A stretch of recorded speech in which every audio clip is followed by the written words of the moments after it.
This evening, I'm joined by Joe Casali and Bill Lavery, both civil PEs, Casali Engineering. I'm joined here by our land use expert, Doug McLean. I'm also joined here by our fiscal impact expert, Joe Lombardo. And I'm also here with our traffic expert, PAR Engineering, tonight represented by Mr. Herman Peralta, and also Mr. John Shevlin has been and is on this project. Very quickly, the project has three components. Village A, 12 single-family homes, 9 market rate, 3 affordable. We have Village B, 44 townhomes, 33 market rate, 11 affordable. And then we have Village C, which is 56 duplex units, 42 market rate, 14 affordable. That total of 112 units, 85 market rate, and 28 deed restricted. And again, that's a 25%. That's a 25% LMI development. I want to just list before you what is part of the application.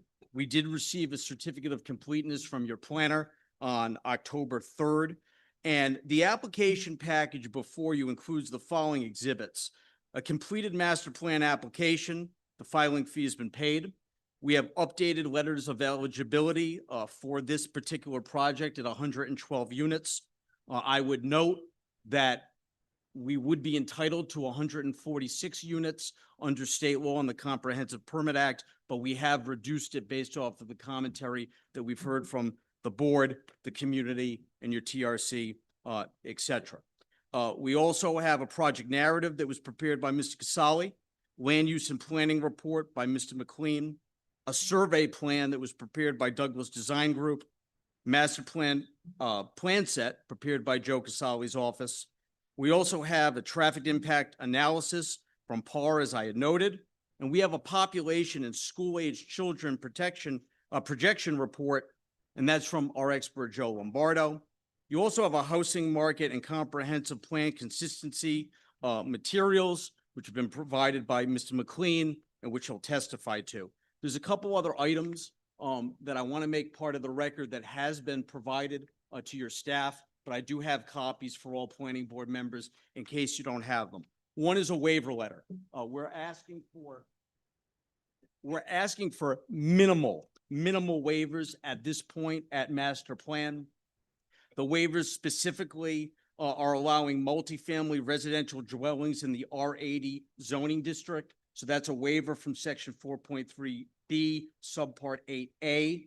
And then we're also asking for one waiver from your planning regulations, which are relative to road width, and we're looking to go from 24 to 20.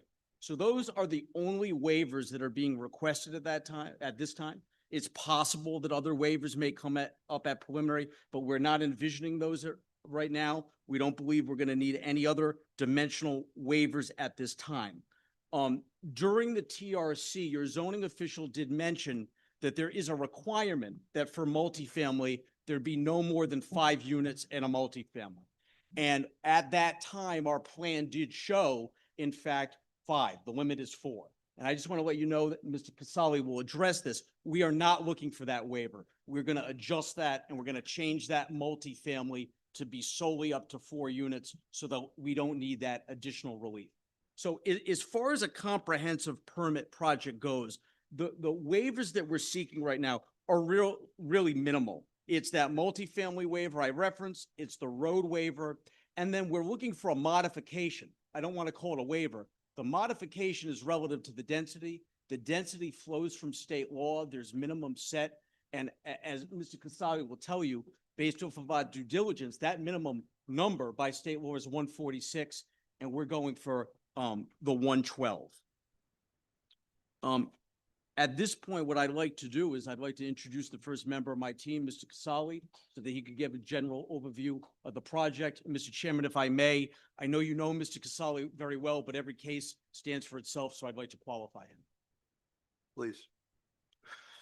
Mr. Casali, could you please state your name, your address, and I'll swear you in. Sure. Joe Casali, offices at 300 Post Road in Warwick. Okay, do you swear to tell the truth, the whole truth, and nothing but the truth? I do.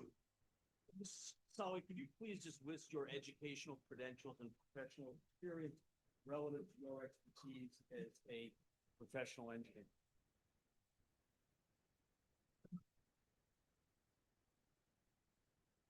Mr. Casali, could you please list your education, experience, professional experience relative to your expertise as a registered engineer in the state of Rhode Island? Sure. I have a bachelor's of science from University of Rhode Island in both civil and environmental engineering. I also have a master's in business administration. I'm a registered professional engineer in multiple states, including Rhode Island. I've been practicing just short of 33 years. Based off of that testimony, Mr. Chairman, I'd ask that the board accept Mr. Casali as an expert in his field. Mr. Casali has testified many times before the board. He's considered an expert in his field. Thank you, Mr. Chairman. Mr. Chairman, if I may go through a quick PowerPoint presentation. I think it may be difficult for the public to see. I hate to ask you all to open up and scoot over a little bit, but it may be beneficial. I don't know. Different here at high school than we are at town hall. Thank you.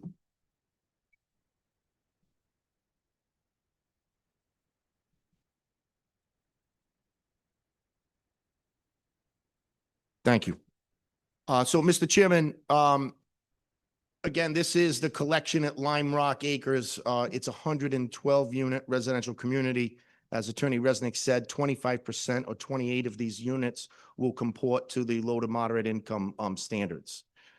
Let's look in terms of where we are in the community. 295, 7, Harris and Lime Rock, as you know. And these are the two subject parcels specifically, Mr. Chairman.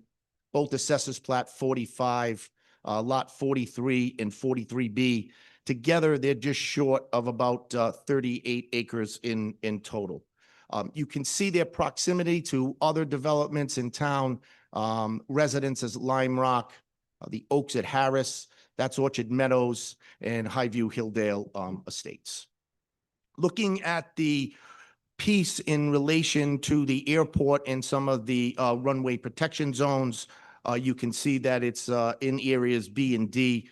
There is a portion in subject parcel A. That's going to be subject to an existing aviation easement that's going to benefit North Central State Airport. So while we won't present any homes in that area, we will have some passive and active recreation elements that you'll see in just a minute. In terms of freshwater wetlands, we've had the site delineated. We're currently in front of the Department of Environmental Management for an edge verification. We believe that the findings you'll see tonight will be relevant and approved by DEM. There are wetlands on the south of the site to the left-hand side. You can see all of the wetland buffers and the setbacks that are now in place. In terms of the applicant, one of the concessions would be the Obadiah Smith lot cemetery will be preserved, as will the existing First Church of God at 60 Lime Rock Road. The single-family home at 82 Lime Rock is proposed to be raised. Looking at the existing zoning, as Attorney Resnick laid out, you can see the R80 zone that the entire site is within. Right below it, Orchard Meadows is in the R20M. And then Highview Hilldale is entirely in your R-Med or your R-Medium zone. In terms of yield calculations, as Attorney Resnick said, being in an R80 zone, the conventional yield of a parcel like this would be about 13 lots. 5 of them would need to comport to the LMI standard. When you overlay that with the state mandate for affordable housing, the calculation is as follows. You take the area that's suitable for development minus the infrastructure. You're left with about 26 of the 38 acres that are usable. So if you were to propose 100% LMI development, someone like a Valley Affordable Housing or a Blackstone Valley Community Action, you could yield upwards of 332 units on this lot. If you drop that down to 50% LMI, which you rarely see, you're at about 250 units. But in the 25% genre, which we normally see, you're at 146 units. So 133 are allowed by the state density, and then the 13 baseline units bring you up to 146. So that's what's allowed, I would say, by right. What this applicant is proposing is 112 units. 28 of them are going to be, again, comport to the LMI standards. And how are they going to do that? They're going to reconfigure one of those property lines so that we can have 4 acres for 60 Lime Rock Road and the Church of God. That's going to leave another 24 acres for development, in which they will achieve the 112 units in 3 really separate villages. The first village we call Village A. These are all single-family homes. These are all 4-bedroom, single-family homes.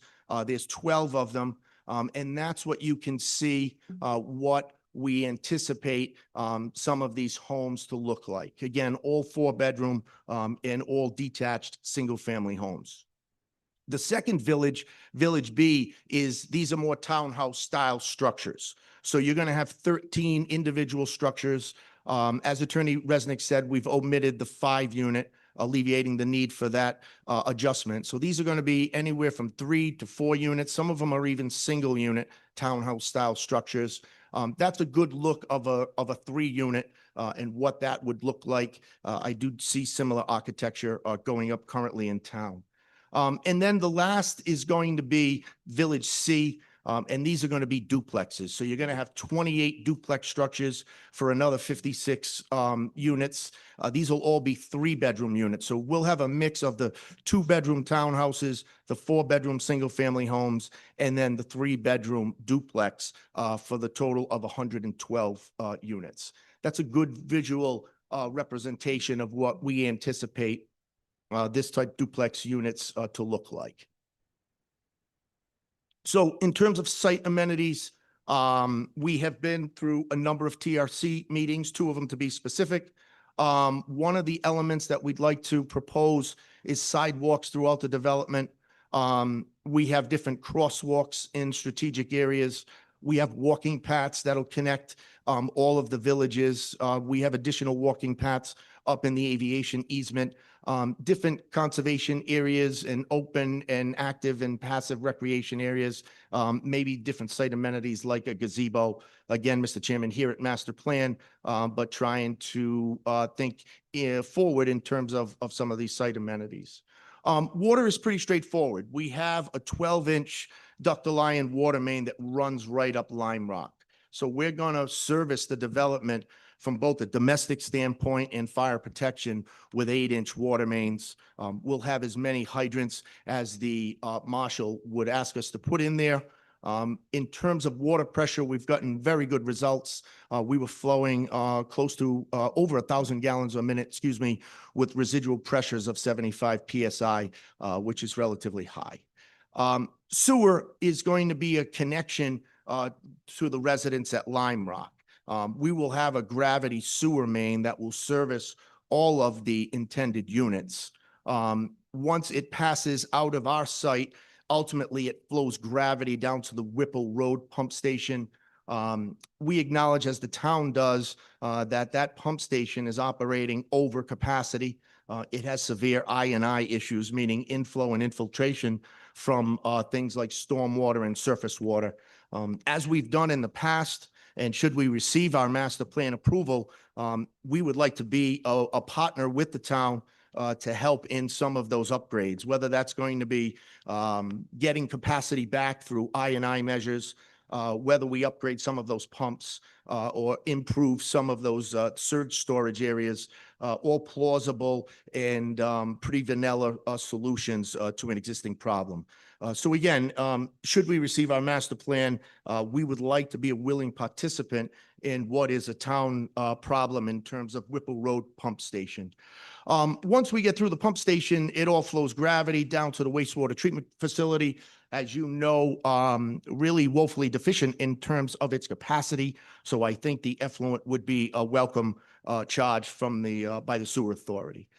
Drainage is another complicated issue in this site. When you look at that pictorial visual, everything flows from a north to south, or the way you're seeing it, from right to left on the page. You can see we have a high point off the property, and everything moves its way until it ultimately makes its way into those freshwater wetlands, and then it exits the site. You can see what we have here is that's our overall watershed. So that entire green area is the watershed in which our subject property lies in. And so it's going to be our charge to that design point to make sure that we control the peak runoff and we reduce volume. So when you look at that design point, that is specifically a culvert on Lime Rock Road. That's not the culvert referred to in the staff report. That's over capacity at 171%, and I'll show you that in a minute. But I think this plan gives good context in terms of our site, the watershed that it lies in, and ultimately the design point that it drains to. That's the adjacent watershed. So this is where the Orchard Meadows development and Highview Hilldale development commingle. You can see that white arrow.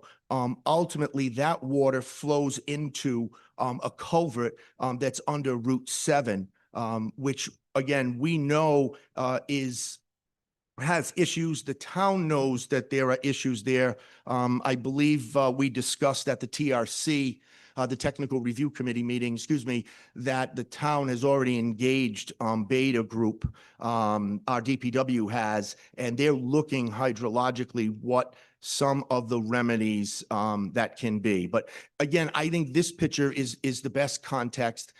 As you can see, none of their water will affect us in terms of flowing on our property, and none of our water flows across their property. Where it would impact them is if we do not control the water to the Lime Rock Road culvert, which we have to by law. DEM will make a point of it, as will the Department of Transportation, as will the town engineer and their peer reviewers. But we need to show a reduction to Lime Rock Road culvert because that's how the water converts and commingles together. I know you'll hear a lot tonight about some of the drainage and how one project will impact the other.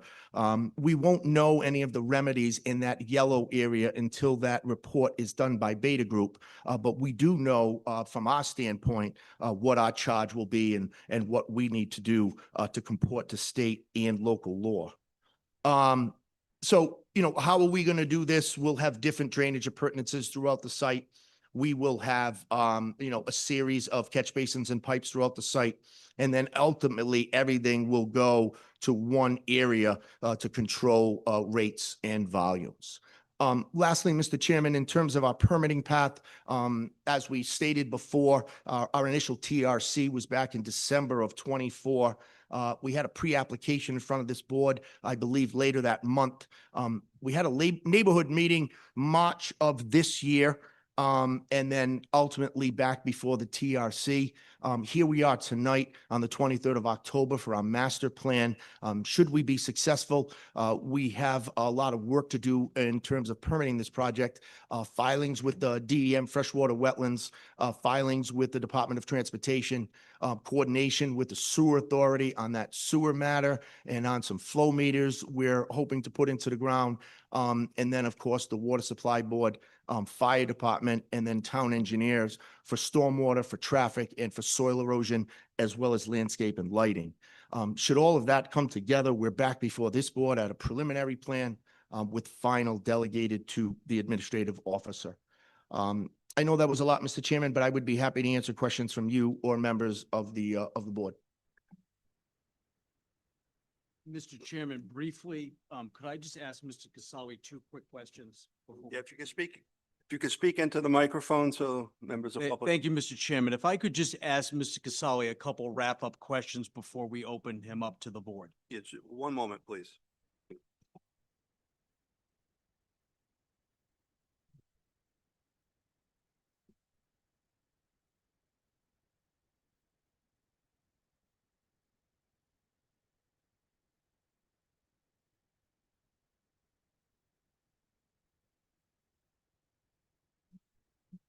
Please. Thank you, Mr. Chairman. Mr. Casali, you submitted a master plan set dated and revised August 2024 that bears your PE stamp, correct? Yes, I did. And the testimony you've provided tonight, along with that stamped plan set, are those opinions provided to a reasonable degree of certainty in your profession as a civil professional engineer in the state of Rhode Island? Yes, they are. Just have a couple quick questions, Your Honor, excuse me, Mr. Chairman, very briefly. What date? Mr. Is, Casali, one second, is the August 24th date, is that the correct date? it was, I believe it's in August 2025. Thank,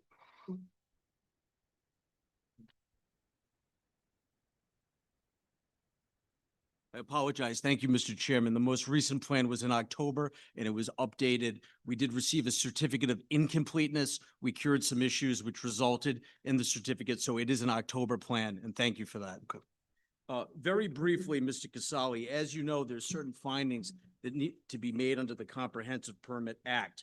With respect to environmental impacts in this stage, which is master plan, can you testify to a reasonable degree of certainty that the proposed development will have no significant negative environmental impact at this time with all required conditions for approval? Yes, both the sewer and water and drainage issues are easily remedied. All right. And with respect to zoning compliance, is it your opinion to a reasonable degree of certainty as a professional engineer that the proposed development is in compliance with the standards and provisions of the municipality zoning ordinance, save for the items that we've listed on our waiver? Yes, excluding the adjustments and the waivers, yes. All right. And then with respect to environmental impacts, and I'm not going to ask you about traffic because Mr. Peralta is here for that, but I want to ask you, can you make the finding to a reasonable degree of certainty as a professional engineer that this project will not result in a negative impact on the health, safety of current or future residents, provisions of emergency services, sewage disposal, availability of potable water, adequate surface water runoff, and preservation of natural, historical, or cultural features, again, at this stage, master plan, Yes, we can make that finding. right? And then very briefly, thank you, Mr. Chairman, as it relates to physical constraints of the subject parcel, are you also able to give the opinion to a reasonable degree of certainty as a professional engineer that the subdivision as proposed will not result in the creation of individual lots with any physical constraints to development that would be detrimental to the health and safety of the community? Yes, that's correct. All right. And also, are you able to make the finding to a reasonable degree of certainty that that the proposed development will not result in the creation of individual lots with physical constraints to the development that would make building on these lots impracticable unless reserved as permanent open space for public purpose? Yes, we can. All right. And with respect to access, are you able to provide the opinion to a reasonable degree of certainty as a PE that all proposed land developments and subdivision lots shall have adequate and permanent physical access to a public street? Yes, they will. All right. And finally, as it relates to services and health safety, are you able to give similar opinions to a reasonable degree of certainty that the proposed development has adequate provisions for necessary services, including but not limited, water supply, wastewater disposal, solid waste disposal, fire protection, and emergency access at this stage master plan? Yes, All right. And are you able to find that the proposed development will not result in significant negative impacts on the health, safety of current or future residents as it relates to emergency services, sewage disposal, availability of potable water, and adequate water runoff, preservation of natural, historical, or cultural features? yes, we can. All right. Thank you very much, Mr. Chairman. I have no further questions for Mr. Casali at this time. good evening, Mr. Casali. Good evening, Mr. Chairman.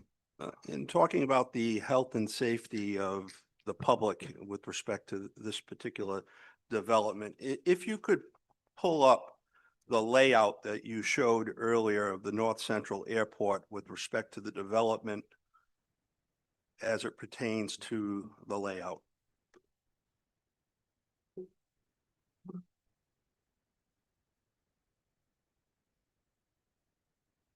Am I correct that the proposed development is in red? Yes, it is. And am I also correct that approximately 90% or thereabouts of the development comes within either Zone A, B, or C? Yes. Okay.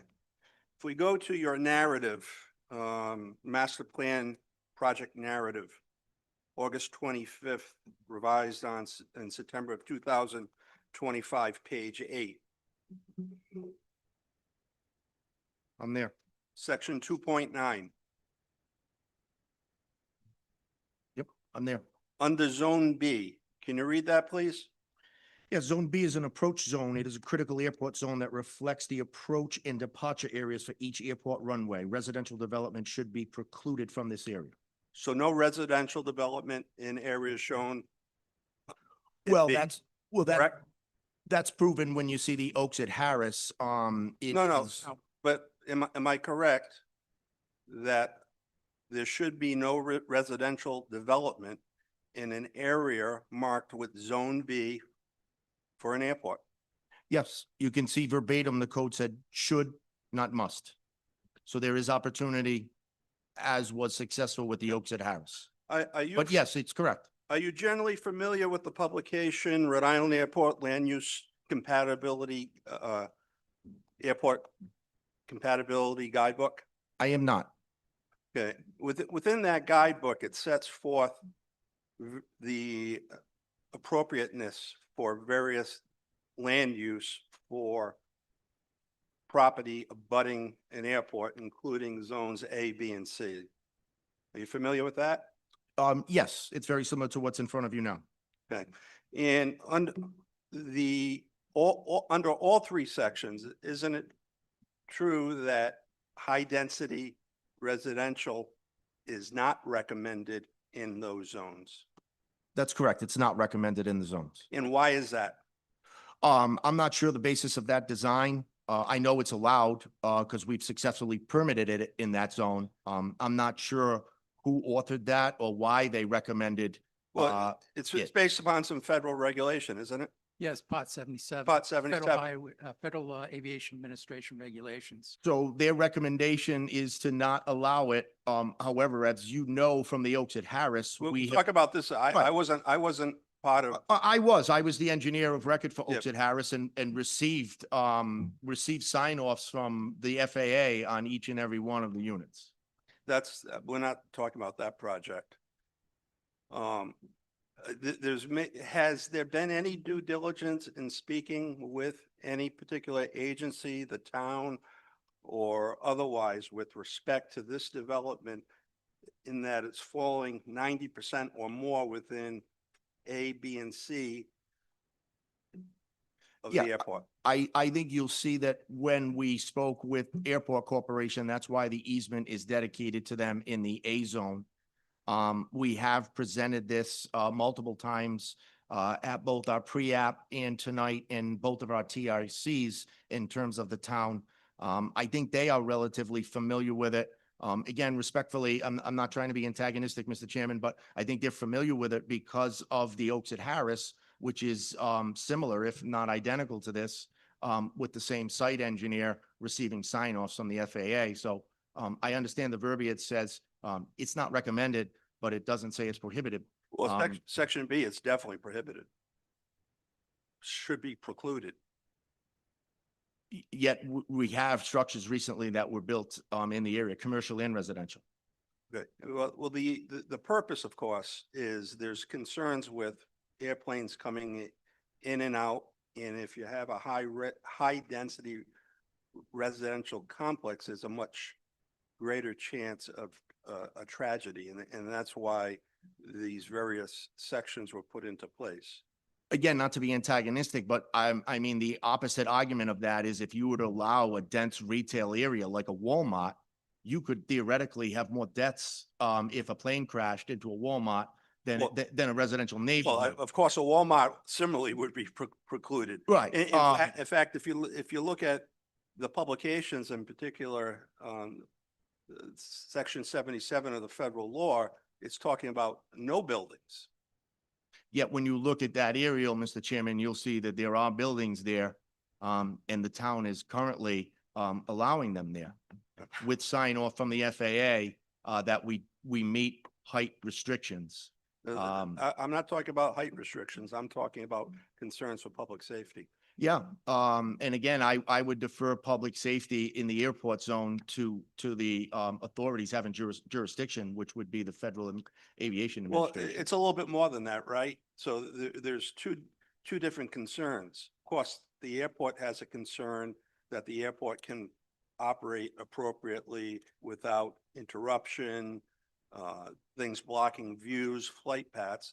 And then, of course, a municipality has concerns with respect to protecting their citizens from potential dangers. So they're not mutually exclusive. They're two different issues. That's a And- fair And statement. that's a major concern that I see with this particular development. If any of the other members of the board has any questions on that. Yes, I have a couple of questions, in regards to the,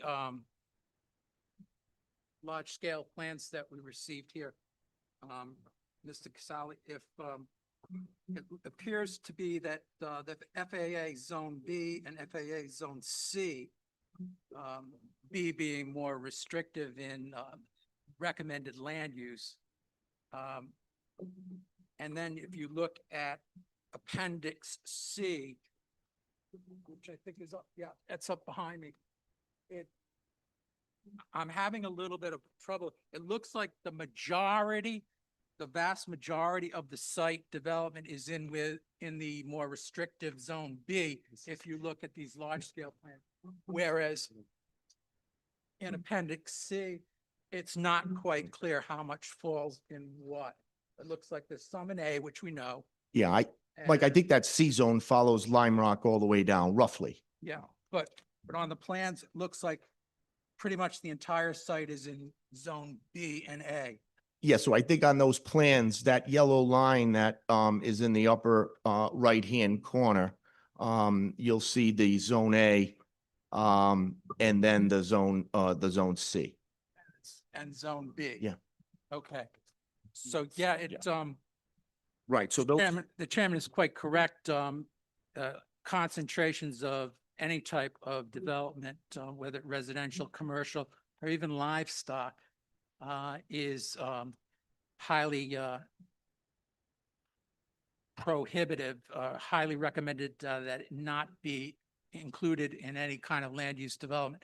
And in fact, it recommends additional review, if you read on later on in the document, where and I was here when that prior development was approved and I voted against it, but that's ancient history. It recommends that if you're going to do residential in this Zone B, you got to stay out of Zone A. That's where the aircraft touches down. And in fact, this development is further down the glide path. Coming in, I don't know if there's any pilots in here, coming in. And this development is actually further down the glide path, so this aircraft is going to be lower. And it recommends low-density residential. What am I saying? Single-family homes on large lots. Oh, that's what we proposed as a town. Good choice. Please hold, please.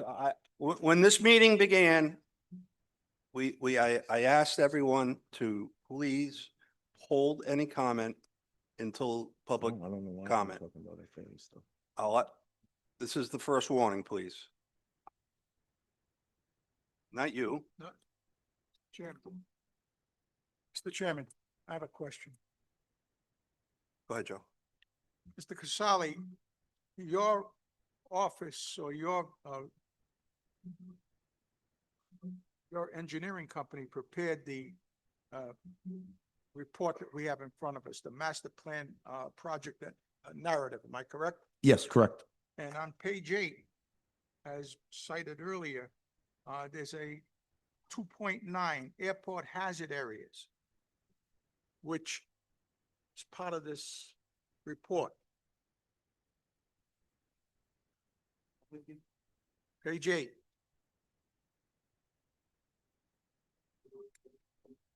Yes, I'm with you. You're with me? Yes. And, you know, to quote from your information here, and I'm going to read what you put in this report. Due to the project site being located within the close proximity to the North Central Airport, the project is located within Rhode Island's airport hazard area. As such, the project site is located within 4 of the 5 defined hazard areas: Zone A, Zone B, Zone C, and Zone D. Zone A says intent is to provide a clear view, free of above-ground obstructions in any structures. Zone B, it says, is a critical airport zone that reflects that the approach and departure areas of each airport runway. Residential development should be precluded from this area. Zone C is saying that it provides an area relatively free of obstructions that is in close proximity, lateral proximity in the runway eversions. In road D, Zone D experiences a number of aircraft overflights within its boundary during approach or departure at the airport. This information you provided to us in this report, am I correct? That's correct. Okay, and basically, the majority of the project is located within Zone B. Am I Yes. correct? Yes, correct. B and C. That is where the residential development should be precluded. That's what you've stated. That's verbatim from the code. Okay, but you've put it in your report. That's correct. So we can rely upon that, am I correct? Excuse me, I'd like to Not right interject. now, not right now. Chairman, I object to a discussion about federal law. We don't have the federal discussion. law in front of us.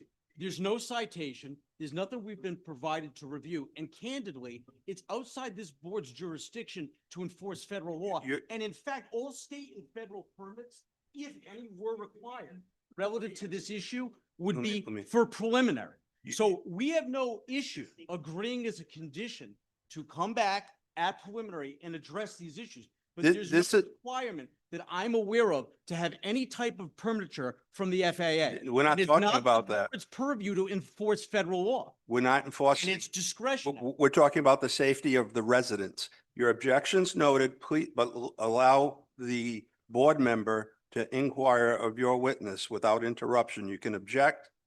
We'll take the objection, but please allow him his inquiry. Go ahead, Joe. In response to Mr. Resnick's statement, okay, I'm reading from a document that was prepared by your expert witness. I'm not reading from federal law.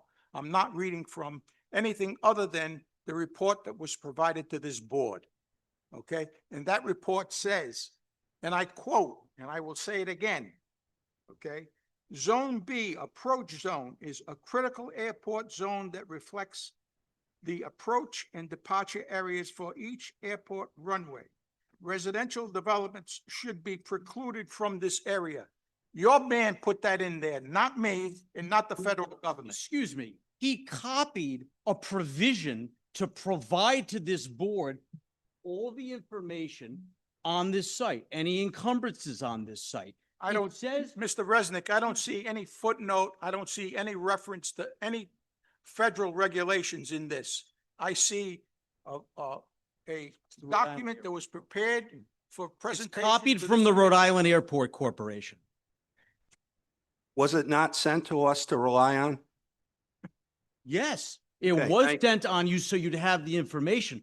What you're doing with it is taking that, grafting it onto a jurisdiction that you don't have.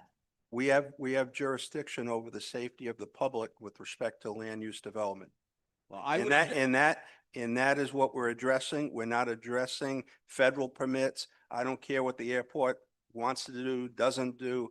We're concerned about the town, the land use, and making sure developments are consistent with public interest and public safety. That's all we're here to do. I understand. So I just please want to, don't twist what we're trying to do into some other argument. It's not. There's a major issue with respect to land use next to airports because there's a concern of public safety and tragedies. And that's what we're concerned about. In your own document that you put forward before the board as part of your application says that the majority of the area to be developed should not be developed because it's in section B. And we're not gonna There's no way around it. We're You could try. stipulating, it comes from the Rhode Island Airport Corporation. Their opinion has nothing to do with this proceeding. No. So should we not rely on anything Mr. Casali said? Is that what you're telling us? Well, that's really Well- antagonistical, and I'm not gonna answer that. Well, but that's just as ridiculous as the comment No, that you it's just not. made. It is. No, we're going outside the purview of a master plan application. Let's continue to do it. We're making the record very interesting. Very good. Go ahead. Any other questions of Mr. Casali?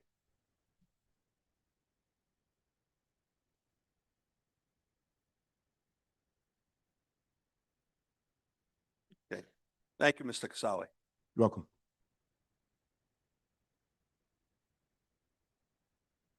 Mr. Chairman, I'd like to call my next expert, Mr. Doug McLean, our land use expert. And I'd also like to give him the opportunity to share his credentials so we can Sure. qualify him in the same manner as Mr. Casali. Good evening. Good evening. Could you state your name and address, and then I'll swear you in? Sure. Doug McLean, Two Carriage Trail, Barrington. Do you swear to tell the truth, the whole truth, and nothing but the truth? Yes, I do. Go ahead. I'll first give a little background for the professional credentials. I have 20 years of experience working as a professional planner in the state of Rhode Island. I've received a master's degree in planning from the University of Massachusetts. I tested for and passed the American Institute of Certified Planners exam, and I've maintained that certification to date. My professional background includes a mix of private consulting work as well as public sector positions with the communities of North Kingstown, South Kingstown, Cranston, and Coventry. I've been accepted as a planning expert in front of dozens of boards in the state, and I've appeared in front of the Smithfield Planning Board on a few occasions in the past. And any other details, I have a resume that's been included along with my report. Any questions on the background? No. You have a motion, Mr. Resnick? I'd make a motion that Mr. McLean be qualified as an expert, land use expert. He is so qualified. Thank you. Good evening to the members of the board tonight. I'd like to give a very high-level overview of my planning analysis contained in my report. I don't wish to read sections of my report or reread citations I've made in my report. It's been provided. I'd certainly be happy to answer any questions if there are. As the board is well aware, this project is being advanced as a comprehensive permit under the Rhode Island Low and Moderate Income Act and will include 25% affordable housing. This project does meet all of the criteria of the state authorized application tool and is properly before the board for consideration of a master plan vote at this, based on the statute. I'd like to first touch on the topic of neighborhood compatibility. Then I'm going to discuss the comprehensive plan and this application consistency and how it meets the local need. And then I'm going to review some statements on the record in terms of meeting the required findings. So for neighborhood compatibility, my focus was on how does this project compare to the surrounding area around it, including those immediate adjacent parcels, but those parcels that are within roughly about 200 to 400 feet of the subject property. And there's a mix of different residential zoning and different housing forms in this area, including duplex and townhouse style developments in the area, namely on Orchard Meadows Drive, Fairway Drive, and Morgan Lane. So the proposed duplex and townhouse units that are being proposed as part of this project are not out of character with the surrounding patterns, both in terms of scale and design.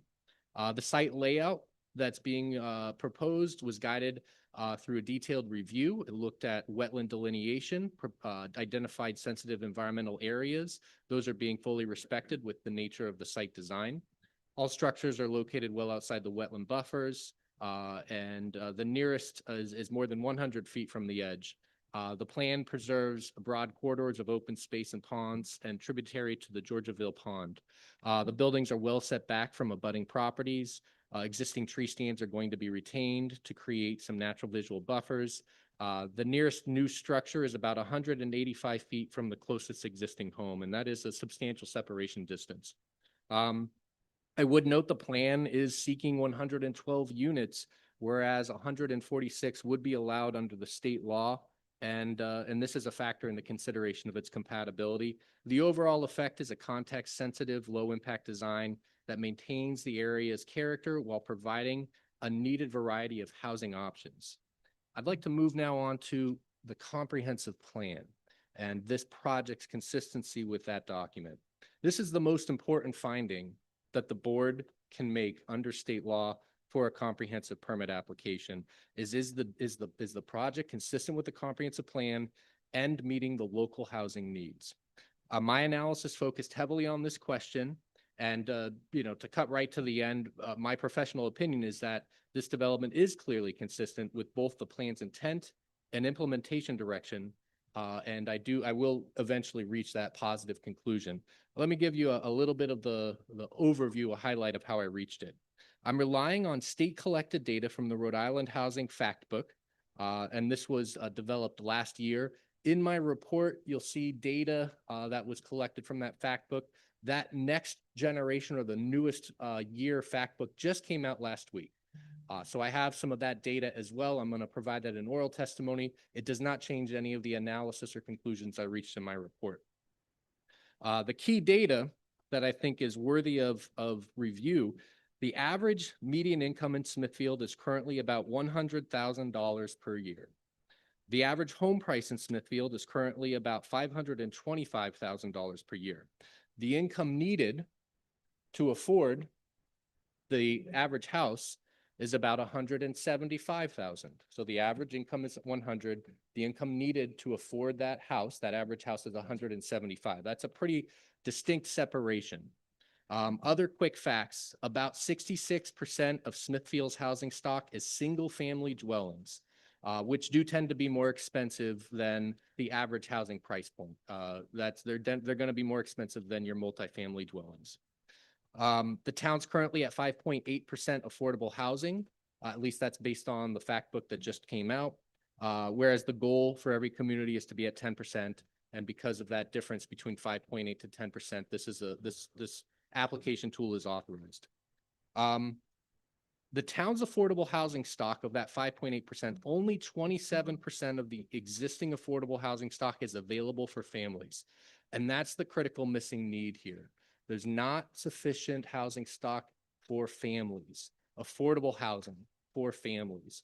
And that's what this application is seeking to provide. So the next question is, what does the town's comprehensive plan say to do about this? And why is this project consistent with the plan? So the comp plan establishes a clear expectation that future housing growth should provide options for a range of household types and income levels.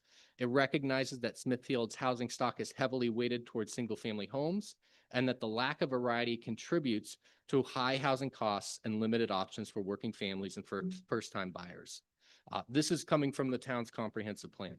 The Lime Rock proposal directly addresses that imbalance by introducing a diverse mix of housing types, and that includes some single-family houses, townhouses and multifamily buildings, and duplexes, each designed to fit within a unified project. The comprehensive plan also emphasizes that new housing should be located in areas where infrastructure and services already exist. This project meets that principle precisely. It will be served by public water and sewer, lies along a state-maintained collector road, and is in close proximity to schools, employment centers, and community amenities. And by concentrating this new growth in a serviceable area like this, the project reinforces that plan's goal of efficient land use and infrastructure investment, avoiding fiscal and environmental costs of extending services into remote or rural areas. Another core theme in the comprehensive plan is environmental stewardship and preservation of natural resources, and the site design does reflect this through careful siting outside of the wetland buffers, preservation of mature tree stands, concentration of development in the upland areas, and bear in mind this application is not seeking the highest density possible. These design choices reflect a deliberate effort to balance housing production with conservation values in alignment with the plan's environmental and community character objectives. The plan also speaks to housing affordability and the economic sustainability. It recognizes that cost-burdened households have a ripple effect on the local economy and workforce stability. So by adding 28 deed-restricted new affordable housing units with this project, integrated with the other market rate units, the project will provide tangible relief for working families and help retain residents who might otherwise be priced out of town. It supports the plan's broader goal of keeping Smithfield accessible to a range of incomes and life stages, and it will contribute to meeting the state's mandate of a 10% affordable housing stock for the community. Finally, from a community form and design standpoint, the project embodies the comprehensive plan's call for context-sensitive, well-planned growth, the reduced density, the architectural consistency, the preservation of open space, demonstrate a thoughtful design process that prioritizes neighborhood integration rather than maximizing yield. It uses the flexibility provided under the comprehensive permit process to achieve balanced, high-quality outcome, one that delivers a public benefit in the form of affordable housing while maintaining the visual and physical character of the area. Now I'm going to read, that concludes my comprehensive plan analysis. Now I'm going to do something that's a bit tedious, but through my report and through my findings, I've looked at all of the 6 required findings in state law. For the record, I'd like to read what those 6 findings are and just provide a quick response to how this project is addressing them. Required finding number 1.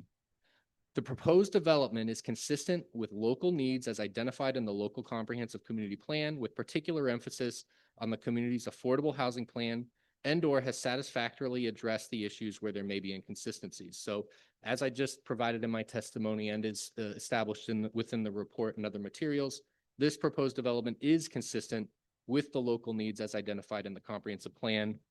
And that is backed up through the analysis provided in my report with citations and detailed language from the comprehensive plan that I don't wish to regurgitate or read for you tonight.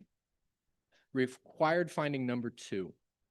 The proposed development is in compliance with the standards and provisions of the municipality zoning ordinance and subdivision regulations, and/or where adjustments are requested by the applicant, that local concerns that have been affected by the relief granted do not outweigh the state and local need for low and moderate income housing. So this project, as was presented just a bit earlier, will utilize waivers to zoning and land use development standards. It's the multifamily waiver, and it's the waiver on the roadway width.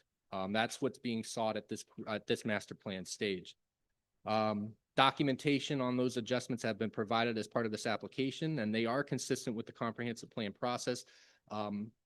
The density that's being sought is within and underneath the state authorized density.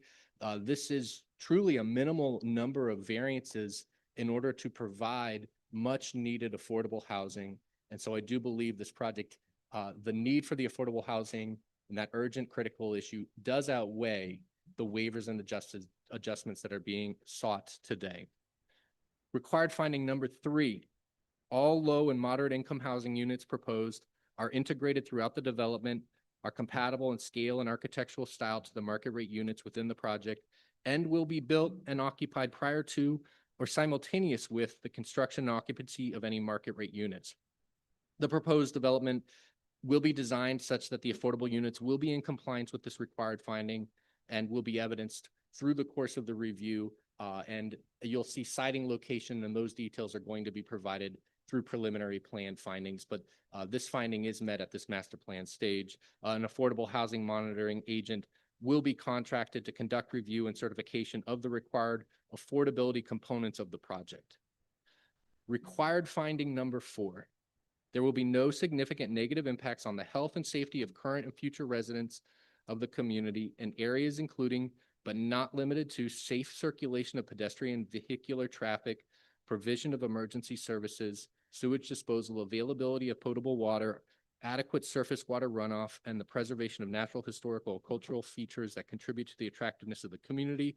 This development includes a wealth of information, plan set, project narrative, traffic impact analysis, land use and planning report that all demonstrate this project can be designed in compliance with the applicable standards for environmental review, for wetlands, for circulation impacts, for emergency response, sewage, water, stormwater, and any other outside permitting agencies.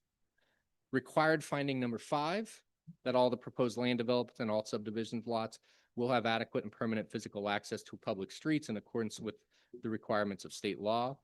This clearly does meet this provision. There is direct access on Lime Rock Road. Required finding number 6, the proposed development will not result in the creation of individual lots with any physical constraints to development. That building on those lots according to pertinent regulations and building standards would be impracticable unless created only as permanent open space or permanently reserved for a public purpose on the approved recorded plans. That was the last required finding. Thank you for bearing with me. The proposed project is in compliance with that last finding, and it is my conclusion that altogether, these findings demonstrate that the statutory criteria for a comprehensive permit are satisfied at the master plan stage. In my professional opinion, this project provides a well-balanced outcome for the town and the future residents of this project. It meets state law. It does meet the goals and objectives of the comprehensive plan. And I do believe it merits favorable consideration by the board. And then I'll ask for any redirection from Mr. Rednick. And Mr. Chairman, if I just may briefly Please. to close it out, Mr. McLean, the testimony that you've offered today, as well as the report that you've submitted with the master plan.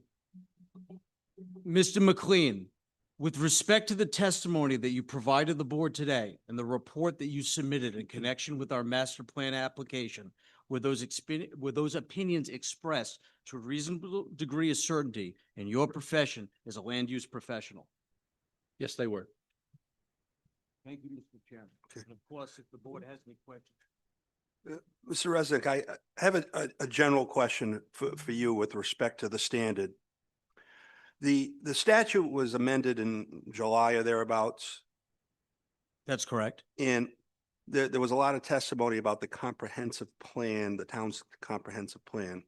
The statute seems not to mention the town's comprehensive plan as worded presently. There was a lot of testimony about compliance with the comprehensive plan. Do you agree that we should be analyzing in part this case to determine whether or not it's consistent with the comprehensive plan or not?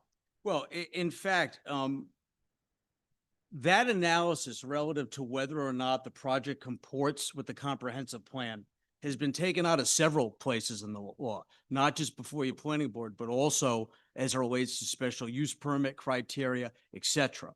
I don't believe that that is a finding and a consideration that this board has to consider. I think it is actually outside the findings based off of that change in law. At the end of the day, though, I think it is important for the community to have this type of comprehensive plan analysis, to do a neighborhood analysis. We all know that the most important document in all of that is your future land use map and here your affordable housing plan. So I think it is important to discuss those components. But you're correct that there is no specific finding that has been repealed by way of that amendment. But again, to give context and to demonstrate to this board why the relief we're seeking is appropriate, given the need for the community to have low and moderate, we have to go to the comp plan. It's incorporated in your comp plan, your affordable housing plan. So we've got to discuss it. But again, you are correct. That finding has been taken out. And in fact, I believe that it was taken out for the benefit of developers and applicants. Good. Thank you. Questions of the board of the witness? Chairman. Joe? Mr. McLean, in coming to your conclusions about the comprehensive plan and the use in this particular project, did you consider or did you take into consideration the airport hazard zones that are identified in one of the reports when you made your conclusions about the safety of this particular project? I did take everything in the comprehensive plan into consideration through my review. So to the extent that the comprehensive plan discusses some of those issues, yes. As it relates to federal regulations, I can't claim that I've reviewed or am an expert in the federal aviation regulations, but I do believe that if such experts in aviation reach opinions that would grant this project through the duly permitted authorized entities, then that would demonstrate conformance with all outside agencies. So should the Federal Aviation reach those conclusions, then I would say that that is the consideration that an expert has weighed in properly. I'm not asking you about federal regulations, and I'm not asking you about anything relative to federal regulations. I'm asking you about the airport hazard zones that are identified in one of your colleagues' reports. Did you take those airport hazard zones into consideration when you were doing your analysis? Yeah, it took all of the content within the comprehensive plan that addresses that topic. Okay, But so- I think if you're asking if I reviewed all of the hazard zones that are being provided, I did. And I did take that into account through my analysis. But I can't claim to say that there's any more detail than the brief information and images that have been provided. And Mr. Chairman, could I just follow up briefly on that point? On that Just point, on that. just on that be point, very brief. just on because that point. I truly think as it relates to this airport issue, we're gonna have to look at it. We're gonna have to do a little research and get back to the board, but I want to say a couple of things about that. Every time that I asked my experts that question, it was in the context of a master plan. And what's before you is a master plan. And with all due respect, I understand you're not asking about federal and state permitting. It's concerns that flow from those guidelines. But at the end of the day, if there was some type of state permit or federal permit that was required to develop this property, given these concerns, we would have an obligation to get it. And we would have an obligation to apply for it before preliminary. So I've already talked to Mr. Casali, and in his experience dealing with the FAA, we will agree to a condition to filing our preliminary application to have a correspondence from the FAA. I'm not going to say verbatim what it will say, but essentially a sign-off, which Mr. Casali has gotten in the past for other projects. So my point is just this. We understand the issue. I think that we do have to be careful jurisdictionally, because when we start talking about federal law and state law and whether permits are required or not, we're really talking about something at preliminary. And I agree, we will come back to you with something from FAA says this is a non-issue. And it's really not, I hope you don't misunderstand our point. Our point is not whether or not this is in violation of federal law. Our point is whether this development poses risks to those residents under the land use that we have jurisdiction. I don't care what the federal government says about what can be done, what cannot be done. I'm more concerned about the safety of our residents. Now, the federal regulations, state regulations, they can be instructive in terms of how they opine they consider these issues. And in particular, you know, the statute we're talking about, the witness just went through the 6 criteria. Number 4 is whether there will be significant negative impacts on the health and safety of the residents. And that's what we're concerned about, and whether or not this development, a high density development, being so close to these areas where under, I believe, Section B, it's prohibited, is there a danger to our citizens? That's all we care about. That's all we're concerned about. So Understood. when you do your research or your analysis and we come back and discuss, please keep that issue in mind, because it's not whether it's a violation of federal law per se or state law. It's whether this development in that close proximity causes a potential danger to the health and safety criteria number 4 under the statute of our residents. That's what we're concerned about. And please don't misinterpret referencing other statutes or whatever. It's instructive, but not binding on us. No, and I understand that. Thank you for that clarification. The only thing I would suggest is similar to the management of stormwater. For example, a finding is made at master, but we all know it has to be made in the context of a conceptual plan.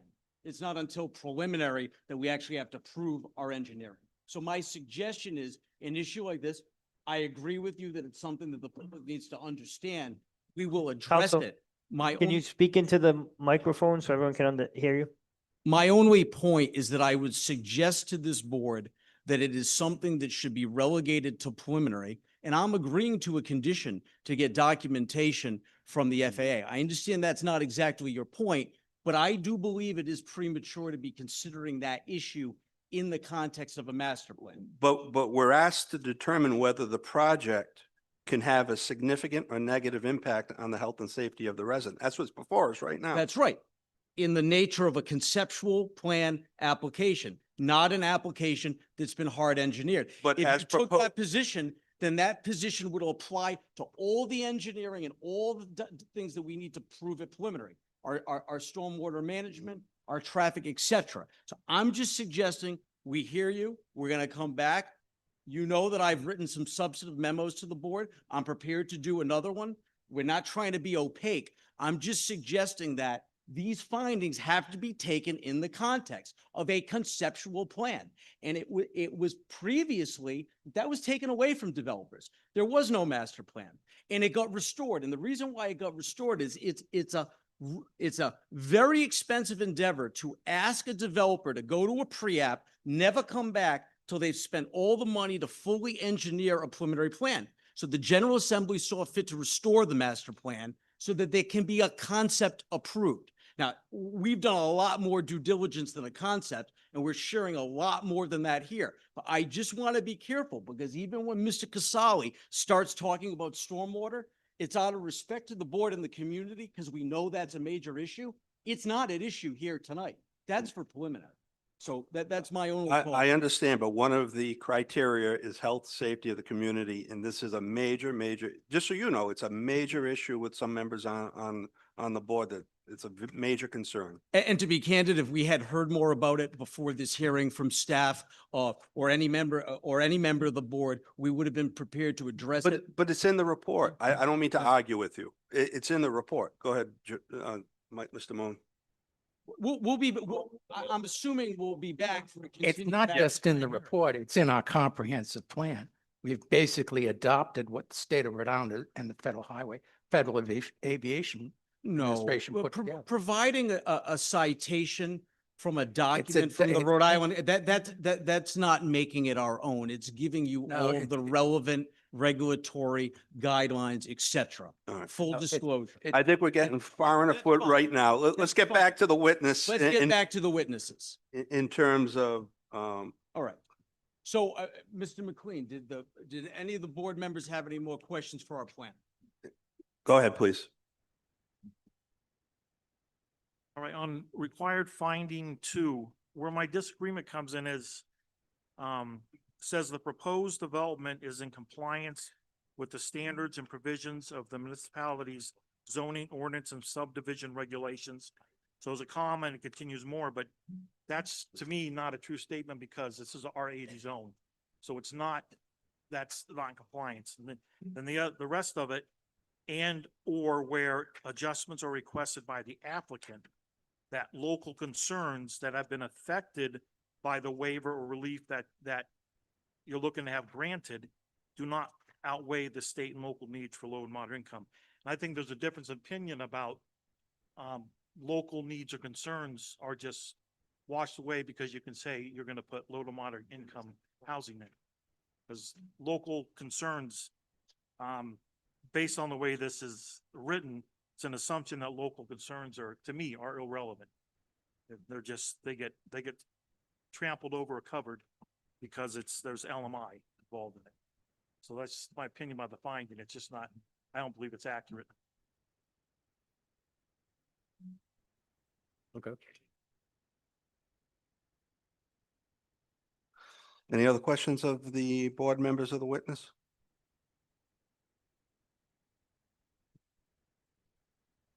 Thank you. I just had a couple of questions to make sure of a few things regarding the affordable housing plan. In our affordable housing plan, there's certain required findings about where these considering these LMI housing developments. Is it your opinion that this is one of the town's existing population centers? Is it my opinion that this is within one of the town's existing population centers? Yes. I don't know if I have a professional opinion on that particular question at the moment, but I could return to you with one. Okay. How do you form your opinion that it's accessible to a major transportation and transit route? I do form my opinion that is accessible from a major, state, collector road, The highway or Route 7? Route 7. And are you proposing that it's accessible to get there by these people on Lime Rock Road? Lime Rock Road is a sufficient, roadway for the traffic. What, We also have a traffic expert, so. and I'm not asking for traffic, I'm asking for the people some of the people that have been qualified as affordable. The concept is they're in areas where they may not have vehicles. How are they going to be accessible to that major transportation road? Have you formed an opinion on that when you've come up with your opinions? So if the nature of the question is, if someone lacks a vehicle, how would they gain access? Is that the nature of the question? Right. To be accessible to a major transportation and transit route. So I do believe that this property and this site is appropriate for a comprehensive permit application, and this is an appropriate site to consider affordable housing. I do believe that it is in an area of the town that is within the existing infrastructure. The roadway networks are there, and there is capacity for people to access those resources. That doesn't mean that every comprehensive permit needs to be directly adjacent to a transit hub. But I do believe this site, after taking in the balance of its location, consideration of transportation infrastructure, I do believe this is an appropriate site for this level of density for a comprehensive permit. But my question is, how is it accessible for the people that may not have vehicles to get access to the major transportation or transit routes? What is your opinion on that? Because you've said it's consistent with our affordable housing plan, and that's expert testimony this board has to consider. Yep. So Regardless of whether the public likes it or not, it's expert testimony. Yep. So what I'm asking is, how did you form your opinion on that it's going to be accessible to the major transportation and transit routes for the ones that may not have vehicles on Lime Rock Road? They would use other means other than their own personal vehicle to access those. So there's rideshare opportunities, there's biking opportunities, there's pedestrian opportunities.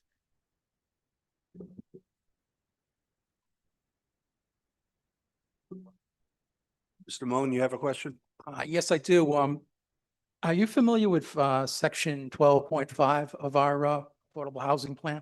I can't recite that off the Okay. top of my head. I don't have it in front of me in my documents. So I think that's kind of where our council is coming from. It's it's one of the things that it's actually several things that we consider what places in town are more appropriate for low and moderate income housing, where some people may not have vehicles to get around.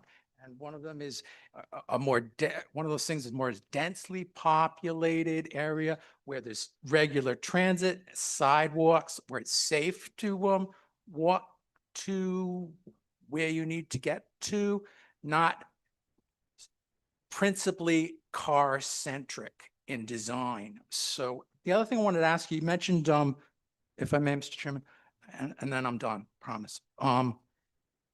You mentioned an update by the on the housing fact book. Yes, Do you know what the percentage of renters currently are cost burden in the town of Smithfield? Renters. It was 48%, how many? How much? 48. 48? Yep. Ah, okay. Thank you. That's it for now, sir. Okay, any other questions of the board? No? Any redirect, Mr. Resnick? Oh, just briefly, Mr. McLean, the answers that you provided to the board, they're questioning, but those answers provided to a reasonable degree of certainty in your profession as a land use expert. Yes, they were. Next expert, Mr. Chairman? Yeah, we're going to take a 10 to 15-minute recess. Okay.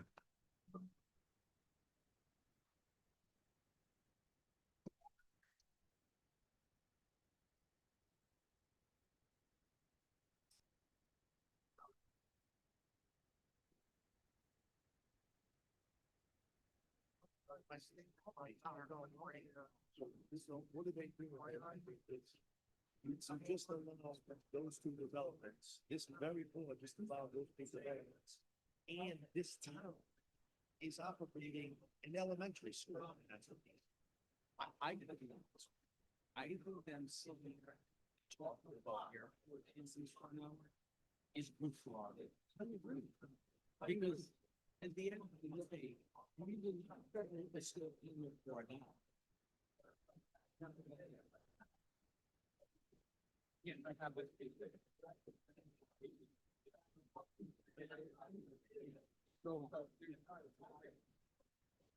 So I think it's disingenuous that you've allowed multiple subdivisions in town to be constructed. What the FAA sign off is, it's an elevation certificate. We have to confirm through architecturally for every individual building that we do not, are not within their elevation. So as that plane is coming in, they have different elevations than their, and.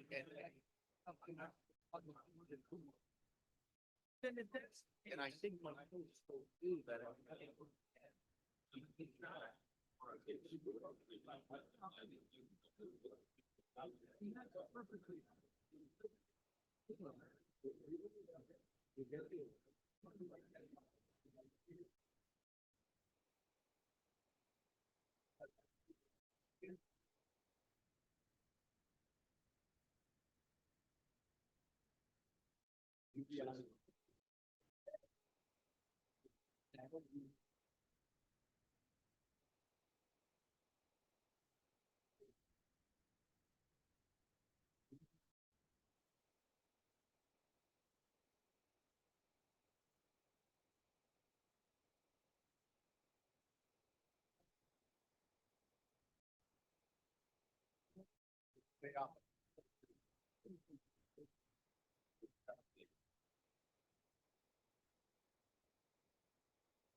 With the original.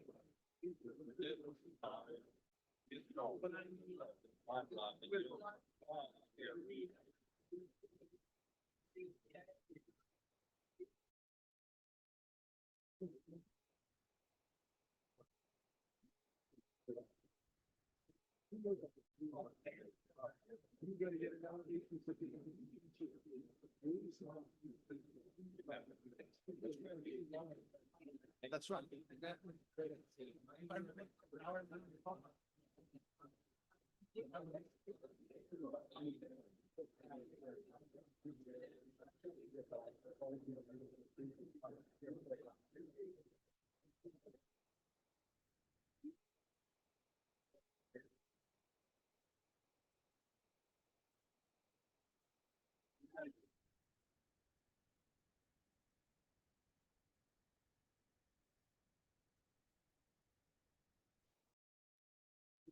We started here, but they said to us, we would rather have a super Walmart than residential.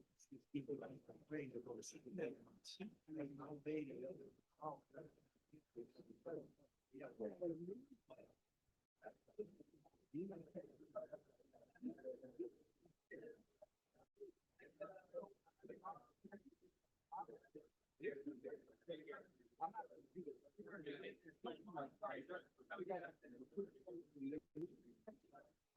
But you know the petition, I think petition is denial, they have a little bit of a bear.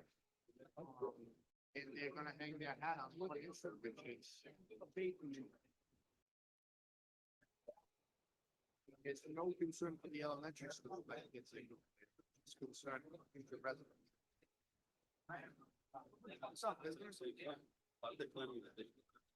If we don't build this project, we don't care about a pump station that's at 100. We don't build this project, we don't care about a culvert at 107. You gotta, we kept banging them on the head, you never asked it. Until we showed, we haven't even showed the aerial. You wanna click through it real quick so they can see it. I don't think that works. Watch this. No, it's not. Look at the aerials. Look what he did. Boom, boom, boom, there he is, boom. We wonder why they're flooding, who's flooding the main? The guy is right here, that's who's flooding the main. The guy cleared 100 acres in on the And he's gonna tell us there's flooding in the neighborhood. Bullshit. No fucking shit. Sure that. No now- permit.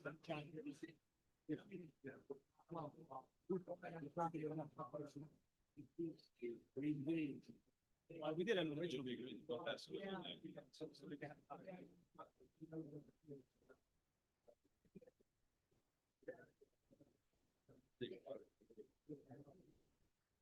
Left it in this about a mile.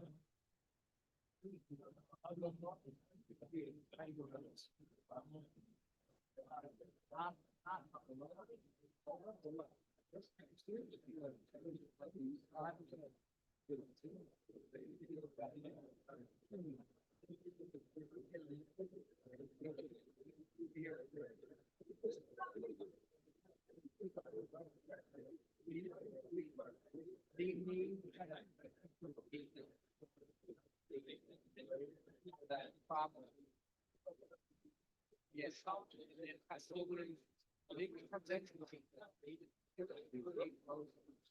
I'm not gonna go into detail. Questions about that.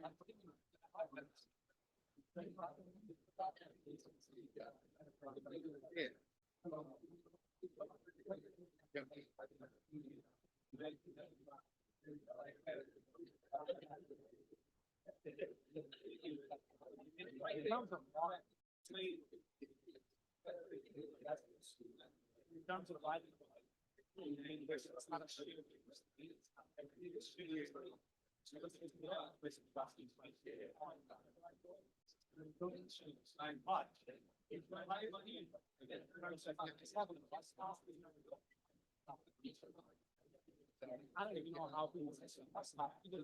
Again, it's something. So. No, I'm saying.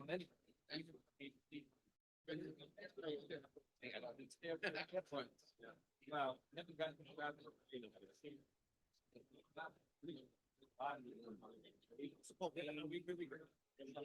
That's. Unfortunately. Yeah. None of. Yeah. I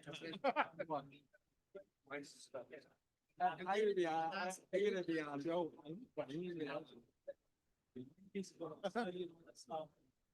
He just can't raise. He's gonna go. I don't like that. That was total. Yeah.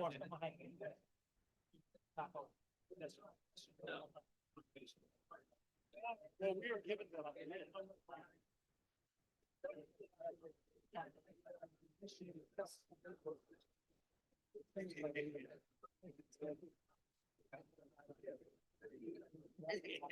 So nothing we cannot come into it. We could always offer them people. We're still needing to send that. This is, use that block. Right up, and then we could say, you're willing to require write-offs, no reason to sort of, create a safer nexus. Definitely. So, hey, is that right on that ability to. That, I mean, that's a. But it may not be worth making.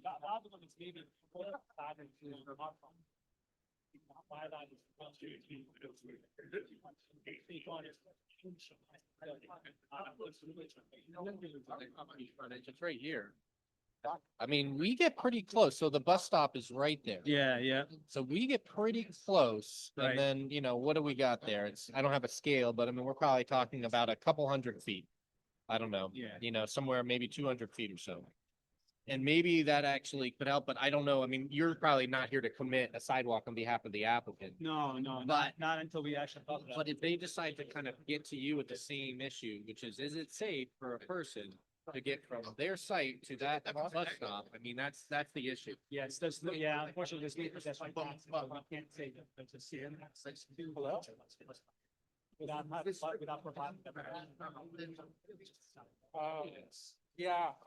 You almost have to do your best to answer it, which is that, this is still a short grid site. Yeah. There's private projects, and it's understood that, you know, that when you're working within areas where there isn't sidewalk networks, that it's kind of, have to make their transportation. The least thing we can say is that there is transit. Yeah. That's common thing. You get along too well. Looking forward to tomorrow. Oh, no, it's available. You know what I mean? Yeah, they're. And that's the best way. They might turn the same kind of questions. They might trip me up, but please demonstrate that it's safe. for Someone to get to places like this site to the bus stop. Well, we don't have that in our town. Question. Well, you know, I didn't have anything about it, but they still wanted to say key. My father's fired as a client. Anything, whatever you want to do tomorrow, is fine. This is tough because you always have, want to focus on another day. It's fun, do anything you want. But I have a question, would you, I don't know the legalities, I'm not a lawyer. I live in affordable house. I have some concerns, I give you valuable feedback if you would like. No, we must be talking to Sam. Do you want But I need it. It's kind of applicable in Where do you live? the house, that's freestanding. Do you live in, current affordable housing in Smithfield? Yes. And you're, I've chosen my door. Before- do you live in a multi-family unit? So I'm one of the luckier ones, I only have one shared wall. But even that is not. Yeah, Okay. But you were just interested because you don't think that the housing you live in now is of good standard, of good neighbors, good neighbors. of good, of enough management. I'm concerned, I never thought I would say this, when I moved there and there was a playground. For little kids, I didn't, that there was anything that made that me. We have a second wave of teenage mafia in our neighborhood. They terrorize adults. Are you 6'2" or 6'3"? Like your height? Now I have a boyfriend. When I moved, I was a single parent. And, but they're not shy to go against him, to get in fight, to call out to me. There are people that need affordable housing. My son is about architecture and he's trying to make it Minecraft. No, my mom went to craft near from there, my dad. He worked for local structure. Yep. But my life, is different, you know. Oh, it wasn't us. No, it was something. Wait, None of us are but I can't explain to you Are you a how renter? hard it is there. Yeah, I have a voucher. Yeah. But we're always like on the border of the voucher and anywhere I told, I used to live, when I moved here, at Stonehenge apartment. Yep. On my voucher, until someone was wearing that. So where I live, people throw it indoors, they can only smoke and vape, and everybody. I mean, I'm not against it. If you can get me that house, but you know what I mean. Yeah, I do know. Well, they slides after that. And we might as well just bring it over. Okay, Mr. Resnick, you ready to continue? Yes, Mr. Chairman, as efficiently as possible.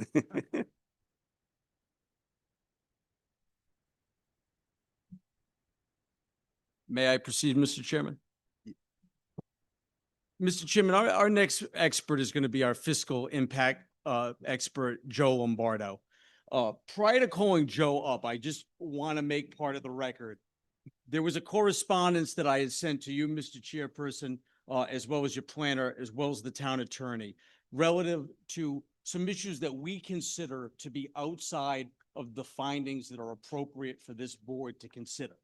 I don't want to belabor that. I don't want to get into any discourse on it. I just want to make sure that the board members have it. I'd like to pass it up right now and make an exhibit to this proceeding. I know I received it, and I believe the planner forwarded copies to the board members. Is that correct? Yes, so all the board members did receive it. We take it as legal argument, not obviously non-binding. It's up to us to determine what we think is appropriate, but we appreciate your comments and your position on those matters. Absolutely. Nothing I say is binding. The reason why I provided it to this board is, in my opinion, irrespective of what the outcome is, all the parties have an interest in having a clean record. And so I've put that on the table because I want the board to understand our position on it.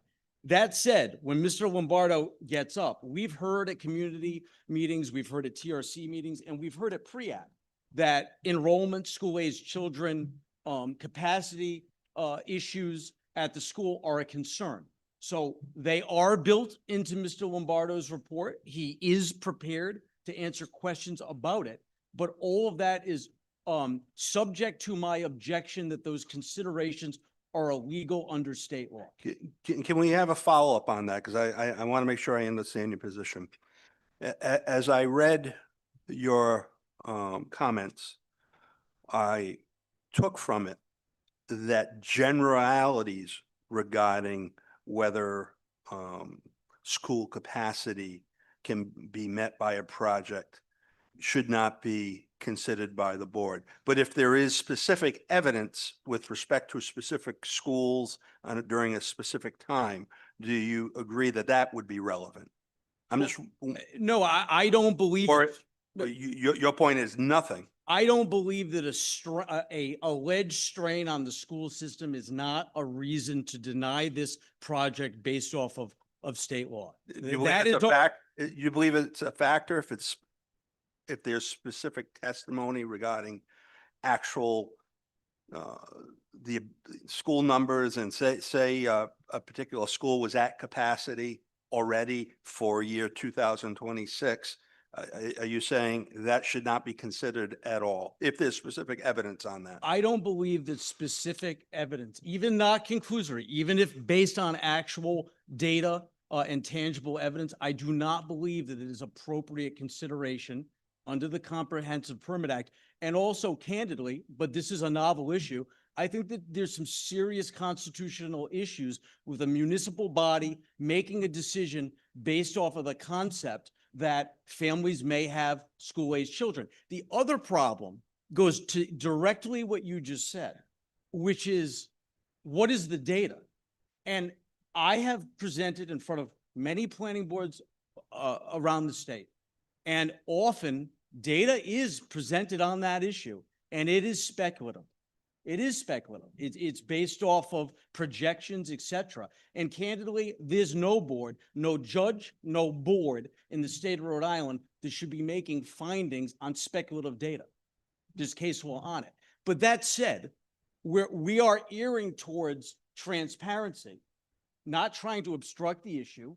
Mr. Lombardo, if the board believes it is appropriate, we'll discuss these issues. In fact, we did an APRA to RIDE. We have all the data.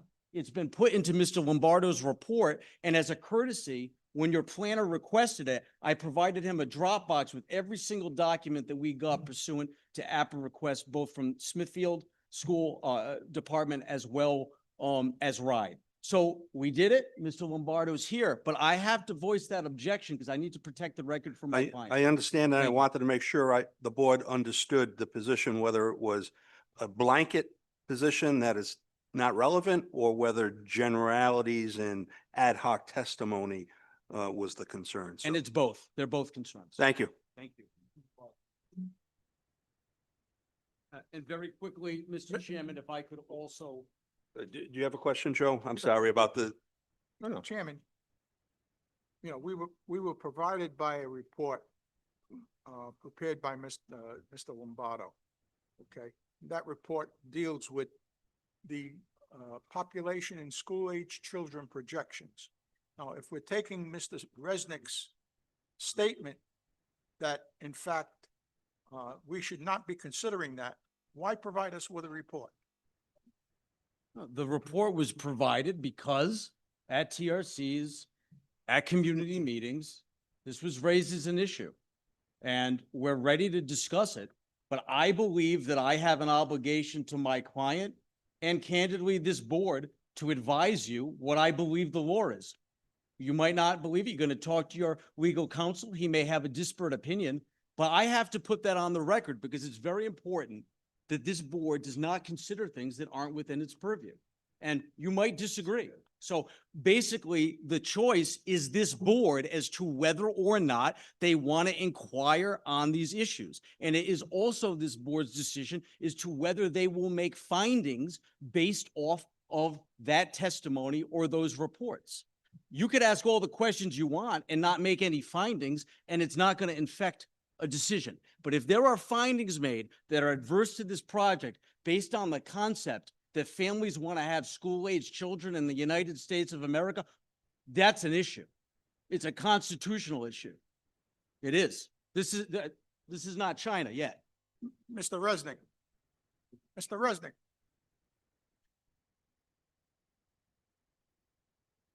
You're a trial attorney. You are, you've tried cases before, judges before.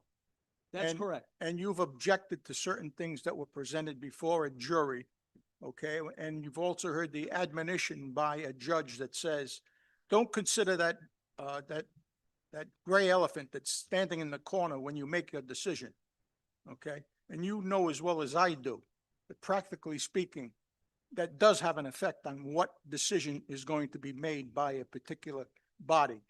You presented this to us. You're expecting us to listen to a dissertation on the effect that it's going to have and then play no role in a decision that we're going to make. This board asked for it at pre-app. Okay, thank you.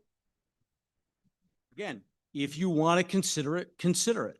I've given you my best understanding of the law on the issue, and we'll see what happens. We understand the legal argument. We have testimony. We're going to hear from the testimony. It's ultimately up to the board to weigh all evidence, all testimony, and ultimately determine, based upon our standard, which evidence is important, which evidence is not important, which is persuasive, which is not persuasive. That's what we're going to do. We certainly do not want to limit your expert or his testimony. So let's proceed. My question was more general to get an idea of what your argument was. So thank you. Thank you. Mr. Lombardo, could you briefly? I don't know if we Miss- swore him in yet, so can you state your name, your address, and then we'll swear you in, please? Yes, thank you, Mr. Chairman. My name is Joseph Lombardo. My home address is 7 Clamshell Drive in Westerly, Rhode Island. Okay. Do you swear to tell the truth, the whole truth, and nothing but the truth? Yes, I do. Okay. Mr. Resnick? Mr. Lombardo, could you please share your credentials, education, experience for the board, please? Yes. Again, thank you, Mr. Chairman, members of the board, members of the public that came out here this evening. It's a pleasure to be in Smithfield. I spent a lot of time testifying before this board in the past. I have a master's of community planning and an undergraduate degree in natural resources from the University of Rhode Island. And I've been doing planning and zoning for close to 50 years now. I have actually testified in all 39 cities and towns and in Superior Court. Mr. Chairman, I ask that Mr. Lombardo be qualified as a fiscal impact expert. He is so qualified. I believe he's testified before this board previously in that capacity. All right. And Mr. Chairman, with respect to this witness, we're going to do things a little bit differently. I want to ask you, Mr. Lombardo, you authored a report in connection with this master plan application. Is that correct? Yes, I did. All right. And the title of that report is Population School-Age Children Projection Report, correct? 2025. Yes, that's correct. And are there any other materials that you provided in connection with this application? Within the report? Yes. Yes, there's also a project revenue projections within this report that I also feel is good information. Again, it's informational purposes for the board. And there's also in the appendix, there's several documents that we received from the Smithfield School Department in Rhode Island Public Education. So again, those are provided for your information. So you have an idea what we asked for and what we were able to get. And again, it's good information for you just to understand school capacities, school enrollments, and school projections. That's really what they are. Mr. Lombardo, that report, does that express your opinions to a reasonable degree of certainty as a professional fiscal impact expert? It's my professional opinion as an expert to give you a guideline and an estimate of these projections, and that's what they are. All right, and those guidelines, estimates are contained in the report that we just referenced, correct? Yes, they are. All right, and with that, Mr. Chairman, I'm going to open Mr. Lombardo up to any members of the board. We don't have any specific presentation in mind, but he's certainly happy to talk about any part of the report. Thank you. Members of the board, questions, please? Yes, Mr. Lombardo, and I, recognize you as an expert, but based on what Mr. Resnick said, are we only to accept this as speculative? No, not speculative. Well, but he's saying we're it's- like to recognize data that you're giving here. It's speculative. No, it's an estimate based on data sources that I've documented. And it's my professional opinion, having prepared these reports for over 30 years. So it's good information, and everything that's in here has a citation. So they're not things that I speculated on. There are things that I've learned over the years, things that I've documented, and that's what you see here. There's sources of information in here, that type of thing, so that I can give you, based on those assumptions, I can give you an estimate of how many people will live here and how many of them might be school age. And that's really the purpose of it. And it's based on all of that gathering of data. It's not a speculation, it's an estimate. All right, but do you understand that Mr. Resnick was presenting this information before you, Yeah. your report, that it's considered, this information we should only consider speculative? And I don't know if you feel the same way about your information. Well, I think that question is in some ways to me. I think that there's a difference between a projection and speculation. These projections, and Mr. Lombardo can correct me if I'm wrong, are based off of all available data, but they are not concrete, tangible evidence of real world conditions or exactly what may occur. They are projections based off assumptions. And the exact line where that runs from speculation to supportable data, I leave that to the board. Okay. All right, okay. Do you recall the question? I'm sorry, Mr. Chairman. Do you recall the question? Because Mr. Resnick had an objection to the question. Do you recall the question that the board member posed to you, or would you like him to ask you that again? If I didn't answer it, I thought I did. No, but- yeah, and you did, but you're saying there's some basis to what you're saying. Yeah, these But are, just these based are, on how it was presented before you came up, you're considered an expert, which I believe you are. But well, there's it's two, very convenient for him to say you're an expert and the data's good, but at the same time, we're Well, only they- see it as speculative. So I think that's that- my problem. I think there's two parts to this, because this is the first time I've had these discussions with boards in different towns. There's a requirement or a request to prepare this. I think if you look in your land development regulations, I believe it's a checklist item. So this was requested, so we provide it. The second part of it is, there has been documented court cases that he's explaining to you, where you review it, but you can't put it in your findings of fact to say, you can't use this as a finding of fact. You can use it in your minds to understand the project and understand the impact to the community, but there's no place in the law that tells you use this as a decision maker. And that's really, I think that's what he's trying to tell you, and that's what I'm trying to tell you. It's information. All right, And thank if you you. have questions on it, I can explain any of it to you, but it gives you an idea, not only how many people will live there and how many school-age children and why, but it also gives you a projection of revenue. So you have an idea what this project produces on an annual basis, if it were all there today, and what the one-time fees are, of a project of this size and magnitude. And it's, again, it's informational. That is, if you look on your checklist, there are required documents, and there's a section that says additional information. So the towns are asking for this information, and I think if you pick up the regulations in all communities around, you'll see something that says population and school age projections. The town just wants to know, and so we're giving it to you for informational purposes. But it is not speculation. It is based on facts and data that I've accumulated over the years. There are sources listed in here. You can review any and all of them. It's just trying to give you an idea what it means if this were built and it was existing today. Okay, thank So you. I hope that answers your question. Thank you.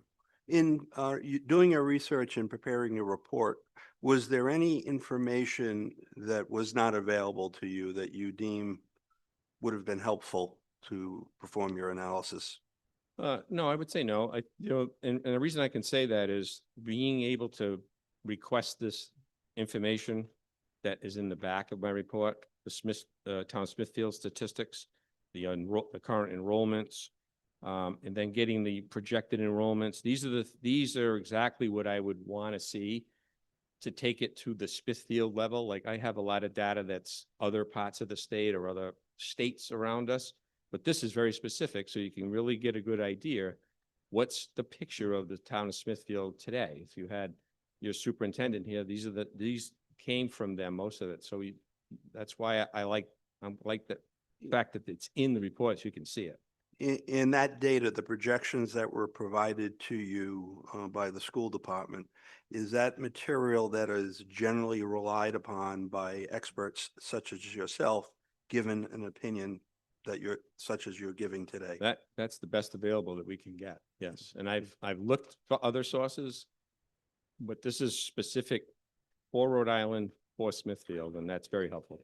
As part of your analysis, this particular project is in a particular area and deals with certain particular schools. Was your analysis townwide, or was it specific to the specific schools that would be impacted by this project? I didn't get to that level of specificity, but the very last page of the report shows the current enrollment, the current capacity of the various schools. Most of them look like there was sufficient capacity. I'm not 100% sure which school they would go to, but there is capacity here. At least it's showing it today. But, you know, the thing you have to remember is when you have a projection of school-age children, that's across from first grade to 12. So people they may end up in different schools at different times. It's a multi-factored analysis, Right. and it, in part based upon the projection not only of school-age children, but what grades they're going to be in. Correct. In more particular, which particular schools, as it pertains to this application, that they would be going to. So, for example, an elementary school that is far away from this particular development that the school children would be going to is really not pertinent for our analysis in terms of this particular project. Would you agree with that? I understand, yes. Okay. And one last thing along those lines, this is saying school-age children, so that's an age qualification. And there's no way to particularly ever quantify the number, but there's always a possibility that parents will elect to send one of their children to a private school. So they may reside there and they may have the ability to send them to a private school. So it takes them out of Smithfield's population at the schools, and they may be going to another school. So there's no way to tell you if that'll happen, or if there'd be 5 of those students are going to private schools. It's an age cohort, basically, from that age to that age. Has that been analyzed in Rhode Island, No. coming up with a number for anticipated No. children? No. No. Right. There's also charter schools and magnet schools. People can send their students to other communities. Where I live, people send their students to Charahoe Regional School for trades, and there's a reciprocal thing going on there. So Although some of the people who are going into the affordable housing may not have the means. that's correct. So Yeah. that's a balancing factor as well, if it was an appropriate element for us to consider. Any other Any questions? other questions of board members? Go ahead. Mr. Lombardo, the project's broken up, as you know, into 3 different villages. Right. Can you give us a summary of how many children you believe each of those villages will? Yep. And then I know you have qualifying information. Right. I'd like to hear the qualifying information per village. Sure. Okay, so the first The first part of that are the 3 and 4 bedroom units. So there's 12 single-family homes. Single-family homes, based on statistical research, national, local, and et cetera, shows 60 school-aged children per 100 units. So I use that number as a multiplier for those 12. So that's a very small number.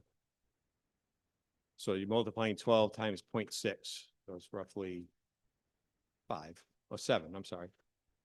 And then in the 3-bedroom townhouse units, I have a whole list of qualifiers on page 4 where I'm describing them in detail. There's a lot of factors involved with those types of units that may or may not attract families with children. There's a lot of buyers that might elect to have a 3-bedroom unit because they want to have a home office or they want to have an exercise room. They're a married couple in their 30s with no kids, but they want the 3 bedrooms. They want to have a spare bedroom. They want to have an office. It's the size of those units, even though they're 3 bedrooms. It's the lack of storage space in those units. It's minimal space outside of those units for where you would normally see children's apparatus, trampolines, swing sets in individuals' backyards. People have kayaks, bicycles. Where do they put them? So when you look at all the qualifiers I did on page 4, I reduced that number to 0.20. So on all of those units, the 44, it's a smaller projection than if they were single-family homes, even though they have 3 bedrooms. And let me just qualify, since you asked. School-age children and population is generated by the type of unit, the number of bedrooms, and the size of the unit. So all of those things become a factor when I use a multiplier to figure out how many students are coming or how many people are going to live in those particular sections of this development. The last section is the 2-bedroom duplexes. Those are usually, and I have a lot of data in here from recent developments in Rhode Island, and there's some Smithfield data that I had, is about 10 per 100 units. So those 56 units would generate about half that amount, so 20 students roughly. So those are numbers that I've put in here for you. And you can, if you follow through how I arrived at those multipliers, you'll get the number that I have. And again, it's an estimate. It's using the statistics, but it's very specific to the size of the unit, the number of bedrooms, and the configuration of it. Does that help? Yes, so, one of your qualifiers is the fact that you came to a certain number based on the fact that, there are no playgrounds or, recreational areas in this development. But if we as a board suggest to the applicant that that's appropriate to have, given this type of development, some residential, some recreational areas, how does that affect your number? Well, remember, what I told you just a minute ago is there's a central little tot lot is one thing. That's a benefit to, if a family were to move in with a child, that there was a place on site that they could walk to, that's one thing. But what I'm explaining to you in my qualifiers is that they can't put their own swing set up behind their house. They can't have trampolines and storage sheds, bicycles, toys out there. It's not permitted, and it's not part of the design.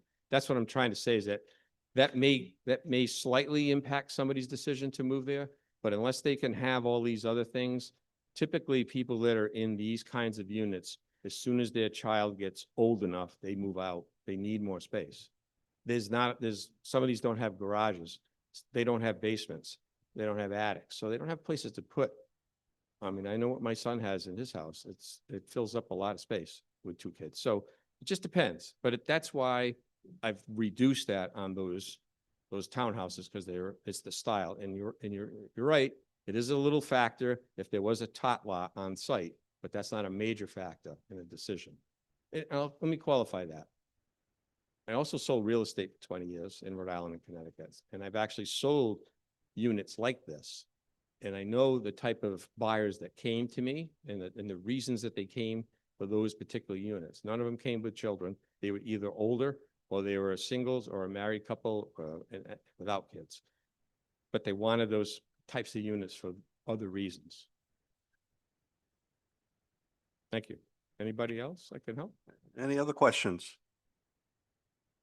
Any redirect? Just very briefly, Mr. Chairman, Mr. Lombardo, you've been asked some questions this evening by board members. Your answers, your testimony was to a reasonable degree of certainty. Your expertise as a fiscal impact expert. That's correct. That's all I have, Mr. Chairman. Thank you. Our next expert is relative to traffic. Do you have them today? I do. Our traffic engineer this evening from PARS, Herman Peralta. He's working in connection with John Shevlin, both PEs and traffic experts. And if I might qualify him in the same vein. Same way, please. Before that, can you state your name, your address, and I'll swear you in. Herman Peralta, office at 8 Blackstone Vale Place, Lincoln, Rhode Island. Okay, you swear to tell the truth, the whole truth, and nothing but the truth? I do. And Mr. Peralta, can you very briefly share your education, experience, and licensure with the chairman and the board? Good evening, Mr. Chairman and members of the board. I'm a graduate of University of Rhode Island. I have a degree in civil and environmental engineering. I am a project manager at PAR with about 20 years of experience in transportation engineering, mainly focused in traffic. I am registered a professional engineer in multiple states in New England, including Rhode Island. Mr. Chairman, based off of that testimony, I asked that Mr. Peralta be qualified as an expert. So qualified. Thank you, Mr. Chairman. Okay, Mr. Peralta, before you dive into your testimony in chief, I just have one question. In connection with this master plan application, PAR, by and through you and Mr. Shevlin, submitted a traffic impact analysis. The first one dated November 2024, which was later revised August 2025. Is that right? That's correct. All right. And I just want to briefly ask you, during the TRC, Mr. Shevlin was present, correct? Correct. And I believe that there was a question from some staff members whether or not that revised report contemplated all potential projects that are presently pending with the town. Is that correct? That's correct. All right. And after that question was raised, you and Mr. Shevlin took a look at the report. You took a look at the developments that are presently before the town. Is that right? That's correct. And does your revised report contemplate all such developments? Yes, it does. Thank you. And Mr. Peralta, if you'd like to give your testimony. So again, good evening. So originally PAR had completed a traffic study for the original proposal of 215 units, as Mr. Resnick had pointed out. Given that the proposal has been revised where the number of units has been reduced to about half, PAR had completed a revision to the traffic study report, which I believe the board has a copy of. My colleague, Mr. John Shevlin, I believe also had previously presented the original study in front of the board. Given that's been a while ago, I do want to go through the traffic study and talk about each section at a high level. And any questions the board may have, I'm certainly answer those questions at the conclusion of my presentation. So the first step of the traffic study is to define the study area. This is based on obviously the use, the scale of the project, and the location within the community. So based on those three things, the study area was determined, which included Lime Rock Road between Route 7 to the south and Route 123 to the north. We did also look at 4 study intersections within the Lime Rock Road corridor between Route 7 and Route 123, and you can see it in the slide. We looked at the signalized intersection of Route 7 with Lime Rock Road, the signalized intersection of Lime Rock Road with Route 123, and also the 2 unsignalized intersections of Karen Ann Drive and also Clark Road. So the next step was the data collection phase. This included field inventory of the existing conditions within the study area. We collected pavement widths, traffic control, speeds and geometry, etc. We then obtained manual turning movement counts at the 4 study intersections back in October 2024. We collected those counts during a weekday, during the AM and PM peak hour periods between 7 to 9 AM and 4 to 6 PM, which is typical of commuter peak traffic along Lime Rock Road. We also collected traffic speeds along Lime Rock Road in the vicinity of the site. Lastly, we obtained copies of crash reports from the local police department for a 3-year period between October 2021 and September 2024, just to determine if there are any safety-related issues within the study area that may, require mitigation measures. So this kind of leads to the next segment of the study, which is the safety analysis. We reviewed the crash reports that were obtained, as previously mentioned.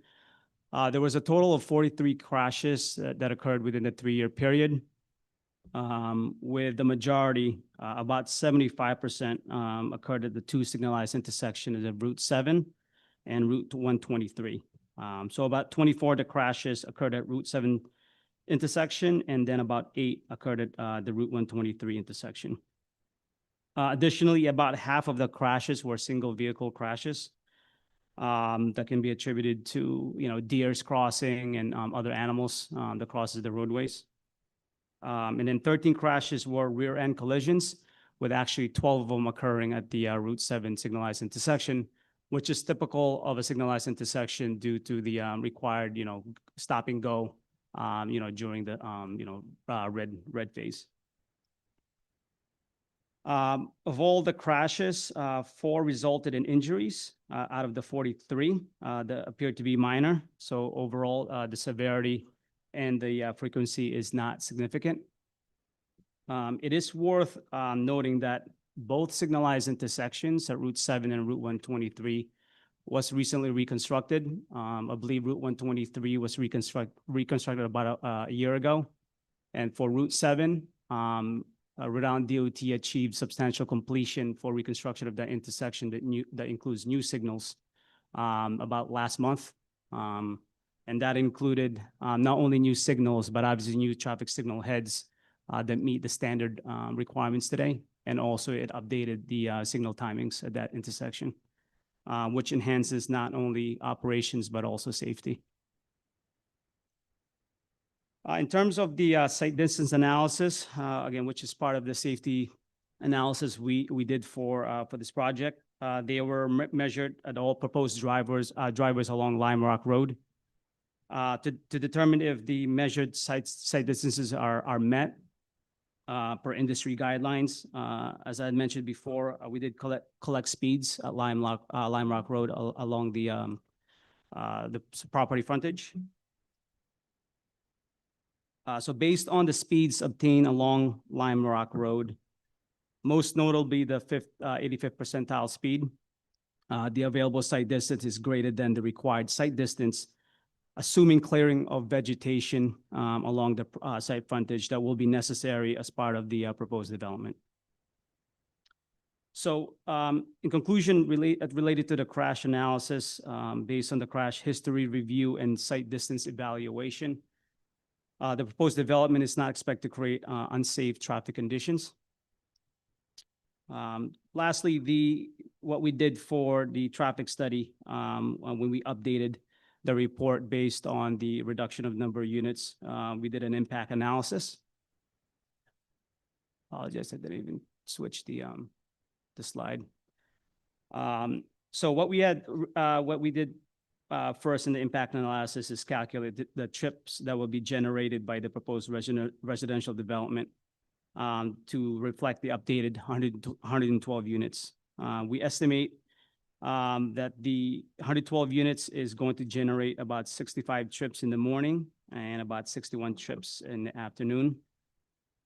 That's obviously a a significant reduction from the original 215 units.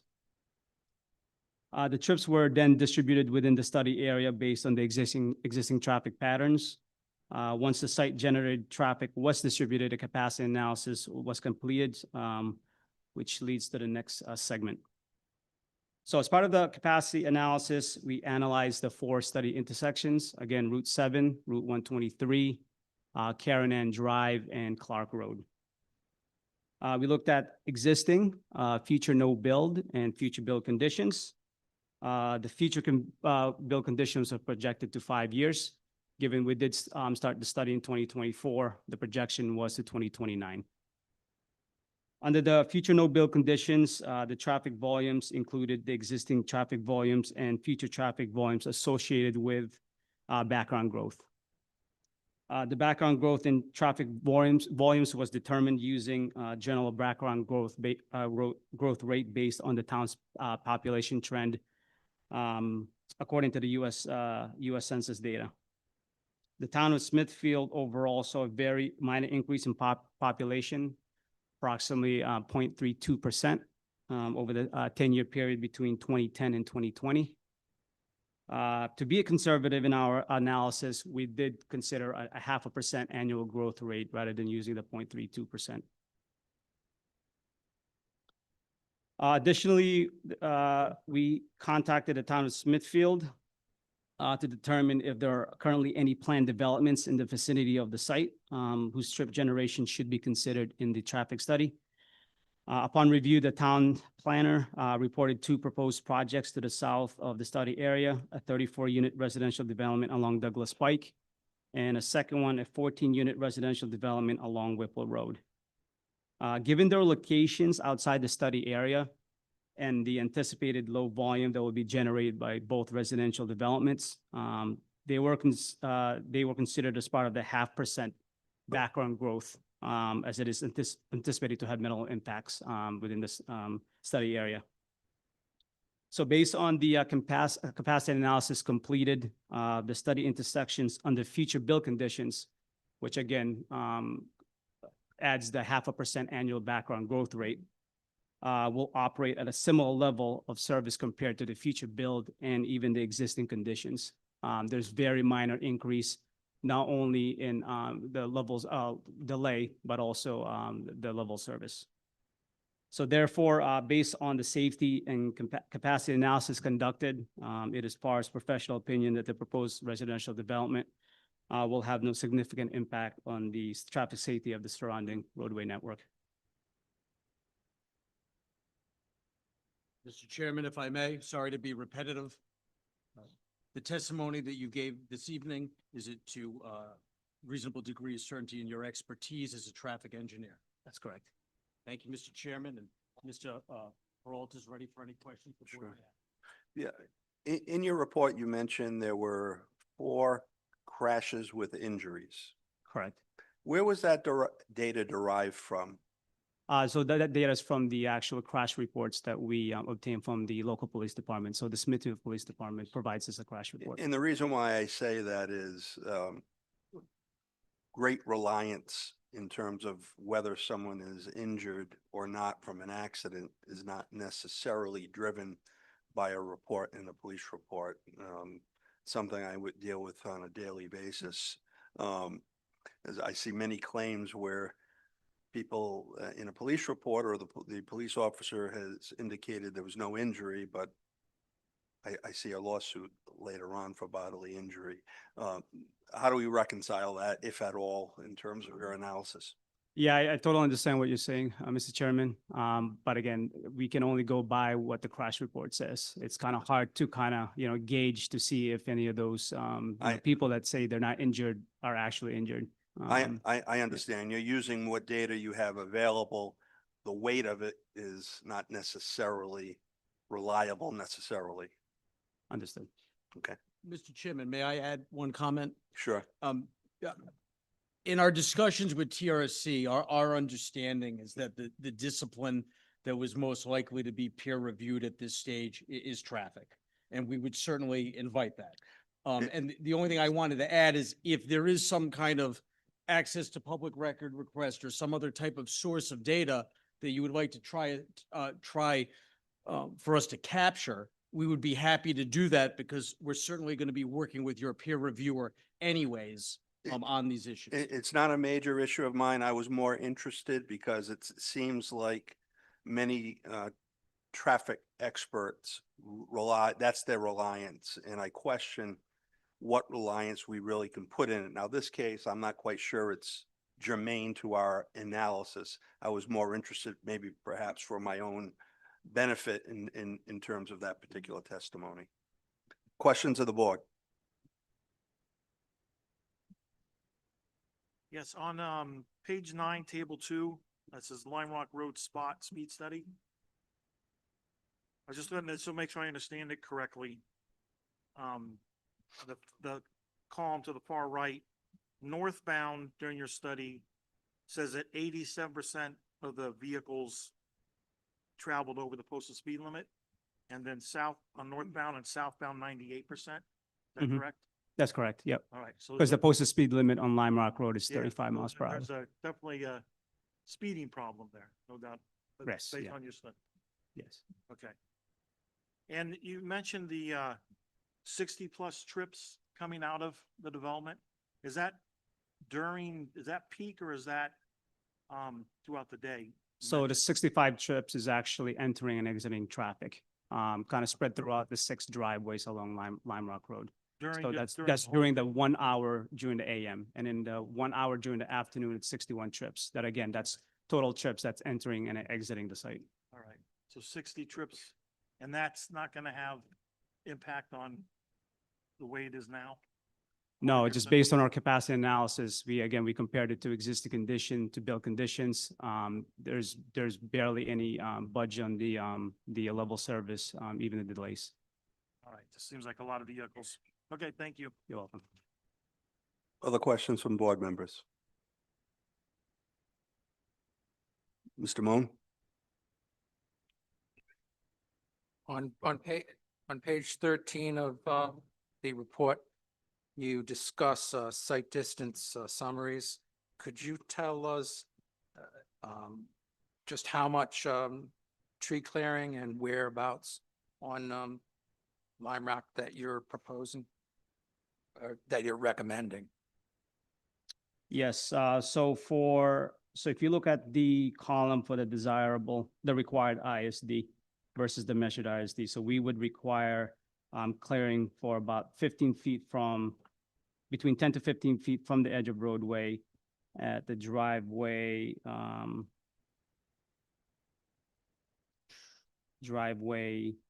northern driveway. E, yes, looks like driveway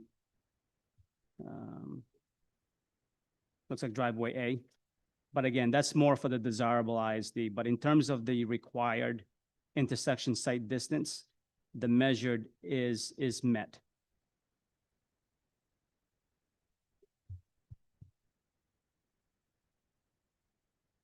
Now, when I say desirable, that's more of, in terms of operations rather than safety. In terms of safety, what you want to meet is the required ISD, and all the measured ISD for all the driveways do meet the minimum safety requirements. Any other questions of the board members? Catherine? I have a question for Mr. Casali before we go into. I don't think we can hear you through the I have microphone. a question for Mr. Casali before we go back to a public hearing. Okay, any other questions?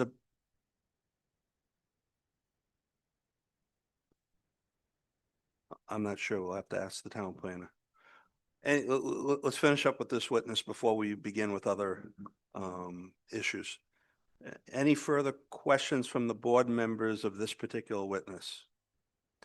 Mr. Resnick, any redirect? Very briefly, Mr. Chairman, Mr. Peralta, you were asked some questions this evening by board members. You provided answers, correct? Correct. Was that testimony to a reasonable degree of certainty in your profession as a PE traffic expert? Yes. Thank you. Oh, you do have a question? I'm sorry, I have a couple of questions just to clarify some of the opinions. your design for the required intersection site distance was based on an 85th percentile speed or even higher? It's actually higher. We were more conservative. So the 85th percentile speed, the highest that we had measured was 48 miles per hour, but we actually used a 50-mile-per-hour design speed. So you've designed your review is based on even higher speed than what's been usually reviewed by DOT. Yes, just to show that it does meet that 50-mile-per-hour design speed. So right now, as where the driveways would be, which driveways right now meet that design distance? for So the intersecting- required intersection site distance related to safety, all the driveways meet the minimum required. Right now? Correct, yes. So what was your testimony about having to cut back the road to obtain the intersection site distance? That's the desired intersection site distance to further enhance sight lines for vehicles exiting those driveways. And you also mentioned one of the driveways, though, you weren't actually able to measure site distance, correct? I believe we were able to measure all the site distance for all the driveways. We would not skip a driveway. Well, it said one of them was currently bound by vegetation, which does not allow for adequately measuring site distances using the typical 15-foot setback. So site triangles were analyzed. That's Yep. on page 13 at the bottom.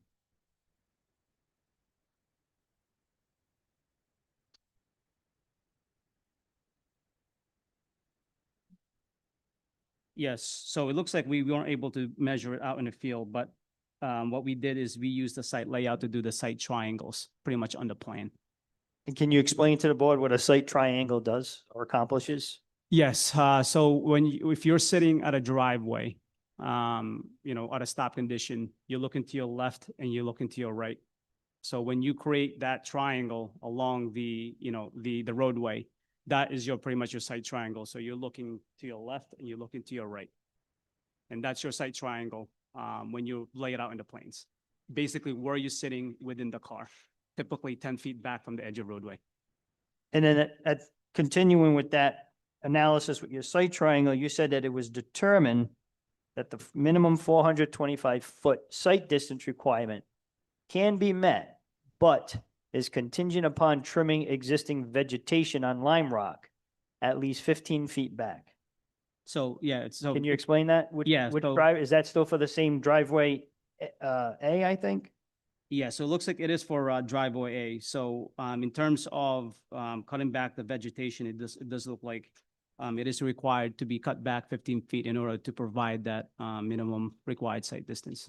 And when you mention cut back vegetation, are you cutting into the road at all? No, we're talking about just cutting the vegetation back from the edge of roadway. So the vegetation would be further back from the edge of roadway. So I had this discussion with Mr. Bannon a month or two ago. Because he analyzed a similar situation. He explained it the opposite way, which was safe stopping distance, SSD. And he claimed you have to look at SSD. You don't have to worry about ISD, intersection site distance. Your analysis comes in the opposite way, which is you're looking at intersection site distance, not safe stopping distance. Can you explain why traffic engineers look at it differently? And your analysis doesn't include SSD. Sure. So the SSD, so as long as you meet the minimum SSD, you do meet the required ISD. So the ISD that you're seeing here for 425 feet requirement is actually the SSD requirement. I know it's a little bit confusing, but as long as you meet the SSD, as long as the ISD meets the SSD, you provide safe and adequate access. So you can look at either one. Correct. Yes. Yep. But what happens and only if they were not sufficient for one, you'd have to look at the other one? Yeah, so you want to look at both. The minimum you want to look at is the stopping site distance, which is obviously depending on the geometry of roadway, if there's any horizontal curve or any vertical curve. And that's what was measured out in the field. The reason why we had listed the ISD That's typical of what we do in our report to show that the ISD meets the minimum SSD. Again, as long as you meet the minimum SSD, you meet the safety requirements. And so your opinion then also is one of these vehicles traveling on Lime Rock at maybe 50 miles an hour will be able to stop if a vehicle is exiting one of these driveways. Correct. My next question goes to your analysis at Lime Rock and Clark and Lime Rock at Karen Ann.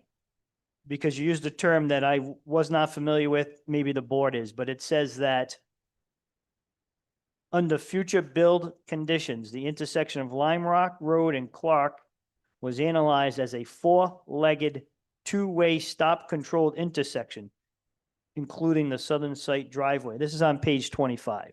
Mhm. Third paragraph. See that? Yep, I see it. What is a four-legged, two-way stop control intersection? And is that what is existing there now? No, so existing is it's a T intersection. So under future build conditions, when the development is, constructed or completed, that T intersection has become a four-leg intersection. You're adding a fourth leg. When you say a two-way stop, you have stop control on Karen Ann Drive, which under existing condition is a stop control. And then our driveway opposite of Karen Ann Drive will also be stop control with free flow along Lime Rock Road. That's what a two-way stop, four-legged intersection is. And is it your opinion that it's safer to have these driveways facing the other roads? Yes, yes. What you don't want is an offset intersection. What you want is a 90-degree four-leg intersection. Just to enhance sight lines again for vehicles exiting or entering the side streets. All right, thank you. You're welcome. Mr. Resnick, any Unfortunately- redirect? Unfortunately, your solicitor's questions have prompted another question That's for fine. me, Mr. Chairman. Sure. The testimony that you just provided to the board solicitor, based off of his cross-examination, were those answers provided to a reasonable degree of certainty in your profession? First of all, this is not cross-examination. I'm just asking questions to help the board. It's not a cross-examination. It's just simply asking questions to clarify. He's under oath and you're examining him after his testimony in chief. Where I come from, that's cross-examination, where the opinions that you gave to the solicitor to a reasonable degree of certainty in your profession is a PE traffic engineer. Yes. Okay, next witness.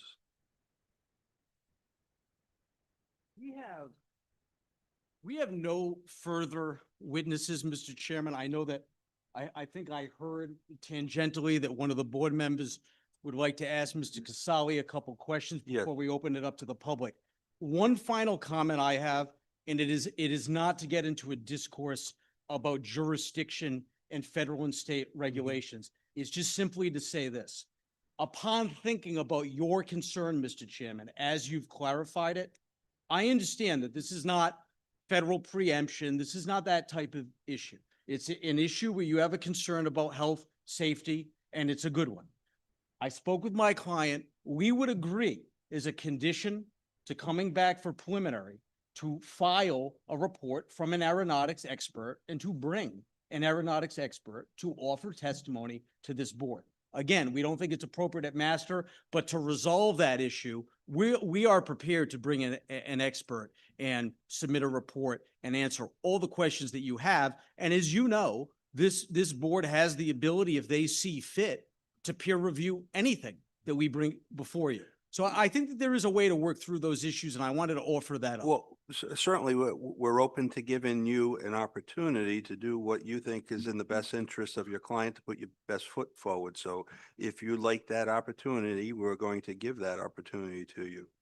Yeah, certainly. Obviously, as a practical matter, that's going to require a continuance of any decision on this matter.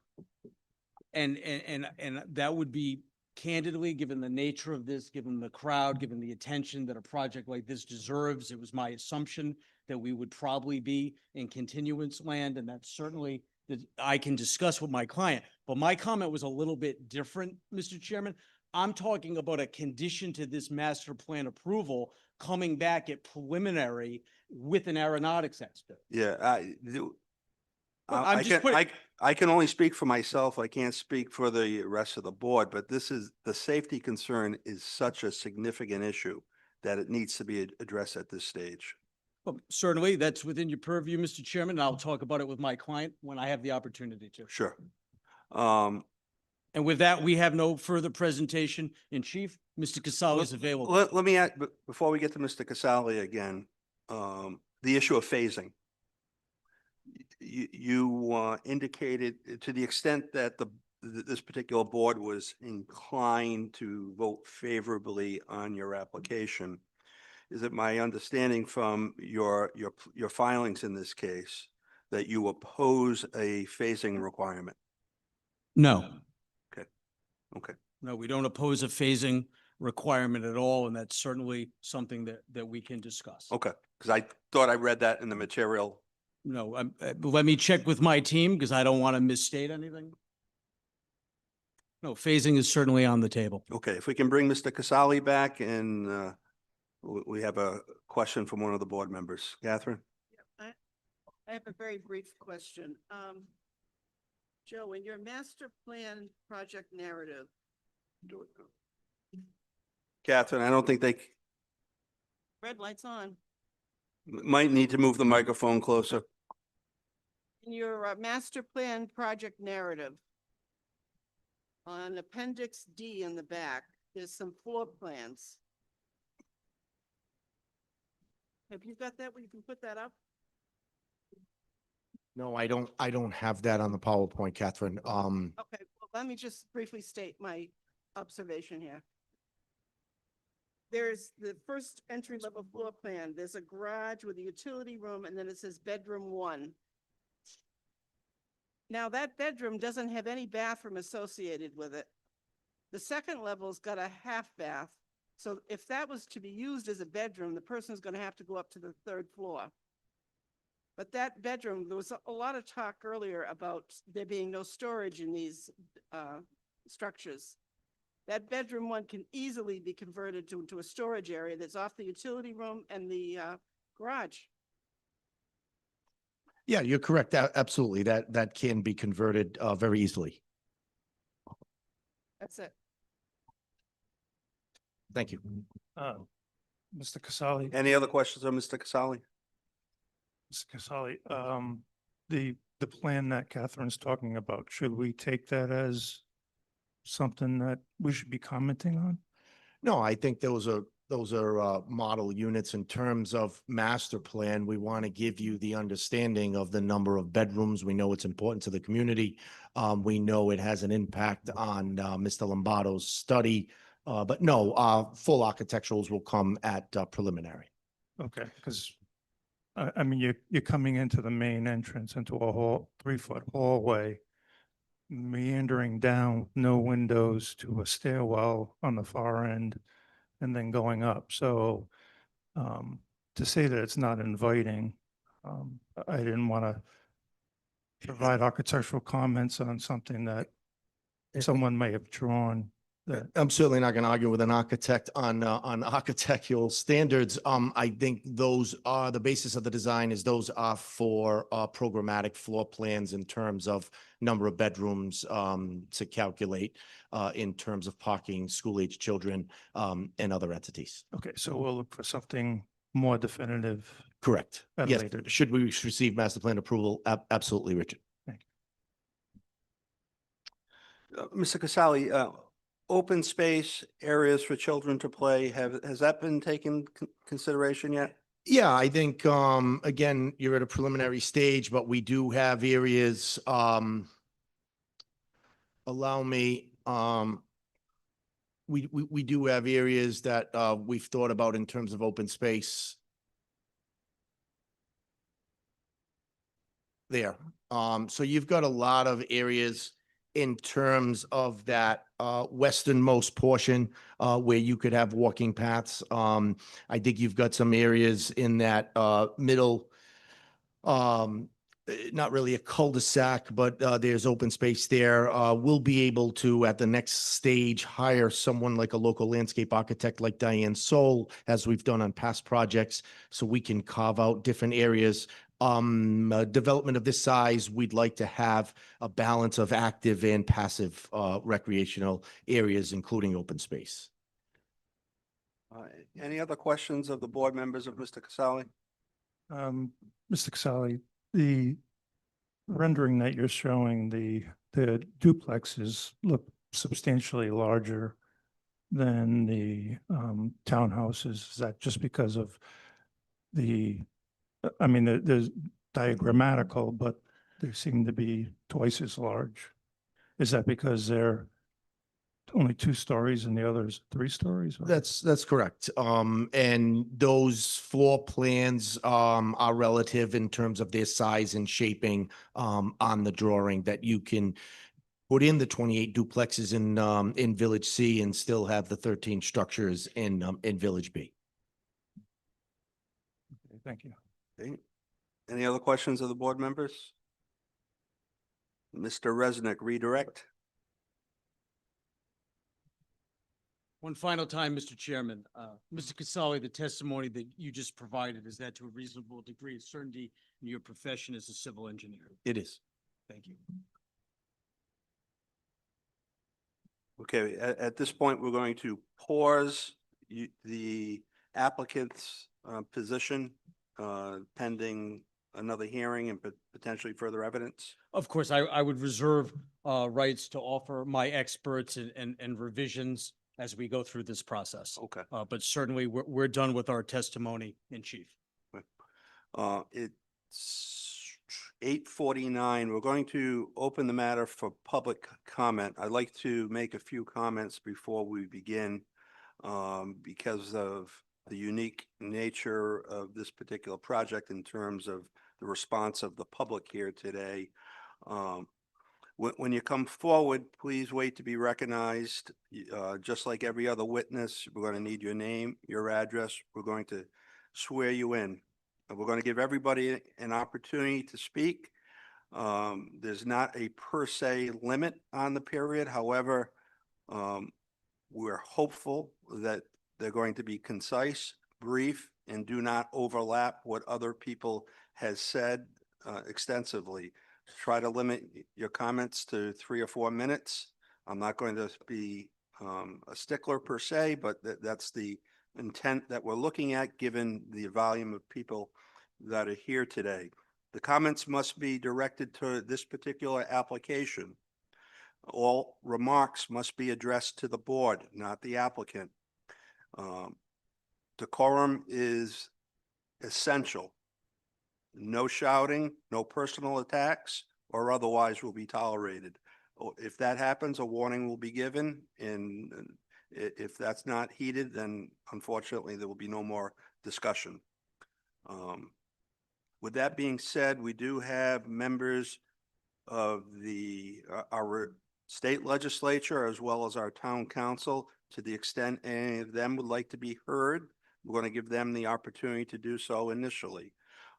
Thereafter, we're going to begin with the members of the public. We're going to have you line up, please, orderly to the podium, and we'll take one at a time.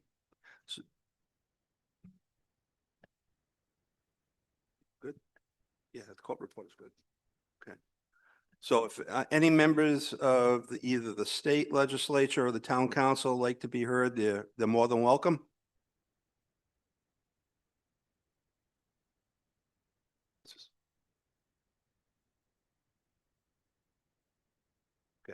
Good evening, Mr. Chair. Paul Santucci, 10 Appletown Road. I represent District 53, which is not in this particular area. Can I swear you in? Yes, sir. Do you swear to tell the truth, the whole truth, and nothing but the truth? Yes, sir. Go ahead, sir. I have to say that my #1 complaint throughout all of town is the overabundance of building congestion, the lack of infrastructure, and the lack of circulation as the comprehensive plan defines it.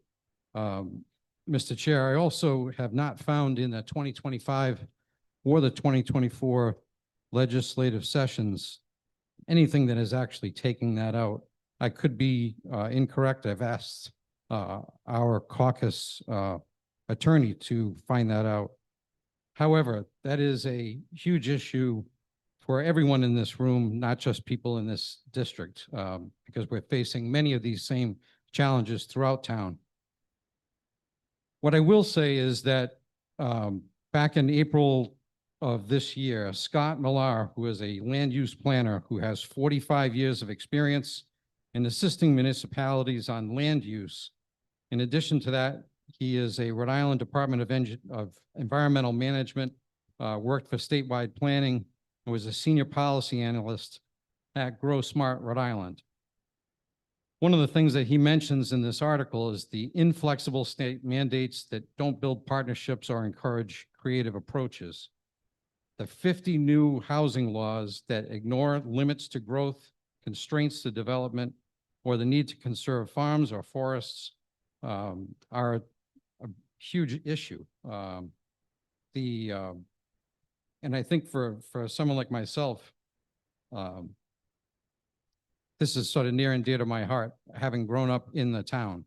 I would encourage anyone to go online and look up Scott Millar, who is a land use planner, for his April 21st Rhode Island new housing law.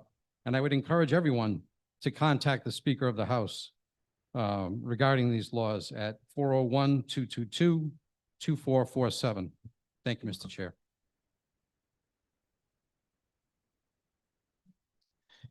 If you can state your name and address, and I'll swear you in. Could I just first say, there are 3 of us here that have worked together on a presentation, and we'd like to sequentially do that without, there being no duplication. That's fine. Okay, great. I'm Nancy Lancaster.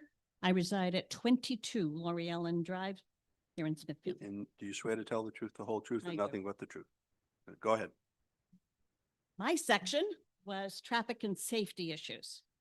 And I would first like to address the issue of the road that was listed in terms of the requirement that said there must be access to public roads. So let's start with the Lime Rock Road. It is a state road. It is not a town road, and therefore it is outside of Smithfield's jurisdiction. It's a very narrow road for all of us who live on it. Cars are forced to the side of the road when there are obstacles, telephone poles, large trees, stone walls that are just inches from the traffic. Visibility is also obstructed when there's commercial deliveries, which includes my fault because I use Amazon a lot. So Gem, if I had $1 for every Gem truck that goes up Lime Rock Road, I'd be rich. Forget Mega for the garbage trucks. You have to pull over to the side of the road, and that's pretty difficult. There is deep and dangerous erosion on the sides of the road. This is all Lime Rock Road now. And this is very evident right now if you go up Lime Rock Road, because you can see where the state came along and patched it. On Lime Rock Road, there is only one side of the road that has a very, very, very small berm. On the other side, there is nothing. It's completely flat so that water can extend out into the road, which it did. Yesterday morning, I think it was, we had a major flood at the end of Clark Road.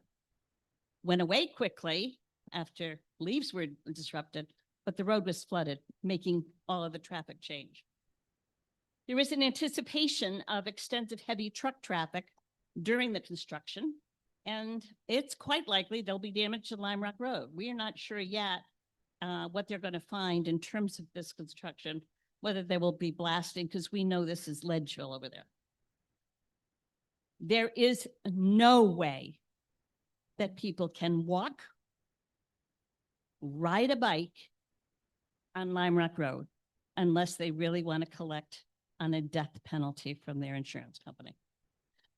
Both of the exits, we talked about Karen Ann and Clark Road, are directly across from the new development. There is a dangerous blind spot that exists currently on the curve at the intersection of Karen Ann and Lime Rock. And this is as reported to by the people that leave the neighborhood every day. With limited storage that has been just recently talked about now in these units, one would expect for these units that there will be on-street parking. So it was dismaying to hear that you're going to narrow the roads or requesting to waiver it by 4 feet.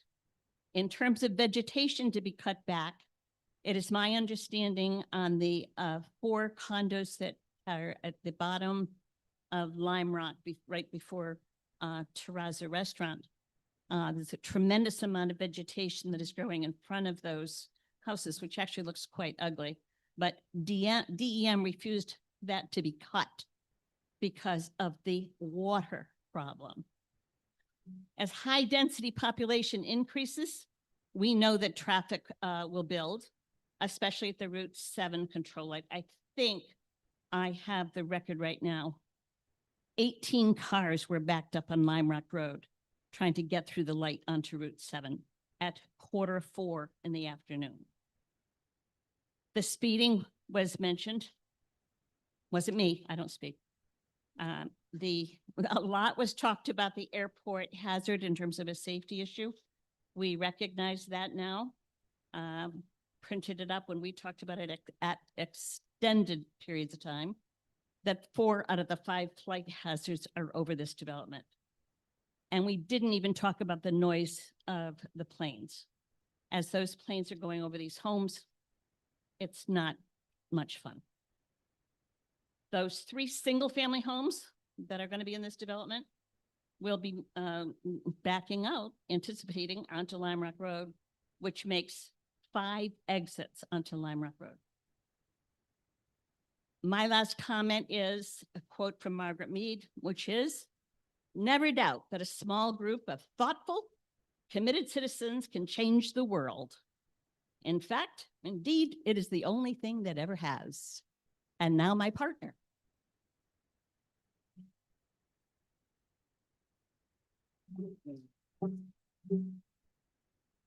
You can state your name and address, please. Hi, my name is Luigi Solda. I live at 3 Laurie Ellen Drive.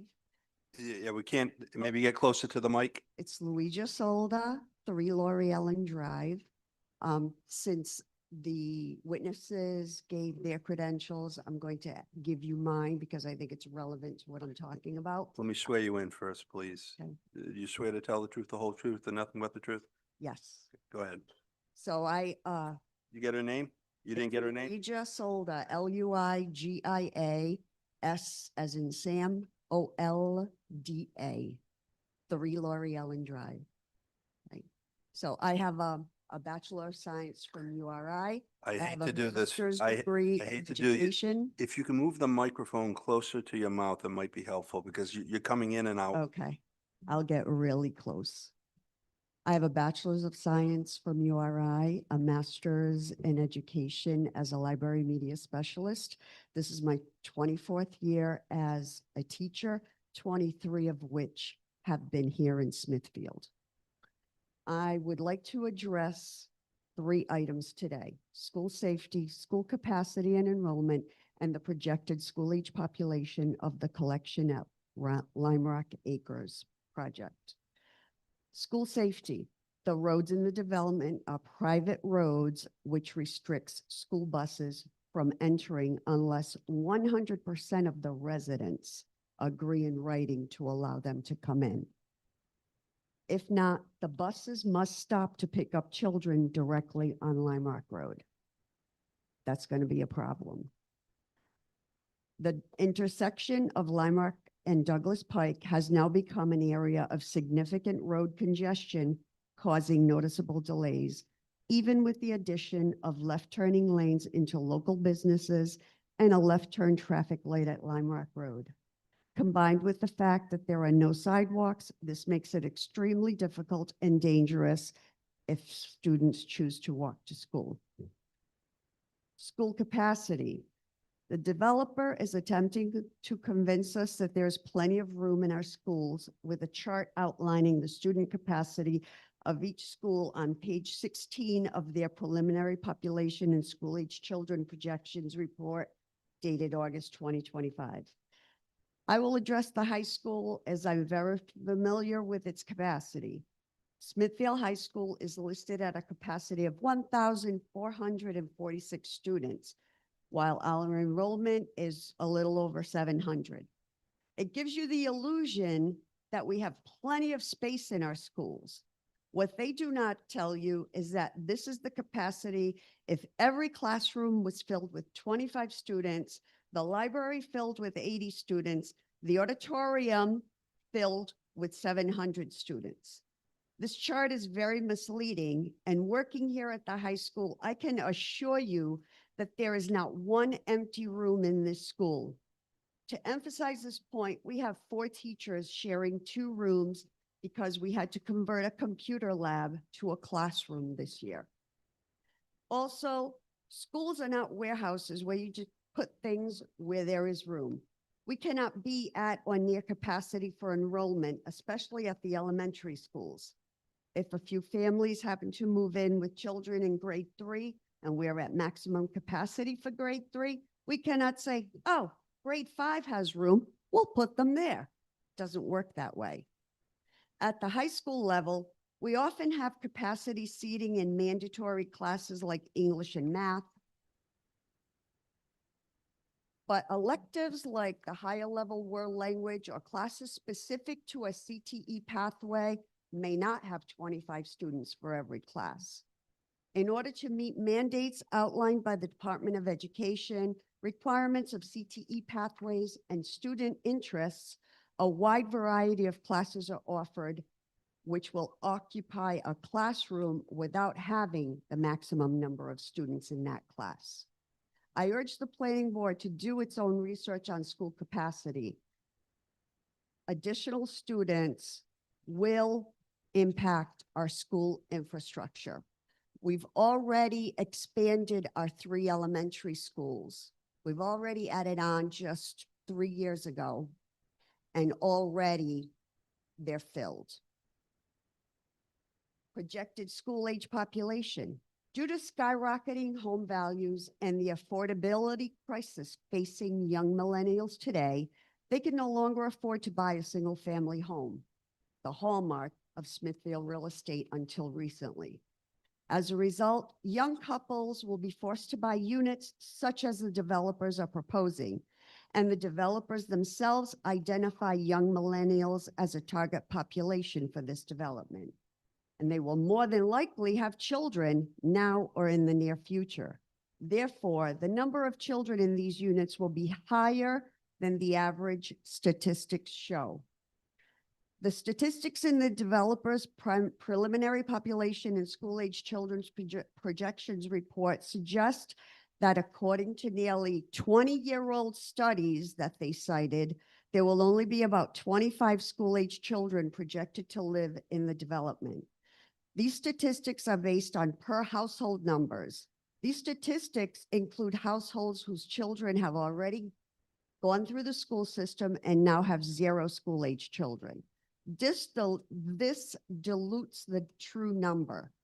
The statistics that should be considered are statistics for the number of children in recently purchased housing units. An overwhelming percentage of newly purchased housing units have young children. A practical example is from our own neighborhood. Every home that was sold by owners who no longer had school-age children was bought by a family with children, with the exception of 1 house.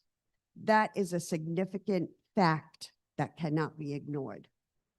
On page 10 of their write-up, they cite US Census data from 1970 to 2010, 55 years ago to 15 years ago.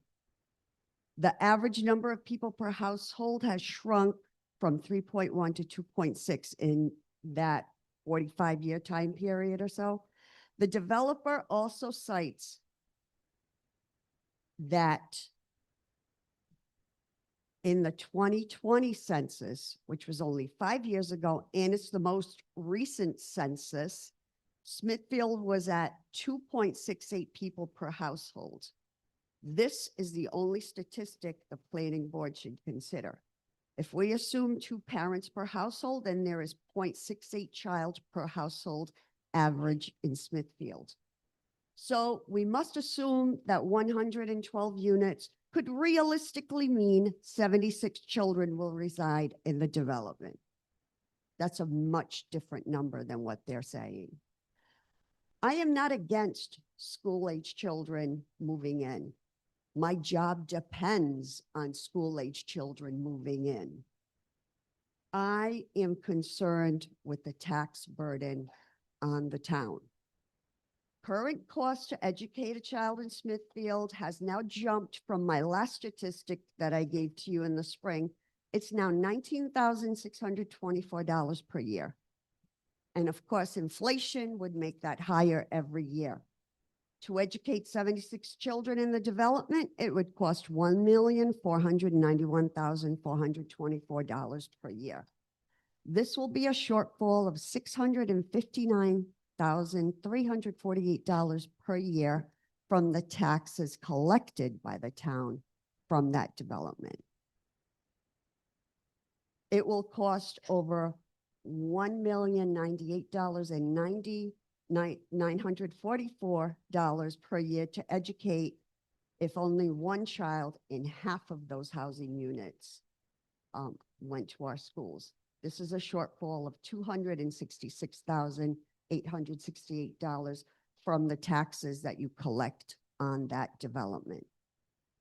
These shortfalls will be every year for 13 years. People want to move to Smithfield for our excellent schools. We will have more people with children moving in because we are a desirable town because of our education system. We need to consider the tax impact of this rapid growth. This exponential growth is unsustainable and will be detrimental to the town, the taxpayers, the environment, and the quality of life for residents. I am calling on the members of the planning board to do your due diligence on behalf of the taxpayers before making any decision on the collection at Lime Rock Acres project. Thank you. Thank you.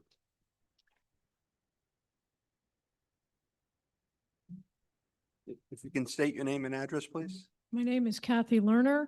I'm at 48 Maureen Drive in Smithfield. And do you swear to tell the truth, the whole truth, and nothing but the truth? I do. Can you spell your name, please? Lerner. Mr. Chairman and the board, thank you for all of your comments and your concerns. The need for careful planning to avoid unintended consequences can create other problems when building new housing. We want to emphasize the importance of considering the factors for water supply, environmental protection, and community needs.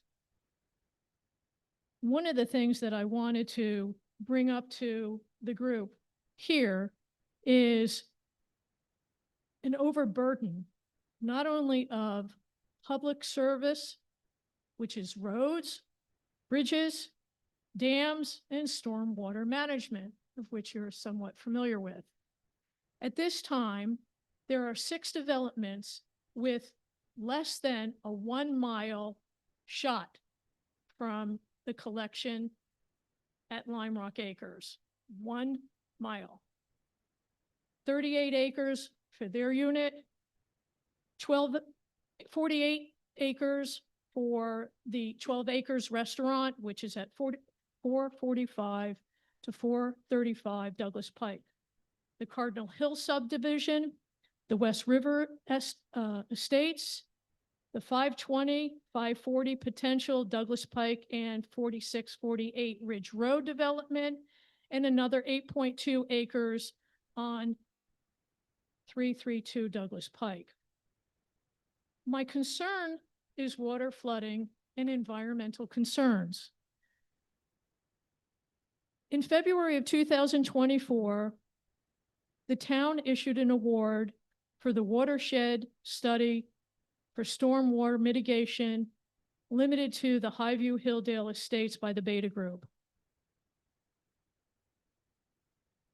In July 2024, the town approved $140,980 for the study to examine significant flooding events, overtaxing the existing drainage systems, the causing of impassable roads, and significant damage to residential properties for mold, basement destruction, structural damage, land damage, increased insurance premiums, and the cost for remediation.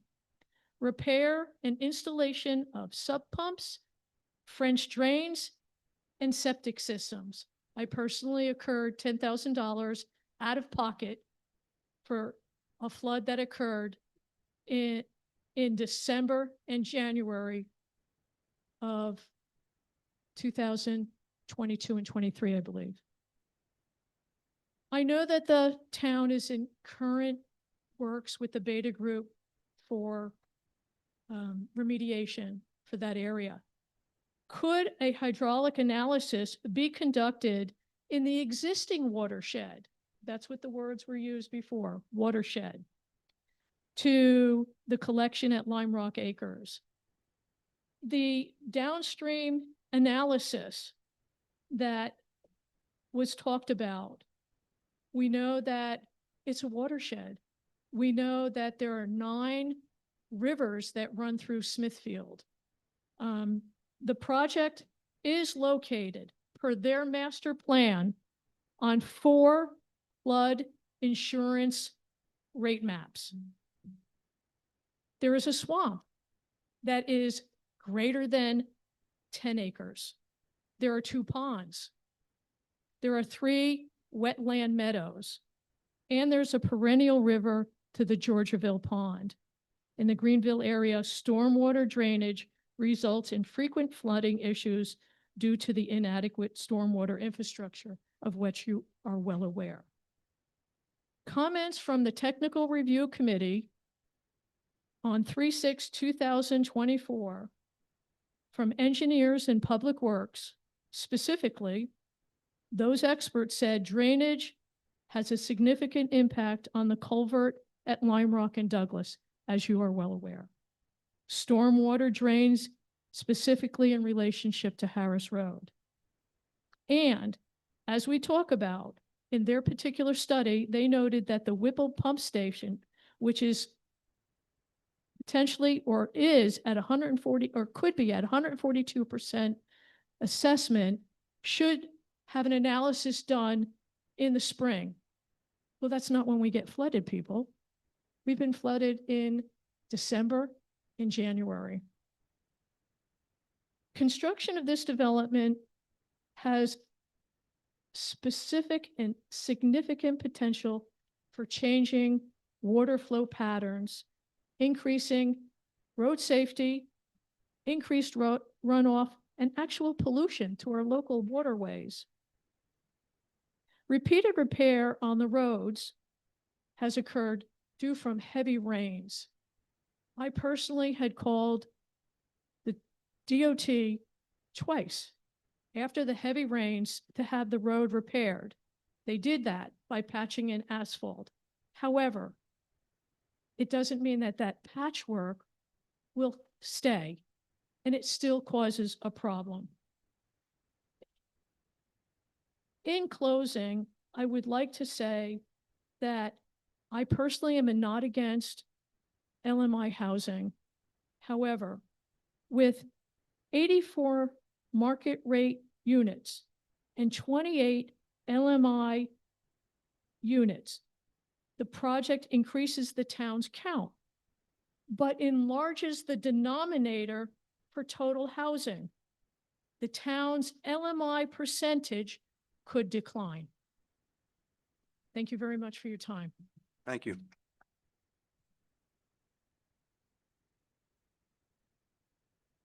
You can state your name and address, please. Kevin Bouthlet, 122 Lime Rock Road.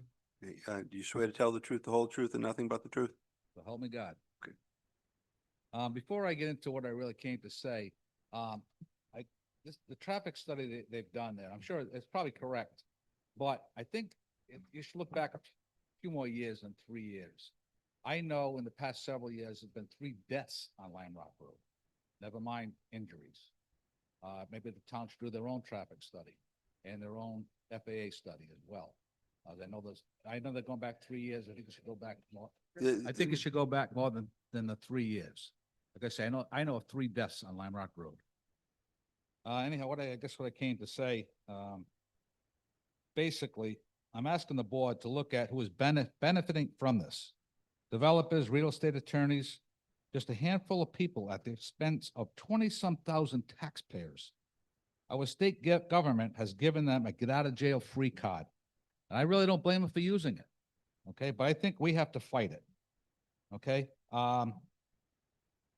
Even if this means taking them to court, I think if you took a poll, most of these people here would be in favor of extra taxes just to take this, because we're going to pay either way, one way or the other. So I don't blame them for doing it, but I think we have to fight them, even if it means going to the court system. Right now, I'm asking the board that we sit in front of, the board that represents the taxpayers, the board that the taxpayers in such a way got them appointed to do what the taxpayers are asking for. Do what is right for the taxpayers, right for the people, right for our town, our community, and future generations. Thank you. Thank you.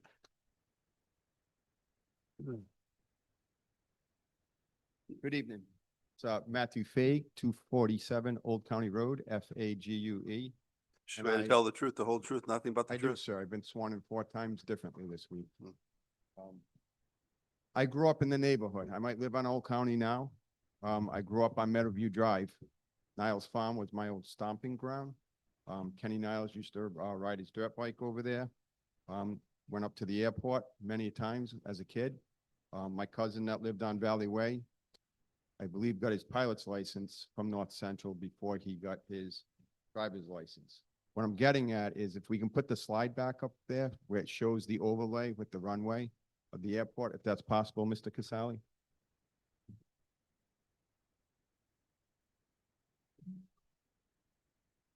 And I'm glad the board picked up on this because the glide scope, the elevation of the airport is about 411 feet, if I'm correct. And the scope that the planes come down on over this residential area. Right there, go back one. The main runway is 5,000 feet.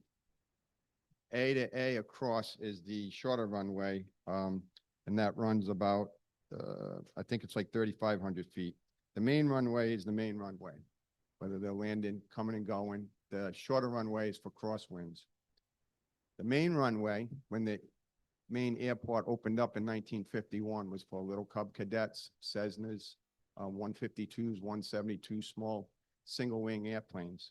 It's 5,000 feet long because not commercial airlines, but corporate airlines use that runway. I don't live in the immediate area, but I hear them come over my house at night. I'm in the flight path. They come over 295 Wolf Hill Road, through Esmond, cross over Georgeville Pond, Stillwater Road, over the Platte, the old Lapham Farm Platte, over by La Perch to the airport. And they come down steep. The deforestation around that airport area, if this is allowed to go through, they mentioned airport noise. I hear the airplanes toning up in the morning, whether it's a single prop job. I hear them revving their engines as I'm getting up for work, getting ready to shave. I can hear them. When the jets come in, not only do I hear them coming in over my house, I can hear them do the reverse thrusters quite loud.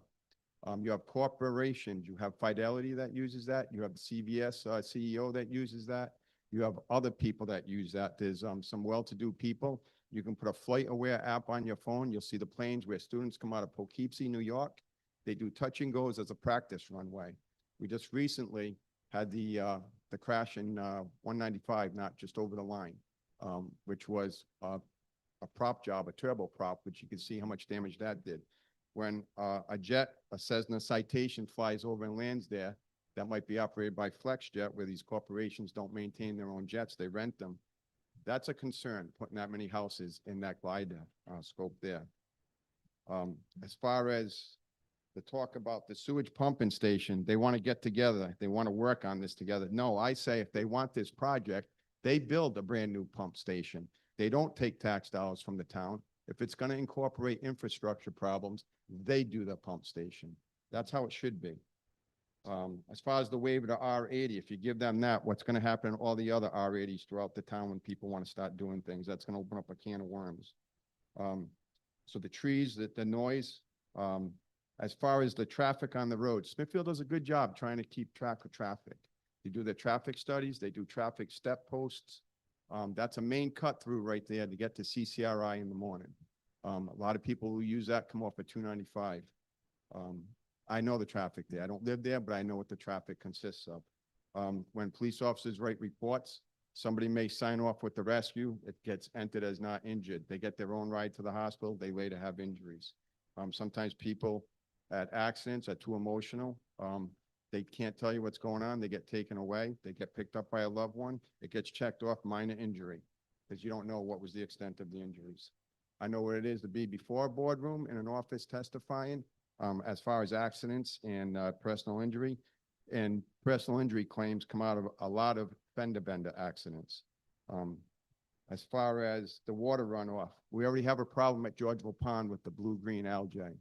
This is supposed to trickle down into the little brook system that goes down and empties, goes under Stillwater Road and then dumps down to Georgeville Pond. I used to play in that brook as a kid from the 295 cliffs all the way down to Georgeville Pond.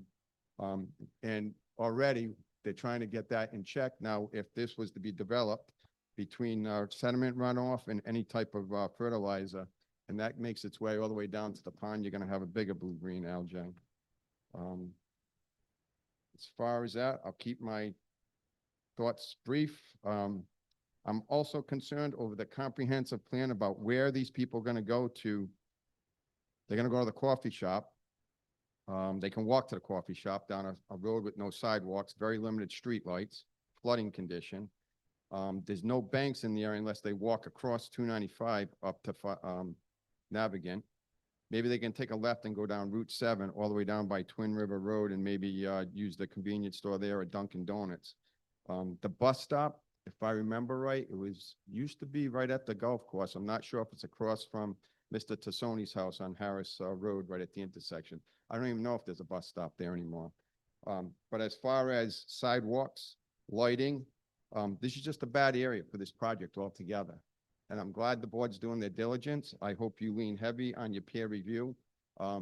They talk about their team being here tonight. I turn and I look, I see our team here tonight. And you guys are the leaders. Our council members are here.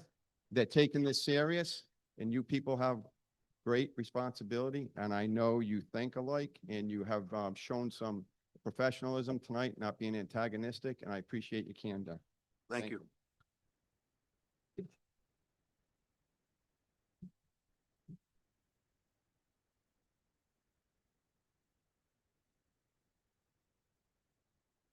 Again, I screwed something up. You know the drill. Right here. Name and address first. Charles Boyd, 14 Sprague Street, Greenville, Rhode Island, 02828. Charlie, you got to speak in, maybe raise that microphone.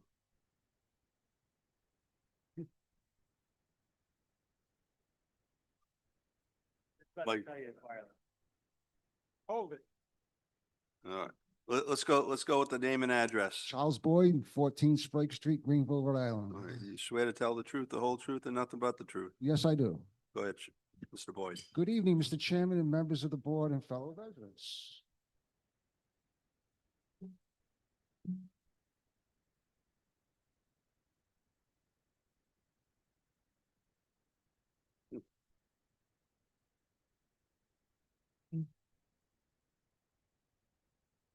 Try it.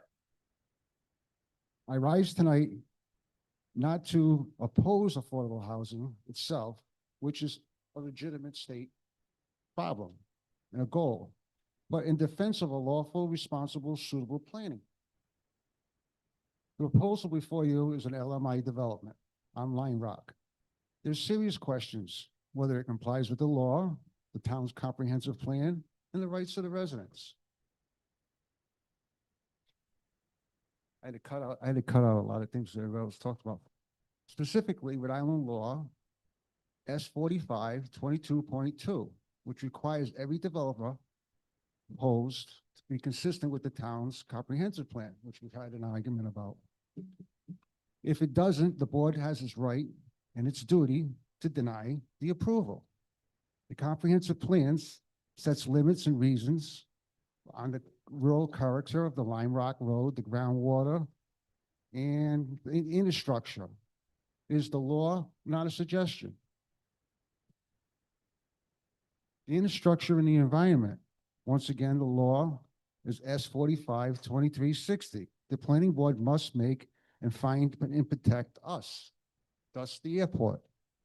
If it doesn't, our welfare is up to you. That is a law. So I suggest that we just follow the law, go to court, and see what happens. I had a lot of other things to do, say, but everybody else is going to say the same thing. I say follow the laws, which Mr. DeAmber, you pointed right on the net, the safety of us, and that's it. End the report. Our safety is the most things concerning here. And I want to thank you. I want to thank everybody for coming and follow the law. Thank you.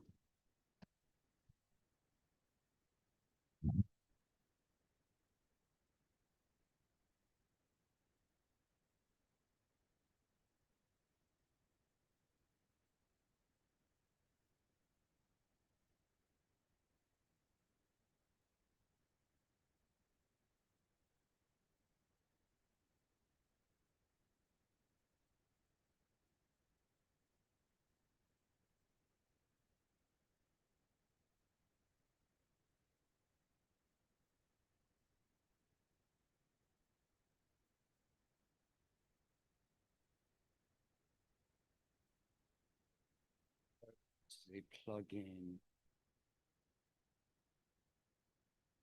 Yeah, gonna have to do it from down this end because this is a plugged-in mic. It's not wireless.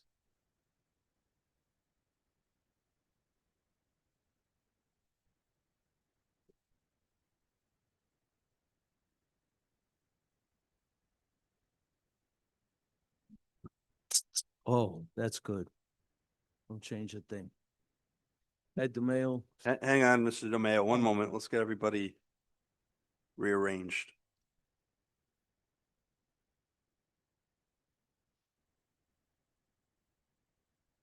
Okay, Mr. DeMayo, Ed DeMayo, 75 Whipple Road.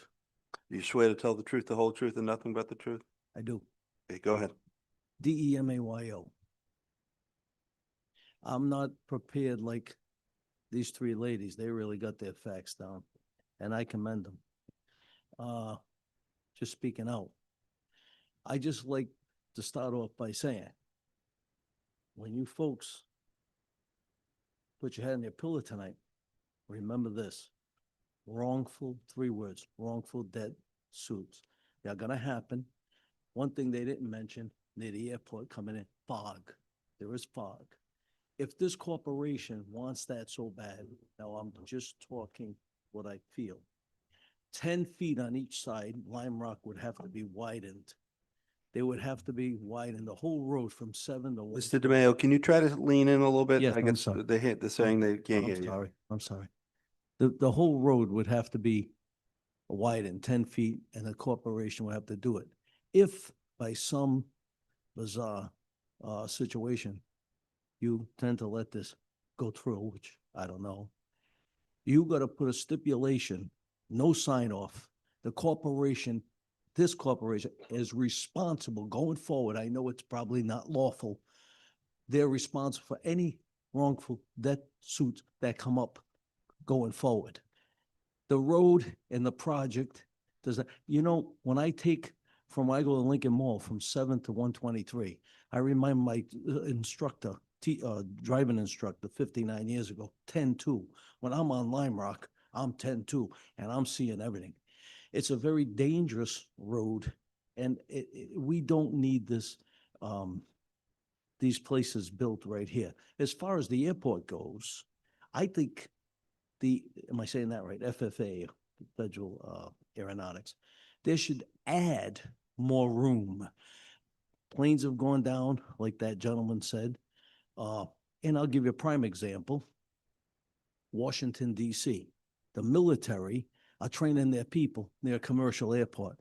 I mean, these generals are so lazy, take their planes 15, 20 feet away, 15 miles away. Things will happen. Accidents are going to happen. I didn't even know there was 3 floors. These planes with a fog, even JFK went down in the fog. These planes with a fog may take off the 3rd floors. The project, in all respect to these gentlemen, they're fine gentlemen, but this can't be done here. That ad that the town council put in, we got to hold the line on built. This town this is the jewel in the state of Rhode Island, and the representatives and legislatures that are making these 10% nonsense has got to stop, because we should even be fighting that, because there's nothing, they're progressive, there's nothing lawful about what they want to do. And I keep hearing MII and all that, MBI. The other thing I'd like to say is, this is vital. It's more up to date than the evening news, and it must be said here tonight. Micah, every man under his own vine. Micah, that's in the book. Judeo-Christian country. Our forefathers, when they wrote the Constitution, went by the good book. If you do the Freedom Trail, you'll see that. Every man, so single family is how he intended us to live, not all these things. Now, I know there's a need for people to be in certain areas, I guess, together. But it took me 60 years to get here, and I don't have to hear someone up, down, and on the sides of me. And it's fantastic, even though I have to put a roof on the house and so forth and so on. All I'm asking for is this road, if they want to widen the road, 10 feet on each side. Also, I think that should stay a farm. We should look for agriculture people to come in and buy that land to keep it a farm. But the most important thing is fog near the airport. There will be deaths. Keep in mind, wrongful death suits, and even 44 can't put a light going left over there. That's a disaster waiting to happen. There's too much at stake with this beautiful town, the best town in the state. Please give it all your consideration. And these gentlemen are nice gentlemen. I can see they're nice gentlemen, but this can't go. Let them build it somewhere else, where there's room, We got to slow down on this we got this mindset like 10%, 10%. Where is that written? Where is that written? By progressive, woke legislatures and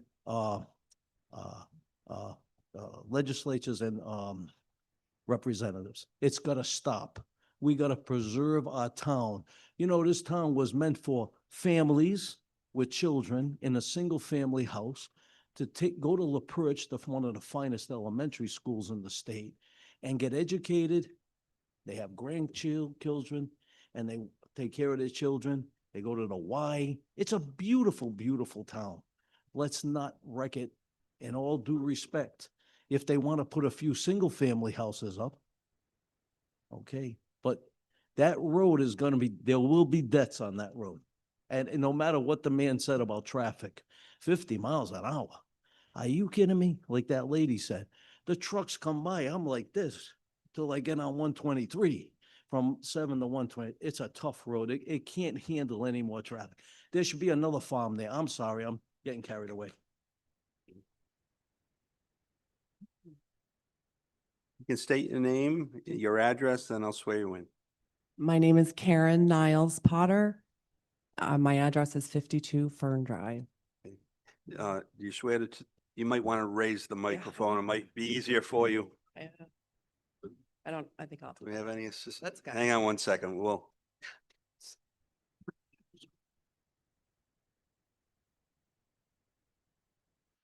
That you swear to tell the truth, the whole truth, and nothing but the truth? Yes. I came here tonight because I was asked to speak. Niles Dairy Farm is my home, was my home in our family since the 1700s. I was told that in previous meetings some of the proposed construction builders mentioned that they knew me personally or may have gone to high school with me, and that is not correct. I do not recognize anyone here. Also, my family does not condone any of this project. We sold our farm to a church, and that was our understanding that a church would be built on the property. In good conscience, after looking at these plans, I would like to say that the water runoff is extreme on the farm. When they built the houses on the opposite side of Lime Rock Road, it was probably the 80s or the 90s, the water runoff from that neighborhood would make tremendous erosion on the fields that are on the hills. In the wintertime, it ices to be extremely dangerous conditions of black ice.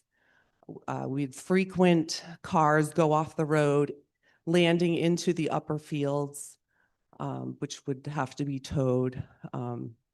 It is very wet. There is a flat field sort of in front of what my grandparents' house was, and it's extremely wet. It just in grass conditions, you're going to have water up to your ankles. Behind the original farmhouse where the dairy barn used to be, there's numerous springs that do bring up quite a lot of groundwater in the spring, where we would have difficulty even walking during that time. So I would be very concerned if I were to buy a house on that property. You definitely can't have a basement because the groundwater would be so high. There is a pond and a natural river that runs through the property, as well as lots of plants that, are in, like we have lady slippers, princess pine. I think some of those are possibly a threatened species. But I just thought maybe you should take that into consideration, that a development like that would really, really impact your water. But that's all. Thank you.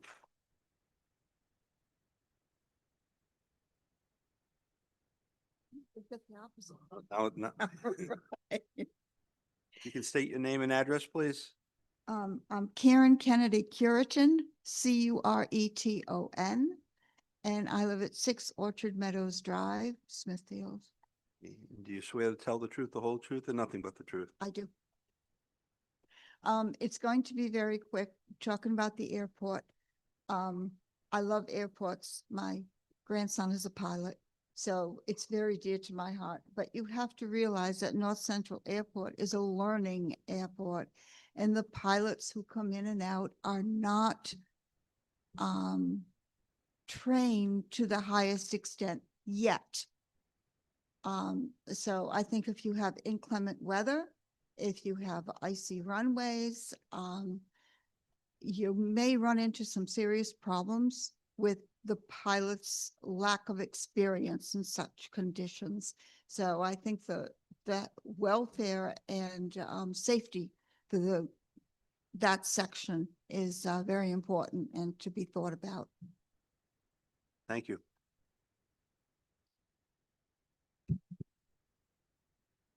Hi, Will Friedlander, 11 Cynthia Road.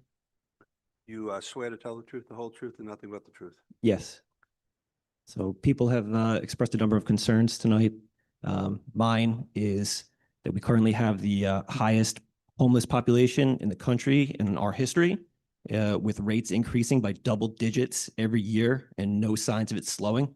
And the only solution to this is to build more housing.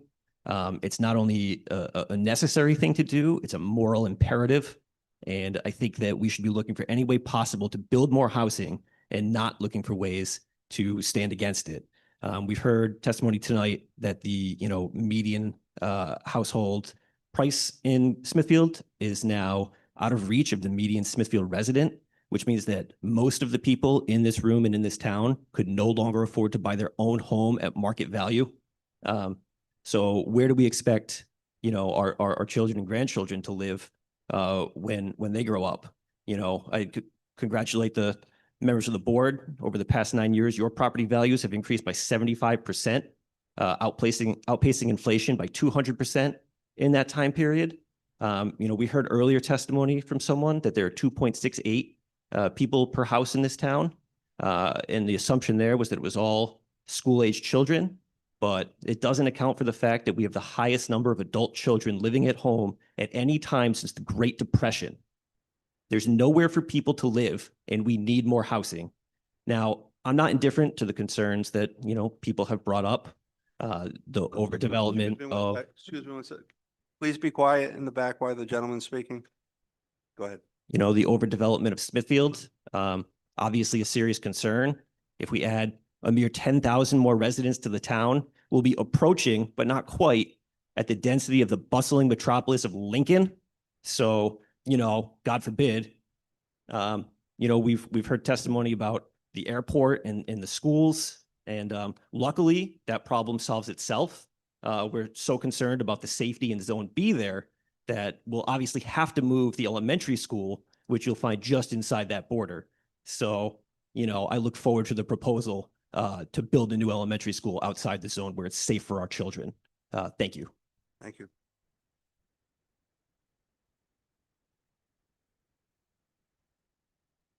You can state your name and address, please. My name is Richard Sullivan. I live at 96 Lime Rock Road. You swear to tell the truth, the whole truth, and nothing but the truth? I do. Okay, there's a couple of reasons why they have a buffer around the airport. One, to condense the noise, to keep the noise from getting out. They've extended the runway. Somebody already talked about it. They've had a bunch of jets that come in and land now. They're really loud. We've had a lot of development happen. My neighbors moved in, built a temple, and cut down a lot of the trees. I wasn't happy with it, but they're good neighbors. They're not bad people.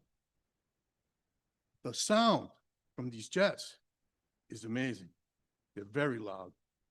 They rattle the house. Okay? And it's early in the morning. It's late at night, around 11 o'clock. Regardless, the buffer zone. One, the trees are there to soak up the noise. Okay? Then they have these special zone areas for a reason. I've witnessed 4 crashes at this airport. Recently, somebody just flew into the pond. There was a jet that overflew the runway and a crane had to pick it up, if everyone remembers. I'm just saying, they came in, they put a plan together to build all these units in one little area with one road going to Lime Rock Road. How do you plan to evacuate them if there's a fire, if there's a plane crash? I didn't hear nothing about safety. That's it. That's all I want to say. Thank you. Good evening, everybody. My name is Lily, last name N as in Nancy, Golvorath. I am not a resident of Smithfield. I live at 159 Region Ave, Providence, 02908. Swear to tell the truth, the whole truth, and nothing but the truth. I do. So I'm a Providence resident and I'm 31 years old. I cannot remember a time in my life where I was not a member of the Lau Community Center based at the Lau of Rhode Island at 88 Lime Rock Road. There's a very distinctive feeling when you are at a place of worship. At our temple, that feeling is peace, tranquility, and calm. I have known that feeling since I was in elementary school. Every Sunday, us school-aged children would gather and learn about Lau language, Lau culture, and Lau dance on a property that was built for us to preserve our heritage. So though we only make up about 2% of the state's population, we are strong and mighty and very close-knit. So the Lao Community Center has not just become a place where people go to worship, it's a place where we celebrate, and it's a place that has become a resource for our people. So I'm very worried about the interests of developers with large amounts of money and how they will overshadow the desires of the people who live and stay in Smithfield. The building of such a large development encroaches on space that is meant to bring about peace and reflection. Please imagine sitting at your grandfather's memorial, lighting a candle and not having that moment of peace because there's a new development that's 40 feet within the urns and the memorials that we have lined up on. There's 40 some odd condos that are being constructed at the same line parallel to where we have the urns and memorials. So, excuse me. So I've seen the proposal. I read everything online. I just beg to ask these questions to the board. What are the intentions of this development? Does its backers care about the quality of life of local residents or of longstanding community members such as us? Do they think about the impact it will have on green space and open areas that are enjoyed and frequented by Lao people or of the residents of Smithfield? Are the numbers and estimations true reflections of the impact that it will have on Lime Rock Road? And worst comes to worst, will they eventually push us out of a space that was built for us as a safe haven? I ask this board to consider the needs of residents and community members over the wants of a large developer or conglomerate. Thank you for your time.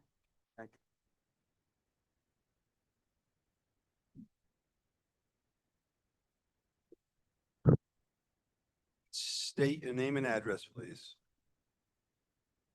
My name is Alan, A-L-A-N, Ruthven, R-U-T-H-V-E-N. I live at 9 Price Lane. And do you swear to tell the truth, the whole truth, and nothing but the truth? I do.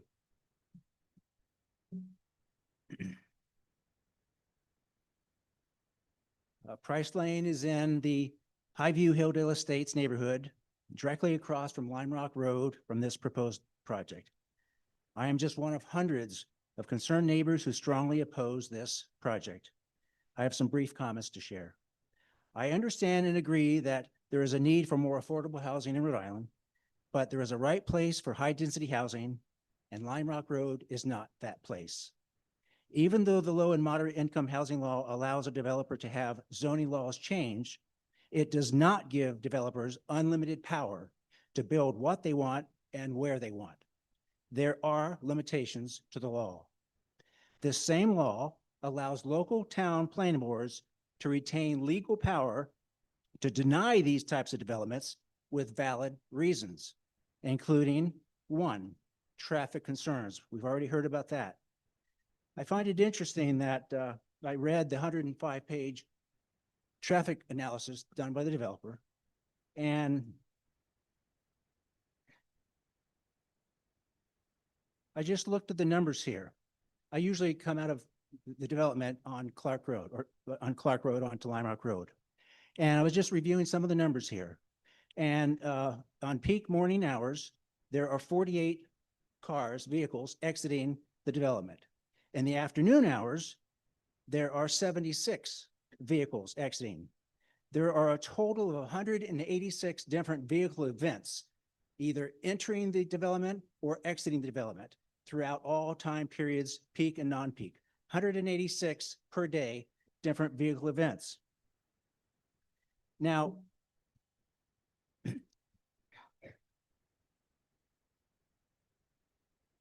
what I find interesting is you have 186 different vehicle events, breaking on the road on Lime Rock to get back into the development, coming out, slowing down traffic as they whip around the road because they speed, as we've already learned.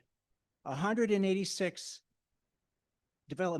vehicle events, yet no significant traffic issues, according to the developer.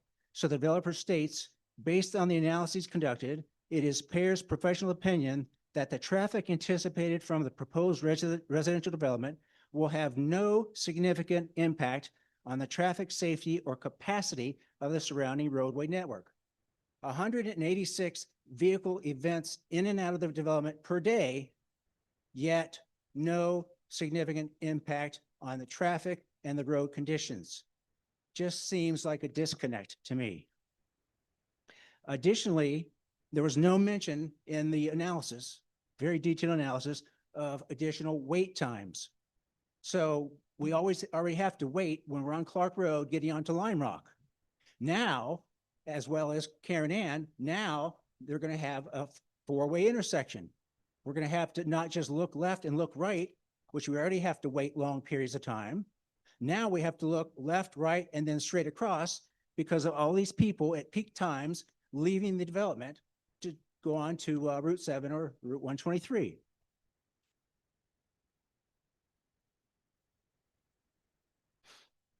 So number one concern is traffic concern. Number two is water damage, runoff, and flooding. We've discussed this already. Number three, impacts on the school system, overcrowding and whatnot. Number four, a big event, safety. Lime Rock Road is narrow, no shoulders, no sidewalks. Pedestrians, break down safety into two areas, pedestrians and cars. Pedestrians, it is just not safe for pedestrian traffic. And my wife, she runs on Lime Rock Road currently, but she can only run early Sunday morning. With increased traffic, even that's going to be riskier. The proposed plan, the development plan, does not currently include sidewalks. There's just no room. So what was suggested? Take an Uber. If you don't have a car, take an Uber. Not very practical, not very realistic. Cars are the second major concern for safety. Villages B and C, the entrance and exit, it's at a blind curve. There's a blind curve in the road, and we know how fast people go. The vast majority of the people go well beyond 35 miles per hour. So you've got a blind road right in close proximity to the new planned exits of the development, and you have people speeding, again, cars, vehicles, gym plumbing trucks, and other larger trucks.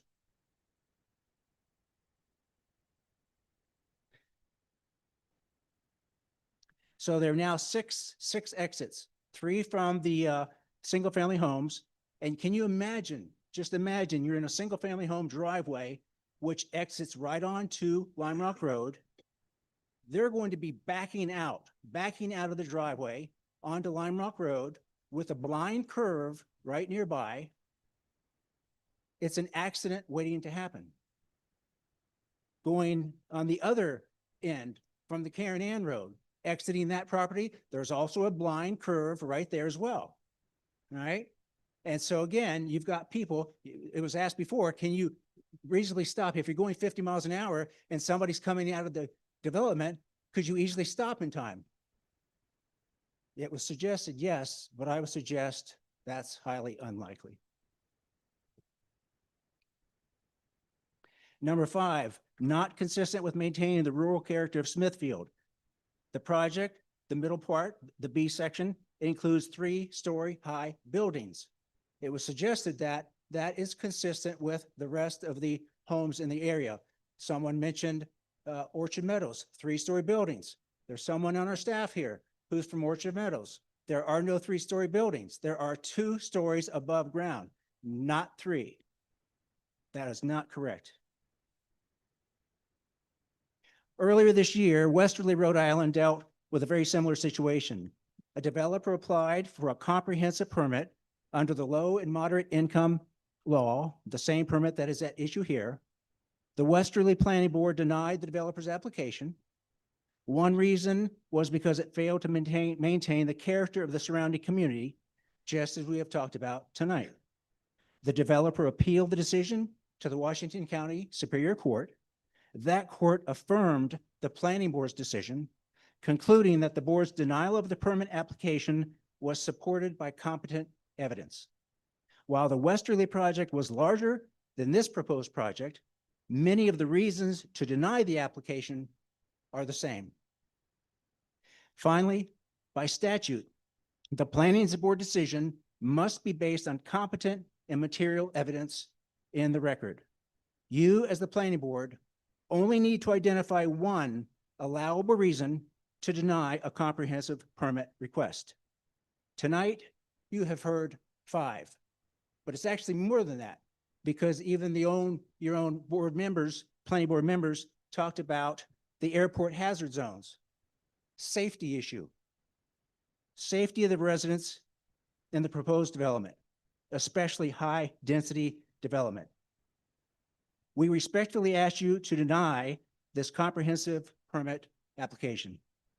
Thank you for your time and consideration.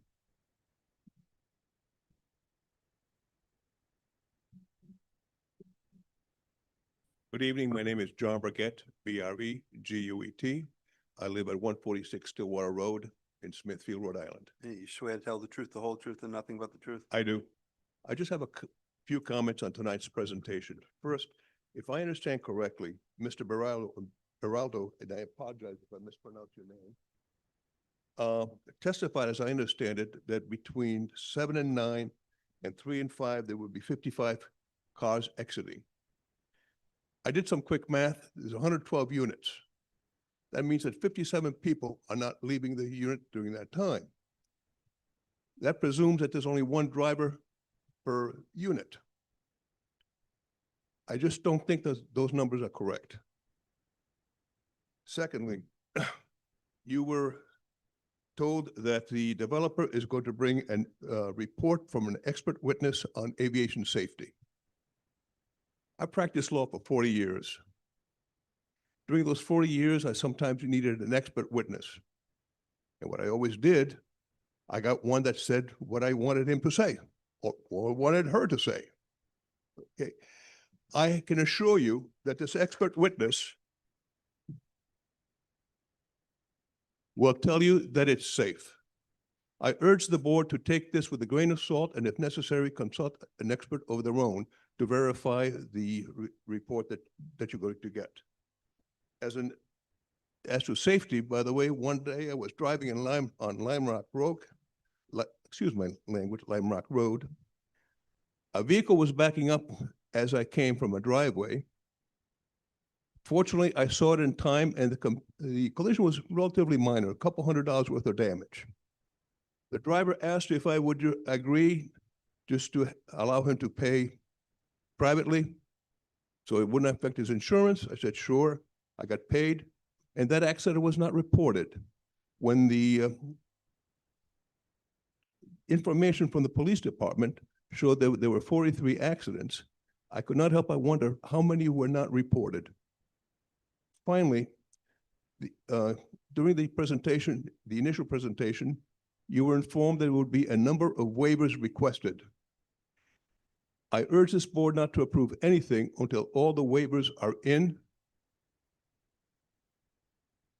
And that's it. Thank you.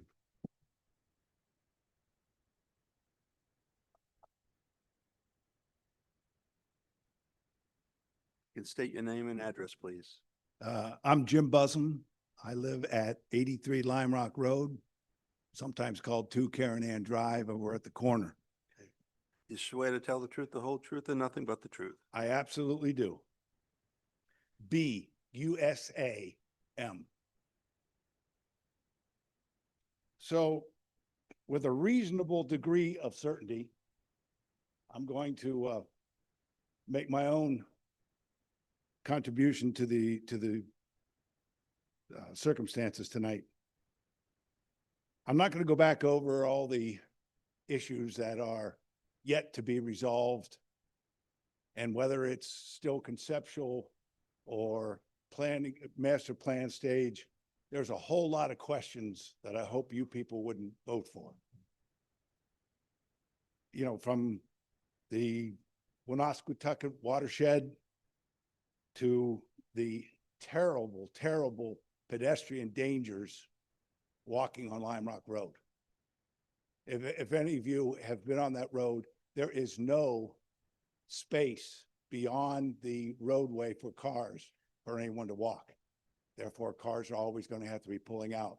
And between speed and lack of lighting, it's going to be a very, very dangerous situation. And I know none of you would want to be responsible for having approved an unsafe project. Sewers, yeah, they're way over capacity, but they're going to partner with us to take care of that issue, really. there's so many things that the engineers still have to figure out that I think it's way early to approve this project.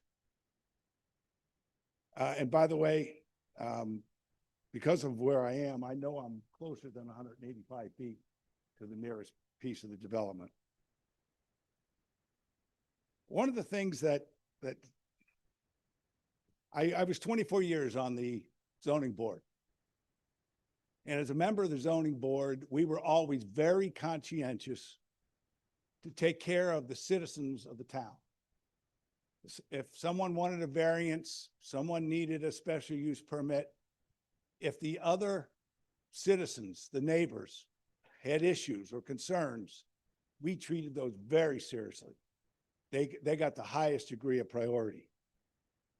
And I think that's what you all want to do tonight as well. I mean, are we going to give up all the work that we put into our comprehensive plans, all the effort that you all go through in approving things for 28 units? We're gonna cancel all of our considerations, all of our town concerns and issues for 28 units? I think that's, I don't think that makes much sense. Our town council representatives are here. Our state representatives are here.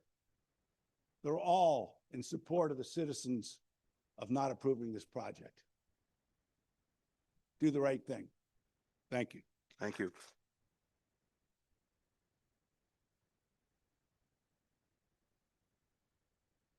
You can state your name and address, please.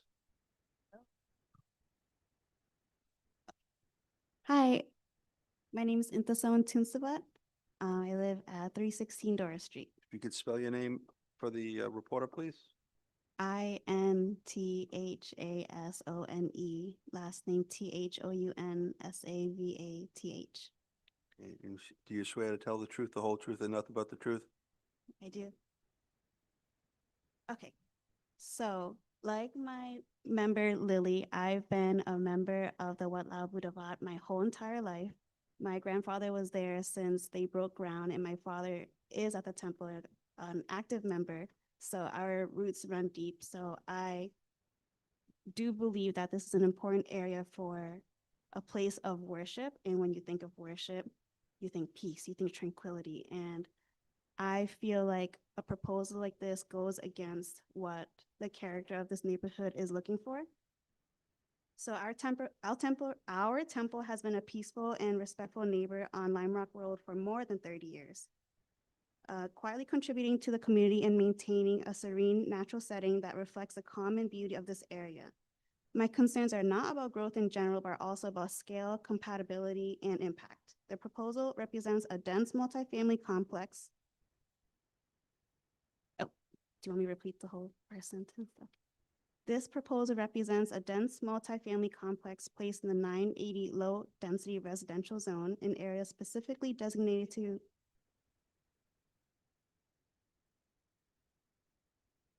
okay.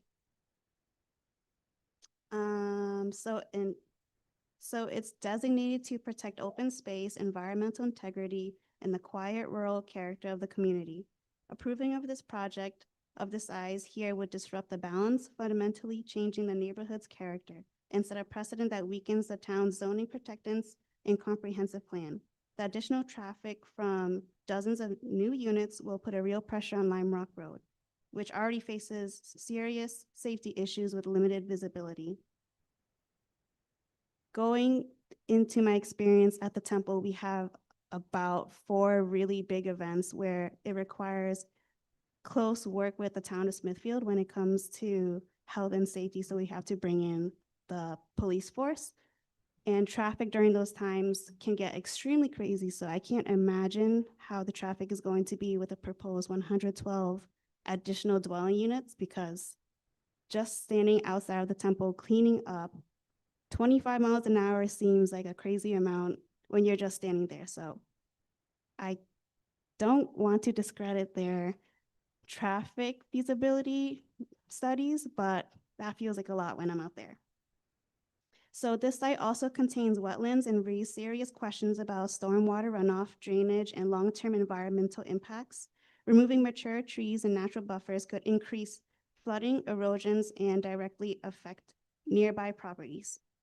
Going to my personal background, I have a degree in Bachelor's of Landscape Architecture, so I'm a practicing landscape designer, and this does have a special place in my heart, but I also see there are issues that can come from noise pollution, that can come from privacy. So I wonder if there are studies that can be done when it comes to maintaining the wildlife there and the biodiversity, when they're proposing cutting down all these trees and plopping in all of this pavement.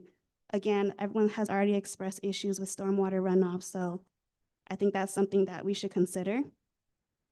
So our temple is adjacent to the north property line of the proposed plan. And there's only a 40-foot buffer, so that's only about 3 car lengths. So if you think about that, I feel in my head, that's not enough planting or substance to create any type of privacy.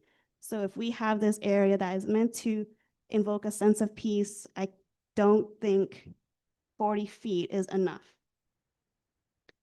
So beyond these technical issues, this proposal simply does not fit the rural and residential character that Smithfield residents value and that our comprehensive plan seeks to protect.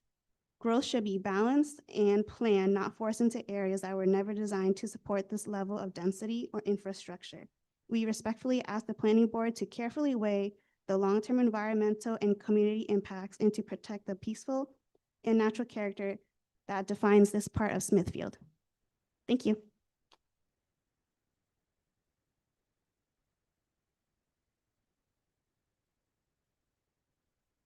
Can you state your name and address, please?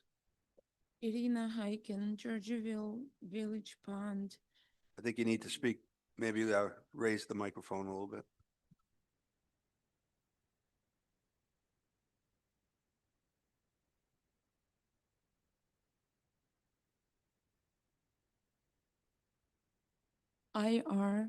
IRINA space KHAYKIN, And your address? Georgiaville Village Pond on 29 Whipple Ave, Unit 4B. And you If you can omit this from news articles, I will appreciate this because I don't feel safe from my neighbors. I'm sorry, can you say that again? If you write any of my testimony in newspapers, please omit my name and address, even though I can be figured out pretty much. I'm afraid for my safety. We don't control what the papers write. It's a That's public matter, but That's okay. I will speak. let me swear you in. Do you swear to tell the truth, the whole truth, and nothing but the truth? I do. Go ahead.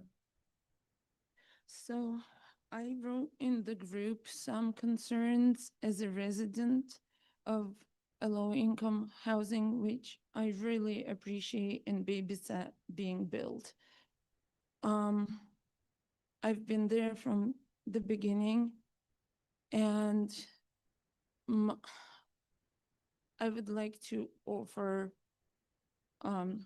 working or emailing, volunteering with this group in order to tell them my concerns. First of all, when they talk about a tot lot, that's the least of the concerns because it's easy to put like a little swing in the backyard or cement or whatever we have. It's a lot harder to control teenagers. We're on our second wave. My son is a teenager, he's 15. And he's twice exceptional and he's homeschooled, but I assure you I'm rare in this place. And I can hardly afford homeschooling. But we're in our second wave of quote unquote mafia teenagers who stand on public tables when management isn't there, who sometimes have their little kids, siblings, that they're babysitting on their necks, like, you know, daddies and mommies sometimes do.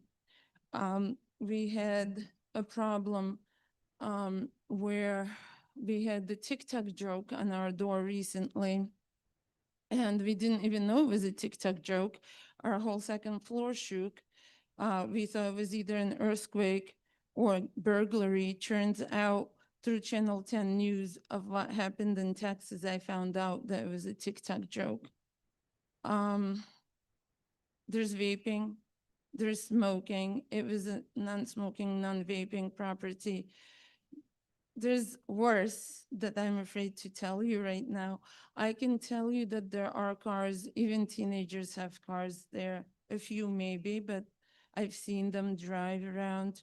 There've been teenagers trying to pick fights with my now significant other of 5 years. After certain things happen, they try to provocate or instigate certain things, even with my boyfriend or myself. I've had to call the police. They tell the police they don't know why I'm calling. I don't get along with anyone. They're here 6 months. I'm there 6 years. It's really hard when you call police and they're in this situation and they don't want to take sides. And sometimes you feel like you're the perpetrator. There was a situation because of which I ended up in court for the first time in my life. Until police got there ended up being a fight. I had to go to court 3 times. I don't want that. My son doesn't feel safe to go outside. It's problematic when a lot of people come together from different backgrounds. Like we play classical music. My son sings opera. He's been to Tanglewood as a cover for a role. And yeah, that totally gives that away. But no one understands this music. If you guys build this thing, could you please consider the internal wall soundproofing? Because I can hear them cough. I can hear their alarms. They bang on walls sometimes.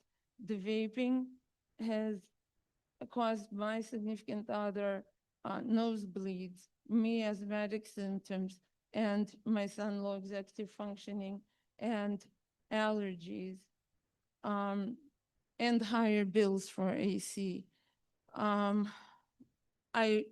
They put basketball hoops when they're not supposed to be, and we hear them inside the house.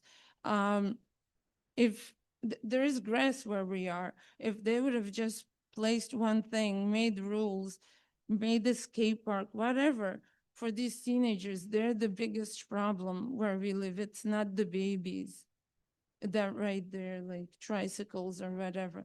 Leaving bikes, leaving scooters in cars' way, 30 of them in the backyard, which is supposed to be private, depending on who lives where, making fun of the only elderly disabled neighbor who treats her cat like a dog. He actually answers while she's sick in the hospital under my windows. That day that they also did the pounding on my door, they my son, he has autism and ADHD, so he looked through the hall and figured out who did it. He went and told the child, please don't do this to this door ever again. And the kid said, oh, my friends told me to do it. Later, we found out the kid is 10 years old. My neighbors that just moved in March have a 10-year-old kid who is their friend. They turned out not to even live in our housing complex. I didn't know who it was, where it was. Some teenager or said to be teenager comes to my door when it's dark, and I was having an off day myself for personal reasons. Miss, can I ask you a question? Yes. So you're talking a lot about the troubles that your family is having at a Every different, family is having, I've seen fights at- from my window. at a different location. Yes. And I assume it's because you're concerned that perhaps this type of development those people may have those same concerns. Is that what you're trying to tell us? I think with time, if there's not proper management, not proper hours, that's what I'm trying to tell you. Okay. Because Because we got to try to focus on this particular development. so sorry, I never really speak. You're At these doing, things. you're doing fine in, Which particular, this one? well, the application that's before us, that's what we okay. got to focus on. Okay, yeah, I am concerned. And to be honest, if things worked out, I would use my voucher for one of the freestanding units because living wall to wall, even in a duplex, has been extremely difficult with two sets of different neighbors. And, you know, I'm sorry, but I really appreciate it. It looks nice on the outside, but you know, how they say, who makes a home? It's the people you're with, you know? Um, and I said to, I don't know who this guy is. What's your name? Doug. I said to him my concerns. I said to him, I also need this housing, but there has to be some planning and some smartness to go around it because it's easier to take kids to the park or occupy them in your backyard, but it's not easy to do teenagers. And teenagers will be the ones that break the rules.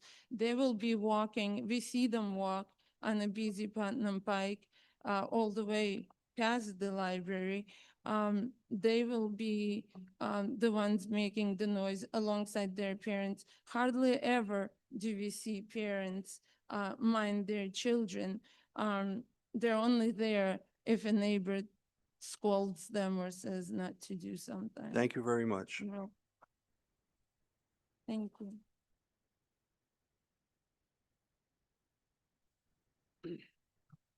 Hello, my name is Marcus Pacheco, MarcusPacheco. I live at 11 Red Fern Drive in Smithfield, Rhode Island. And you swear to tell the truth, the whole truth, and nothing but the truth. Absolutely. So today we've looked at a bunch of different issues, and a lot of ground has been retread. I don't want to walk all over all of it again. I'd like to just remind this committee of the plane crash that happened back in probably about 2016 that almost landed in my neighborhood and is just inside that B zone coming from the crosswinds runway at North Central Airport. If a plane had crashed into the neighborhood that's proposed here, which would fall into roughly that same area, it would cause a lot of devastation. I had hiked out there to go see what it looked like after it happened. It was not pretty, and it would be very bad if that came down in the neighborhood. Another thing is the traffic assessment. We're talking about, I think it was 61 cars within an hour leaving the area. I can tell you from personal experience, I drive down Lime Rock Road pretty much every day, and it takes about half a minute, maybe a minute and a half to leave, depending on how crowded it is. If you add another 61 cars trying to leave that area inside of an hour, I mean, a little bit of napkin math will tell you that's a 45-minute traffic jam. I don't know how that could come to a conclusion where that's not going to cause a problem. I mean, everyone has to wait 30 seconds. You add 61 cars, and that's going to cause a backup. It's going to definitely be a problem. And the infrastructure for the area, I'm pretty sure we all know doesn't work out.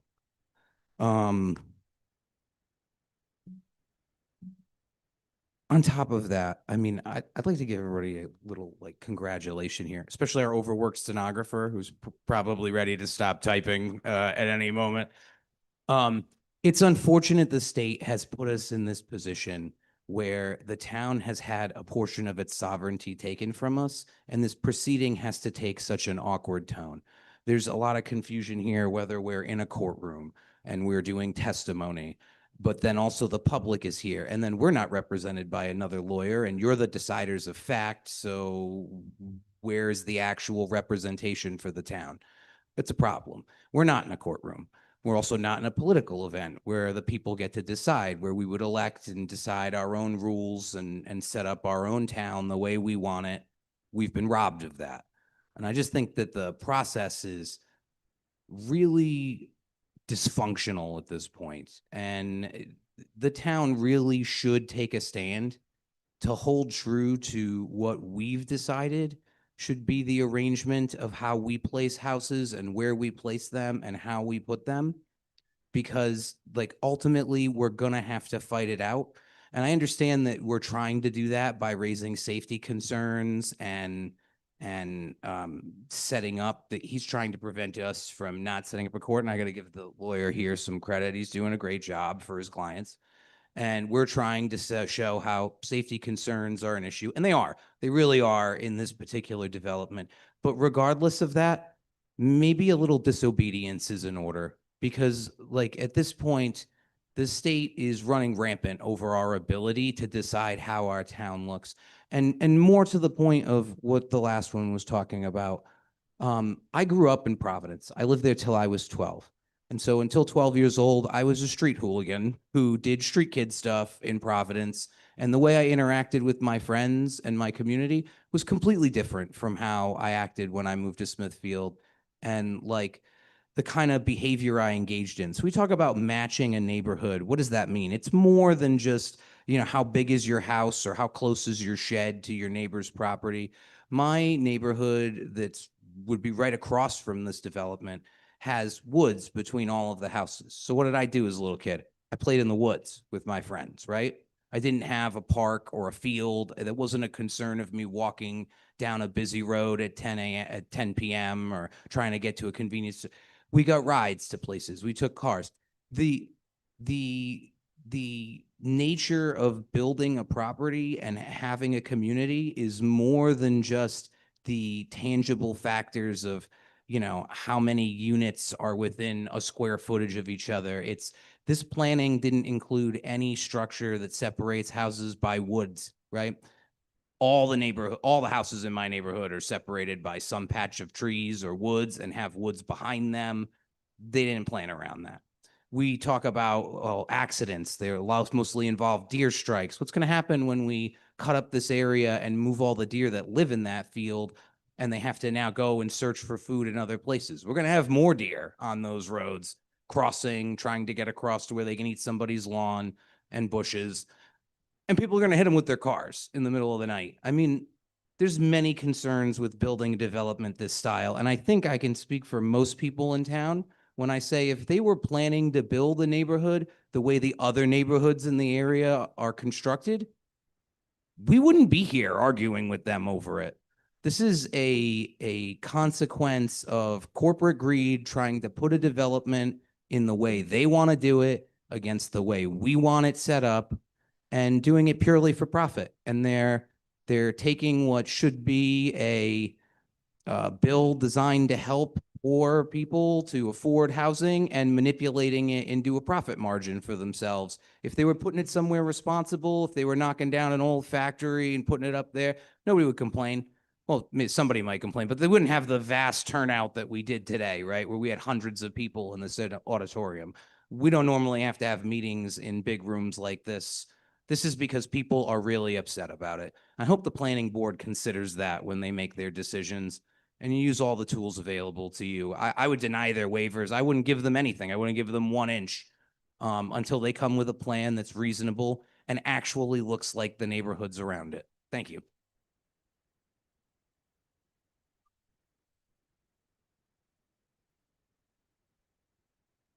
You can state your name and address, please. Sure. Peter Dionysopoulos, 10 Lantern Road. I'll spell it for you. Dionysopoulos. And do you swear to tell the truth, the whole truth, and nothing but the truth? Yes, sir. Okay. I'm not going to waste time reiterating all the things that everybody else said. We know about the traffic patterns. We know about the concern of increasing students or the influx of people. But I wanted to just hash over a couple small things. Based on this developments in R80 zone plan, which I know they have the comprehensive permit. Basically, the R80 in the town is 80,000 square foot minimum, which most of the neighborhoods surrounding are. I grew up on Clark Road, which was an R80 development. And I can say that even if we went to an R20, as they suggested with multifamilies, that's a $20,000 square foot minimum. I think their suggestion was about 11,000 square feet per a unit here. One of the things that came up, they mentioned that they did a provision that 4 units per an acre instead of the 5 units per an acre. That is under state law that, let me get closer here. The state law that states that RI General Laws 4553-4B, that these density bonuses apply when public water and sewer are available. Well, the site plans state that they have to construct and extend those sewers and water lines. And what that means is that when they're not constructed, they can only be doing 3 units per the acre. That's per under the Rhode Island state law. So I hope that the board can review that and see that it complies with this comprehensive plan. On top of that, this is the Blackstone Valley corridor, which is already listed on, based on the, let's see here, the TIP from the state, that it's already a congested area. There's no sidewalks. People have already iterated that. I think they should do an RIDOT grade traffic study, impact study, rather than just this independent study. Also, with the school trips based on the ITE rates, 672 vehicles should come in at 112 units. That's about 67 trips per hour in the peak times, which they said would happen there. So that seems about right. In terms about the schools, we're talking about bringing low-income housing. I have nothing against it. I'm just thinking about in terms of the school systems that we have. I'm a product of the Smithfield school system, and we're in the top 10 in the Rhode Island School District for public schools, which is great. We test on grades 3 through 8 for math, reading and writing and comprehension. Our schools meet and exceed expectations about 50%. When we look at things like low income and socioeconomic lower areas, such as Central Falls, Pawtucket, these areas, they grade these students at below 10%. So where are we getting these students from when they're going to come into these areas?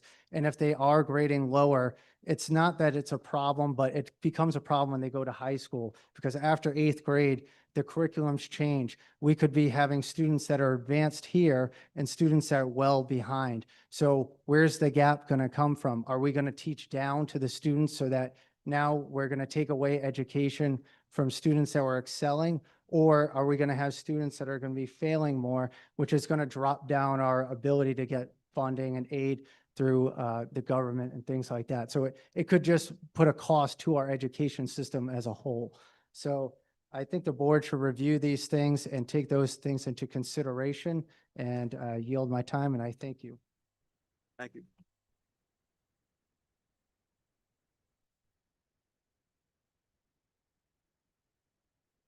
Good evening, Tom Hodgkins, 200 Farnham Pike. You swear to tell the truth, the whole truth, and nothing but the truth? So help me God, I do. HODGKINS. I do want to reiterate that the state has taken away a lot of decision-making from the people of Smithfield. It's taken away a lot of rights and mandated development here, and that's going to continue to happen. We need those laws repealed, and we need those laws replaced. And we're going to continue to find ourselves here until those laws are repealed and replaced, and that's what we need. Those mandates not only mandate development, but they shift the costs of development onto taxpayers as well. And they shift those costs in ways of infrastructure, schooling, emergency services, and other costs that are incurred by taxpayers that are simply unbearable for municipalities. But regardless of those laws, the law does allow, as you know, the board to deny an application such as this where there are serious health and safety concerns, and that's what you've heard tonight. The law doesn't require the planning board to approve a project like this just because Smithfield has not met the 10% state mandate. There was a comment from the land use expert by the applicant's land use expert that said the quote, most important factor tonight is compatibility with Smithfield's housing plan. That's incorrect. That's not the most important factor, and that's not what the law says. that's an equal factor to the health and safety concerns of all the residents you've heard here tonight. And the job of the board is to look at both of those equally, not put one as the most important factor. In terms of the overdevelopment concerns that have been brought tonight, I would urge the board to also consider the impact of overdevelopment like this in watershed areas where it affects our drinking water. Smithfield needs watersheds to protect its drinking water, and overdevelopment like this takes those areas away. In addition, there's been a lot of talk about traffic impact right at Lime Rock Road in the limited area that the applicant's traffic study looked at. This board should also consider the impact of traffic just north of that at Route 7 and 116. That's a horrible area right now. We have major traffic concerns there. We have left-hand issues with people turning left in and out between the hotels and the restaurants. We have issues with pedestrians crossing Route 7 between the hotels and the restaurants and the other areas that are over there. All these cars that are coming or going from this proposed new development into Lime Rock, most of them are going to have to travel through that Route 7 116 corridor to get to Lime Rock Road. They're going to have to drive south, a lot of them on Route 7. That's going to aggravate the traffic problem that we already have at Route 7 and 116. I think you should consider that. Also, with respect to the schools, it's not just an impact on how many kids are going to enter the school, but it's an impact on the health and safety of what the population is going to be of this proposed development. A lot of kids there. It's not going to be a good area for pedestrians. It's not a good area for pedestrians now, and it's just going to make that worse. But on the projection that you were given in the age study, you heard from the applicant's expert that particular reliance was placed on the Smithfield specific projected enrollment, which was page 18 of his report. That is from a New England School Development Council report that was produced to the town of Smithfield. That entire report was not given to you tonight, but I would urge you to look at it. Page 10 of that report relies upon an analysis of new multifamily developments which have taken place in Smithfield from 2020 to 2024. According to the data that it relied upon in the analysis in that report, it said that there have been no multifamily units built in Smithfield from 2020 to 2024. We know that's plainly wrong. So bad data in, bad data out. So what you've heard about the projection tonight certainly underestimates the impact of what of the added population of children in that may impact from this development. So I'd ask you to look at that. I'd ask you to look at that report, and I'd ask you to consider that when you consider the weight that you give to that report in regards to this application. I'd urge you, in terms of all of the health and safety concerns that you've heard here tonight, to deny the project that's been proposed. Thank you.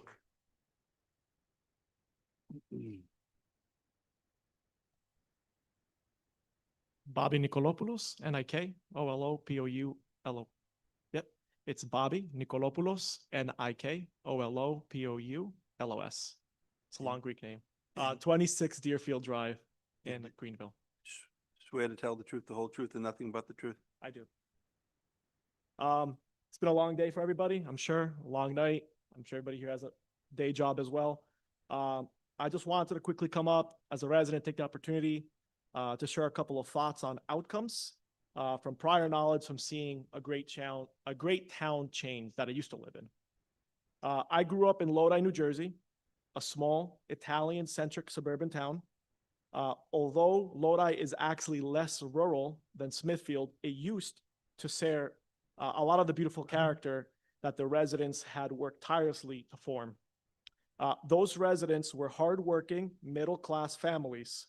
They worked very hard to make their town a beautiful and safe place to live in.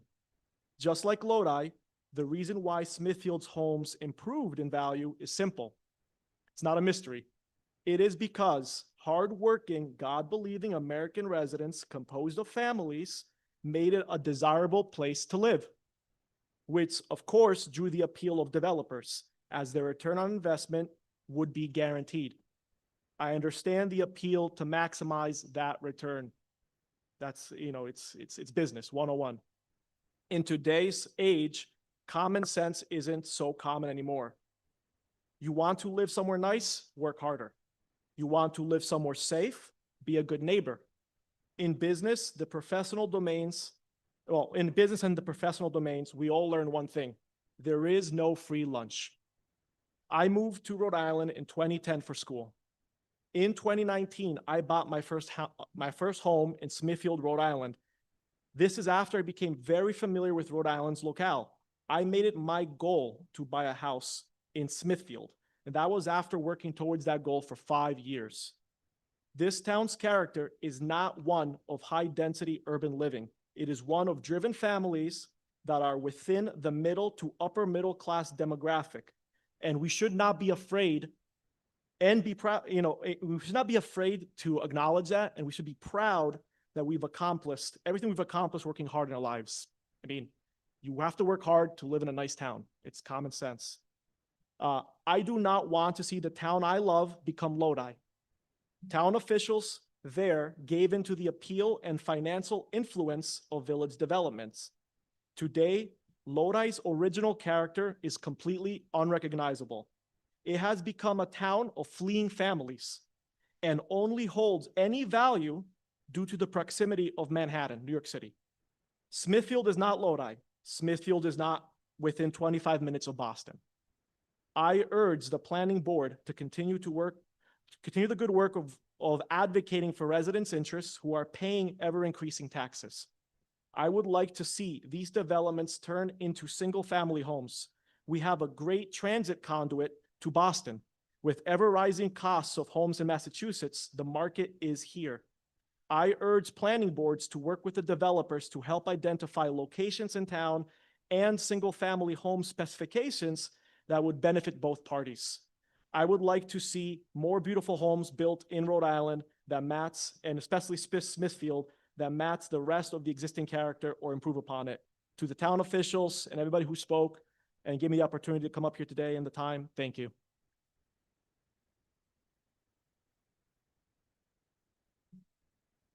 Any other member of the public that would like to be heard before we end the public comment today?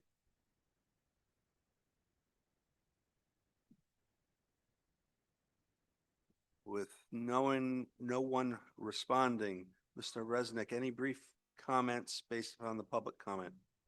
Sure. Thank you, Mr. Chairman. I think based off of the public comment, from the board, comment from town staff and your solicitor, I think it would be prudent, and I would request a motion to continue this matter to a date certain.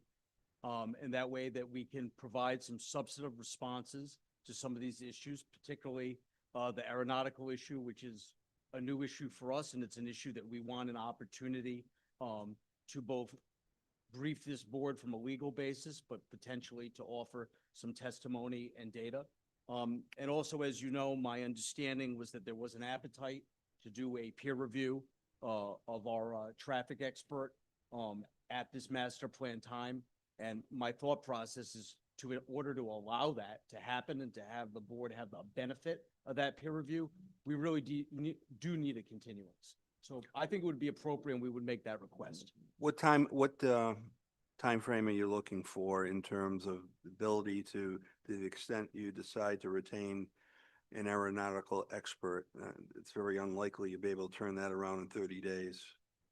Oh, you'd be surprised. We'd be ready to go in your regularly scheduled meeting, or if the board sees fit, we'd be happy to. So you'll look for a 30-day? 30-day or a special meeting. We'll probably need a Venue's been special lovely, meeting. so we could certainly come back here. Okay. With respect to my fellow board members, the idea of peer traffic review, what's the thought there? Yes, yeah. Is that something we have to vote on or?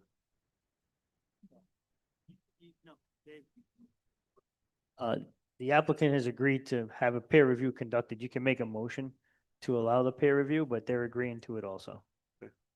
Have a motion. We have a second. Second. All in favor? Aye. Aye. All not in favor? Okay, the ayes have it for a peer review.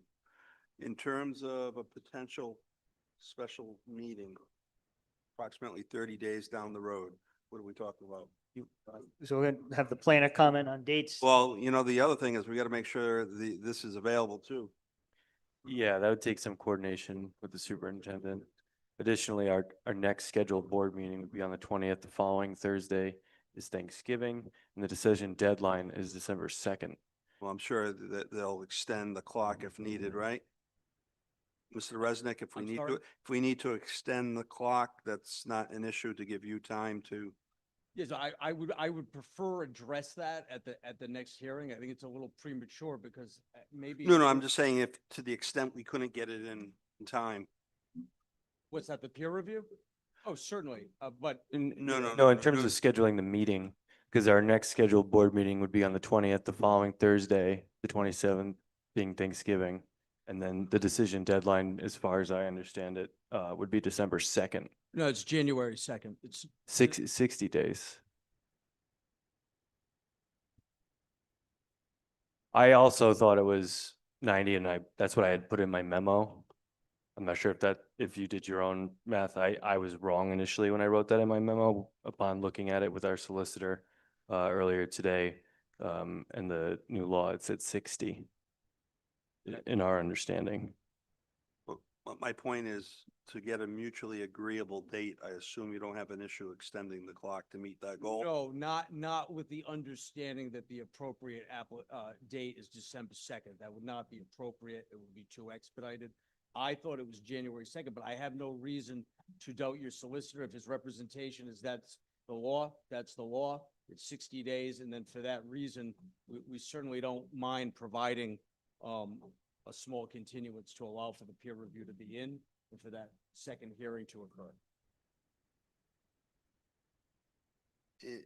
In terms of what we need to do to confirm we have the availability here on a particular date, what needs to be done?